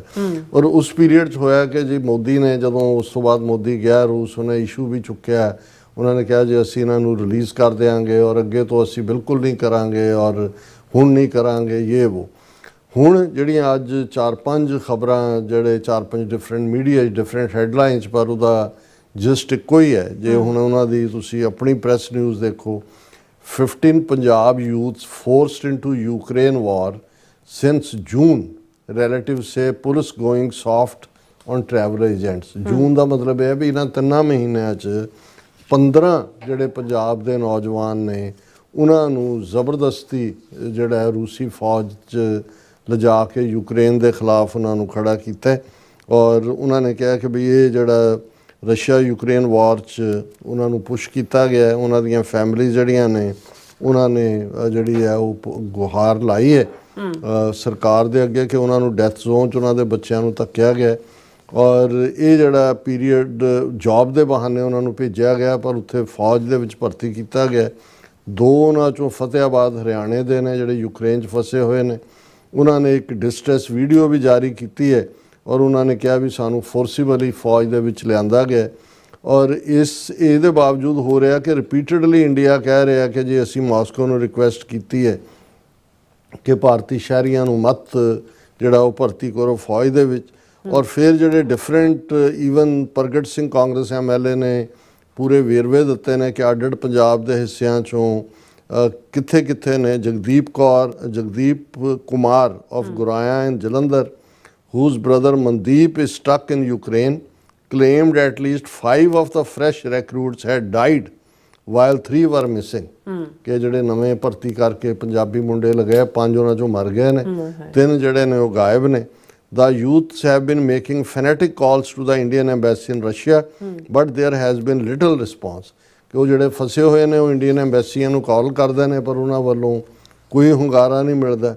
ਫਿਰ Gurmel Singh of Malerkotla, whose son is among those missing, and Amritsar-based Parminder Kaur, whose husband Jagdeep Singh died in the conflict, said the compensation or pension to the families of those killed or missing was allegedly being siphoned off by travel agent. ਮਰ ਤਾਂ ਗਏ ਹੀ ਪਰ ਜਿਹੜੇ ਉਹਨਾਂ ਨੂੰ ਕੋਈ ਉਹਦੀ compensation ਸੀ ਉਹ ਵੀ ਜਿਹੜੇ ਟਰੈਵਲ ਏਜੰਟ ਨੇ ਉਹੀ ਖਾ ਰਹੇ ਨੇ। ਔਰ ਪ੍ਰਗਟ ਸਿੰਘ ਨੇ ਕਿਹਾ ਕਿ ਬਈ saddest part is the Punjab police inability to track down these people, ਕਿ ਜਿਹੜੇ ਇਸ ਕਿਸਮ ਦਾ ਫਰਾਡ ਕਰਕੇ ਭੇਜਦੇ ਨੇ ਫਿਰ ਫਸਾਉਂਦੇ ਨੇ ਉਹਨਾਂ ਦੇ ਉੱਤੇ ਪੁਲਿਸ ਜਿਹੜੀ ਹੈ ਉਹ ਕੋਈ ਕਾਰਵਾਈ ਨਹੀਂ ਕਰਦੀ। ਉਹਨਾਂ ਨੇ ਕਿਹਾ ਇਹ ਕੋਈ ਫਰਾਡ ਦੇ ਆਈਸੋਲੇਟਡ ਕੇਸਿਸ ਨਹੀਂ ਨੇ, coordinated racket that Indian authorities have failed to acknowledge or tackle. ਹੁਣ ਇਹ ਨਹੀਂ ਹੈ ਵੀ ਇੰਡੀਆ ਨੂੰ ਪਤਾ ਨਹੀਂ ਹੈ ਕਿ ਬਈ ਉਹ ਫੋਨ ਕਾਲਾਂ ਤੇ ਤੁਹਾਡੇ WhatsApp ਮੈਸੇजेस ਤੋਂ ਤਾਂ ਘਰਾਂ 'ਚ ਜਾ ਕੇ ਛਾਪੇ ਮਾਰਦੇ ਨੇ, ਉਹਨਾਂ ਨੂੰ ਨਜ਼ਰ ਨਹੀਂ ਆ ਰਿਹਾ ਵੀ ਕੀ ਹੋ ਰਿਹਾ। ਔਰ ਮੈਨੂੰ ਇਹ ਲੱਗਦਾ ਔਰ ਇਸੇ ਤਰ੍ਹਾਂ ਇੰਡੀਅਨ ਫੋਰਨ ਮਿਨਿਸਟਰੀ ਨੇ ਜਦੋਂ ਹੁਣ ਕੋਈ ਰੌਲਾ ਪੈਂਦਾ ਫਿਰ ਉਹਨਾਂ ਨੇ ਕਿਹਾ ਜੀ release Indians from Russian army, stop practice of recruiting Indians, ministry of external affairs tells Moscow. ਹੁਣ ਜਦੋਂ ਪੰਜਾਬ 'ਚ ਰੌਲਾ ਪੈ ਗਿਆ ਵੀ ਆਹ ਮੁੰਡੇ ਨੇ ਆਹ ਜਿਹੜੇ ਨੇ, ਹੁਣ ਉਹਨਾਂ ਦੀ ਜਿਹੜੀ ਮਿਨਿਸਟਰੀ ਆਫ ਐਕਸਟਰਨਲ ਅਫੇਅਰਸ ਹੈ ਉਹਨਾਂ ਨੇ ਕਿਹਾ ਜੀ ਅਸੀਂ ਵਾਰਨ ਕੀਤਾ ਰਸ਼ੀਅਨ ਅਥਾਰਟੀਜ਼ ਨੂੰ ਕਿ ਬਈ ਇਹਨਾਂ ਨੂੰ ਮਤ ਜਿਹੜਾ ਉਹ ਜੰਗ ਦੇ ਮੈਦਾਨ 'ਚ ਭੇਜੋ, ਉਹਨਾਂ ਨੂੰ ਰਿਲੀਜ਼ ਕੀਤਾ ਜਾਏ। ਅਸੀਂ ਰਿਪੋਰਟ ਦੇਖੀਆਂ ਨੇ ਕਿ ਇੰਡੀਅਨ ਨੈਸ਼ਨਲਸ ਰਿਕਰੂਟ ਹੋ ਰਹੇ ਨੇ ਰਸ਼ੀਅਨ ਆਰਮੀ 'ਚ ਔਰ ਅਸੀਂ ਬਹੁਤ ਮੌਕਿਆਂ 'ਤੇ ਕਹਿ ਚੁੱਕੇ ਹਾਂ ਕਿ ਵੀ ਰਸ਼ੀਆ ਐਵੇਂ ਨਾ ਕਰੇ। We once again strongly urge all Indian national to stay away from any offers to join Russian army. ਪਰ ਮੈਨੂੰ ਇਹ ਲੱਗਦਾ ਹੈ stuck on the battle field ਫਿਰ ਇਹ ਹੈ ਕਿ ਵੀ fraught with danger ministry of external affairs tell citizen not to join Russian army. ਉਹਦੇ 'ਚ ਵੀ ਸਿੱਖ ਚਿਹਰੇ ਨੇ। ਹੁਣ ਮੈਨੂੰ ਇਹ ਲੱਗਦਾ ਹੈ ਵੀ ਜਿਸ ਤਰ੍ਹਾਂ ਨਾਰਥ ਕੋਰੀਆ ਨੇ ਤਾਂ ਪ੍ਰੋਪਰ ਡੀਲ ਸਾਈਨ ਕੀਤੀ ਹੋਈ ਹੈ, ਨਾਰਥ ਕੋਰੀਆ ਦੇ ਸੋਲਜਰ ਜਿਹੜੇ ਨੇ ਜਾ ਕੇ ਉੱਥੇ ਲੜ ਰਹੇ ਨੇ ਇੰਡੀਆ ਨੇ ਇੱਕ ਬਹਾਨਾ ਲੱਭਾ, ਉਹਦੇ 'ਚ ਇੱਕ ਤੀਰ ਨਾਲ ਦੋ ਸ਼ਿਕਾਰ। ਇੱਕ ਪਾਸੇ ਤਾਂ ਰਸ਼ੀਆ ਨੂੰ ਖੁਸ਼ ਰੱਖਿਆ ਹੋਇਆ ਕਿਉਂਕਿ ਰਸ਼ੀਆ ਨੂੰ ਵੀ ਮਰਨ ਲਈ ਜਿਹੜਾ ਰਾ ਮਟੀਰੀਅਲ ਚਾਹੀਦਾ। ਇੱਧਰੋਂ ਜਿਹੜਾ ਏਜੰਟ ਨੈਟਵਰਕ ਹੈ, ਹਾਲਾਂਕਿ ਏਜੰਟ ਨੈਟਵਰਕ ਕਿਸੇ ਨੂੰ ਦੁਬਈ ਭੇਜ ਦੇਣ ਦੇ ਬਹਾਨੇ ਕਿਤੇ ਹੋਰ ਭੇਜਦੇ ਸਮਝ ਆ ਸਕਦਾ ਹੈ। ਰਸ਼ੀਆ ਦੇ ਵਾਰ ਜ਼ੋਨ ਦੇ ਵਿੱਚ ਕਿਵੇਂ ਇੰਡੀਅਨ ਇੰਟੈਲੀਜੈਂਸ ਦੀ ਮਰਜ਼ੀ ਤੋਂ ਬਿਨਾਂ ਕੋਈ ਜਾ ਰਹੇ ਨੇ, ਇਹ ਫੈਸਿਲਿਟੇਟ ਕਰ ਰਹੇ ਨੇ। ਉਧਰ ਉਹਨਾਂ ਨੂੰ ਨਾਲ ਡੀਲ ਕੀਤੀ ਹੋਣੀ ਹੈ ਕਿ ਵੀ ਅਸੀਂ ਤੁਹਾਨੂੰ ਪ੍ਰੋਵਾਈਡ ਕਰਾਂਗੇ, ਔਰ ਇੱਧਰੋਂ ਪੰਜਾਬ ਦੀ ਨੌਜਵਾਨੀ ਦੀ ਤਬਾਹੀ, ਹੋਰ ਕਿਤੇ ਨਹੀਂ। ਹੜ੍ਹਾਂ ਨਾਲ ਪਹਿਲਾਂ ਮਾਰੋ, ਭੁੱਖੇ ਮਾਰੋ, ਮਾਈਗ੍ਰੇਸ਼ਨ ਉਹਨਾਂ ਦੀ ਕਰੋ, ਤੇ ਜਿਹੜਾ ਰਹਿ ਗਿਆ ਕੰਮ ਹੈ ਉਹ ਹੁਣ ਰਸ਼ੀਅਨ ਫੌਜ ਦੇ ਵਿੱਚ ਭੇਜ ਕੇ ਜਿਹੜਾ ਉੱਥੇ ਤੁਸੀਂ ਬਰਵਾਨ ਦੀ ਲਾਈਨ ਰੱਖੋ। ਸੋ ਅਸੀਂ ਸਮਝਦੇ ਹਾਂ, ਮੈਨੂੰ ਇਹ ਲੱਗਦਾ ਕਿ ਬਈ ਇਹ ਕੋਈ ਏਜੰਟਾਂ ਜੁੰਟਾਂ ਦੀ ਡਿਊਪ ਤੱਕ ਦੀ ਗੱਲ ਨਹੀਂ ਹੈ। ਇਸ ਲੈਵਲ ਦਾ ਹੌਸਲਾ ਕੋਈ ਏਜੰਟ ਨਹੀਂ ਕਰ ਸਕਦਾ ਕਿ ਜੀ ਉਹ ਇੱਥੋਂ ਭਰਤੀ ਕਰਕੇ ਤੇ ਉੱਥੇ ਫਿਰ ਫੌਜ ਦੇ ਵਿੱਚ ਭੇਜ ਦੇ, ਤੇ ਉੱਥੋਂ ਜੇ ਉਹ ਮਰ ਗਏ ਨੇ ਤਾਂ ਉਹਨਾਂ ਦਾ ਕੋਈ ਇੱਕ ਕੰਪਨਸੇਸ਼ਨ ਆਏ ਤੇ ਉਹ ਵੀ ਏਜੰਟ ਖਾ ਜਾਏ। ਨਹੀਂ, ਇਹ ਨਹੀਂ ਹੈ। ਇਹ ਬੇਸ਼ੱਕ ਰਾਊਟ ਇਹੀ ਚੱਲ ਰਿਹਾ ਹੋਇਆ, ਏਜੰਟਾਂ ਰਾਹੀਂ ਭਰਤੀ ਕਰੋ, ਉੱਥੇ ਨੌਕਰੀ ਦੇ ਬਹਾਨੇ ਉੱਥੇ ਰੱਖੋ, ਲੇਕਿਨ ਇਹ ਇੰਡੀਅਨ ਏਜੰਸੀਆਂ ਦੀ ਮਰਜ਼ੀ ਦੇ ਨਾਲ ਇਹ ਪਾਰਟ ਸਿੱਖਾਂ ਨੂੰ ਮਰਵਾਉਣ ਦੇ ਲਈ ਰਾ ਮਟੀਰੀਅਲ ਦੇ ਤੌਰ ਤੇ ਵਰਤਿਆ ਜਾ ਰਿਹਾ ਹੈ। ਰਸ਼ੀਆ ਨੂੰ ਵੀ ਖੁਸ਼ ਕਰ ਰਹੇ ਨੇ, ਔਰ ਇਸ ਸਾਰੇ ਦੇ ਨਾਲ ਇੱਕ ਨਵਾਂ ਤਰੀਕਾ ਜਿਹੜਾ ਸਿੱਖ ਨਸਲਕੁਸ਼ੀ ਦਾ ਇਹਨਾਂ ਨੇ ਲੱਭ ਲਿਆ ਹੈ। ਜੀ ਡਾਕਟਰ ਸਾਹਿਬ, ਤੁਹਾਡਾ ਬਹੁਤ ਬਹੁਤ ਸ਼ੁਕਰੀਆ। ਸੋ ਹੁਣ ਆਪਾਂ ਆਪਣੇ ਜਿਹੜੇ ਵਿਊਅਰਸ ਮੈਸੇਜ ਨੇ ਉਹ ਲੈਣ ਜਾ ਰਹੇ ਹਾਂ। ਧਰਮ ਸਿੰਘ ਜੀ ਸਾਡੇ ਪਹਿਲੇ ਵਿਊਅਰ ਨੇ, ਸਾਨੂੰ ਫਤਿਹ ਬੁਲਾਉਂਦੇ ਨੇ। ਵਾਹਿਗੁਰੂ ਜੀ ਕਾ ਖਾਲਸਾ, ਵਾਹਿਗੁਰੂ ਜੀ ਕੀ ਫਤਿਹ। ਸੋਨਮਾਲ ਜੀ, ਨਿਹੰਗ ਸਿੰਘ ਜੀ, ਬਲਵਿੰਦਰ ਸਿੰਘ ਜੀ, ਗੁਰਵਿੰਦਰ ਮਾਨ ਜੀ, ਮਨਜੂਰ ਕੋਹਨੂਰ ਜੀ, ਮੁਹੰਮਦ ਜਾਕੂਬ ਜੀ। ਇਹ ਕਹਿੰਦੇ ਰਾਜ ਕਰੇਗਾ ਖਾਲਸਾ, ਆਕੀ ਰਹੇ ਨਾ ਕੋਏ, ਖਾਲਸਾ जिंदाबाद। और फिर इसी तरह अमरजीत सिंह सैनी जी भी, और फिर इसी तरह मोहम्मद याकूब जी कहते टीपू सुल्तान ने कहा था कि गिद्दड़ की 100 दिन की जिंदगी से शेर का एक दिन ही बहुत बढ़िया। सो फिर इसी तरह पखंडी लोक जी और all about truth and Sikhism जी भी, और फिर इसी तरह मोहम्मद याकूब जी होरां दे सारे साडे हरेक सैगमेंट दे थल्ले जिहड़े कमेंट ने। सो बहुत बहुत शुक्रिया। और ये मैनू पुछ रहे हैं कि आलोचना का मतलब की है, इसका मतलब है कि क्रिटिसिज्म। सो फिर इसी तरह राजविंदर कौर जी भी, और फिर इसी तरह कहते हैं मोहम्मद जी कहते हैं कि गोल्डन टेम्पल पर हमला किसने किया, सबको पता है कि इंडिया ने किया, इंडियन आर्मी ने किया। और इंद्रजीत सिंह संधू जी भी, और फिर कहते हैं कि मोहम्मद जी कहते हैं कि डॉक्टर साहब को सब पता है कि ये काम किसने किया है, और मुस्लिम कौन नहीं और सिख कौन है। और फिर इसी तरह कहते हैं कि आप समझते हैं कि वाकया यूएस को मारा था, और तो फिर दुनिया को दिखाया क्यों नहीं। फिर इस तरह ਪ੍ਰਿਤਪਾਲ ਸਿੰਘ ਜਿਹੜਾ ਚੀਨਾ ਜੀ ਨੇ ਉਹ ਵੀ ਕਹਿੰਦੇ ਡਾਕਟਰ ਸਾਹਿਬ ਤੇ ਭੈਣ ਨੀਲਮ ਕੌਰ ਜੀ ਧੰਨਵਾਦ, ਅਸਲੀਅਤ ਬਿਆਨ, ਸੱਚਾਈ, ਖਾਲਿਸਤਾਨ, ਹਕੀਕਤ। ਬਹੁਤ ਸ਼ੁਕਰੀਆ ਚੀਨਾ ਸਾਹਿਬ, ਬੜੀ ਦੇਰ ਬਾਅਦ ਤੁਸੀਂ ਤੁਹਾਡੀ ਲਿਖਤ ਆਈ ਹੈ। ਆਈ ਵਾਸ ਵਰਿੰਗ ਕਿ ਵੀ ਸਭ ਚੜ੍ਹਦੀ ਕਲਾ ਹੈ ਜੀ। ਫਿਰ ਮੁਹੰਮਦ ਜੀ ਕਹਿੰਦੇ ਨੇ ਕਿ ਨਾਨਕ ਦੁਖੀਆ ਸਭ ਸੰਸਾਰ, ਔਰ ਗੁਰੂ ਨਾਨਕ ਦੇਵ ਜੀ ਕਹਿੰਦੇ ਨੇ, ਔਰ ਜੁਝਾਰ ਸਿੰਘ ਜੀ ਵੀ, ਔਰ ਫਿਰ ਇਸ ਤਰ੍ਹਾਂ सतनाम सिंह जी भी, और फिर इसी तरह जी राजविंदर कौर जी भी, हरमन पन्नू जी भी, निहंग सिंह जी भी, और फिर इसी तरह हाँ जी बलविंदर सिंह जी और धर्म सिंह जी, और फिर इसी तरह जी साडे कोल इंद्रजीत कौर जी भी, और गुरप्रकाश सिंह जी, सकीरत सिंह जी, बलहाल अहमद जी सानू सलाम वालेकुम कहते हैं, और जुम्मा मुबारक भी कहते हैं। और फिर इसी तरह गुरजंट सिंह कंग जी, और फिर इसी तरह नुपा जी, और सब का बहुत बहुत शुक्रिया। सो इस तरह अपने व्यूअर्स को लेने इजाजत। व्यूअर्स साडे प्रोग्राम का समा ਇੱਥੇ ਮੁੱਕਦਾ। ਤੁਸੀਂ ਆਪਣੀ ਰਾਏ ਤੇ ਸੁਝਾਅ ਸਾਨੂੰ ਭੇਜਣਾ ਭੁੱਲਣਾ ਸਾਡੇ ਇਸ ਪਤੇ ਤੇ SOS@tv84.tv ਤੇ ਅਸੀਂ ਆਪਣਾ ਪ੍ਰੋਗਰਾਮ ਲੈ ਕੇ ਫਿਰ ਦੁਬਾਰਾ ਤੁਹਾਡੇ ਸਾਲ ਮੁੱਖ ਹੋਵਾਂਗੇ। ਤਦ ਤੱਕ ਲਈ ਮੈਨੂੰ ਤੇ ਆਪਣਾ ਨਰਸ ਨੂੰ ਆ ਗਿਆ ਦੋ ਦੇਖਦੇ ਰਹੋ TV84 ਬੁਲਾ ਦਿਓ ਫਤਿਹ। ਵਾਹਿਗੁਰੂ ਜੀ ਕਾ ਖਾਲਸਾ, ਵਾਹਿਗੁਰੂ ਜੀ ਕੀ ਫਤਿਹ। ਰੱਬ ਰਾਖਾ।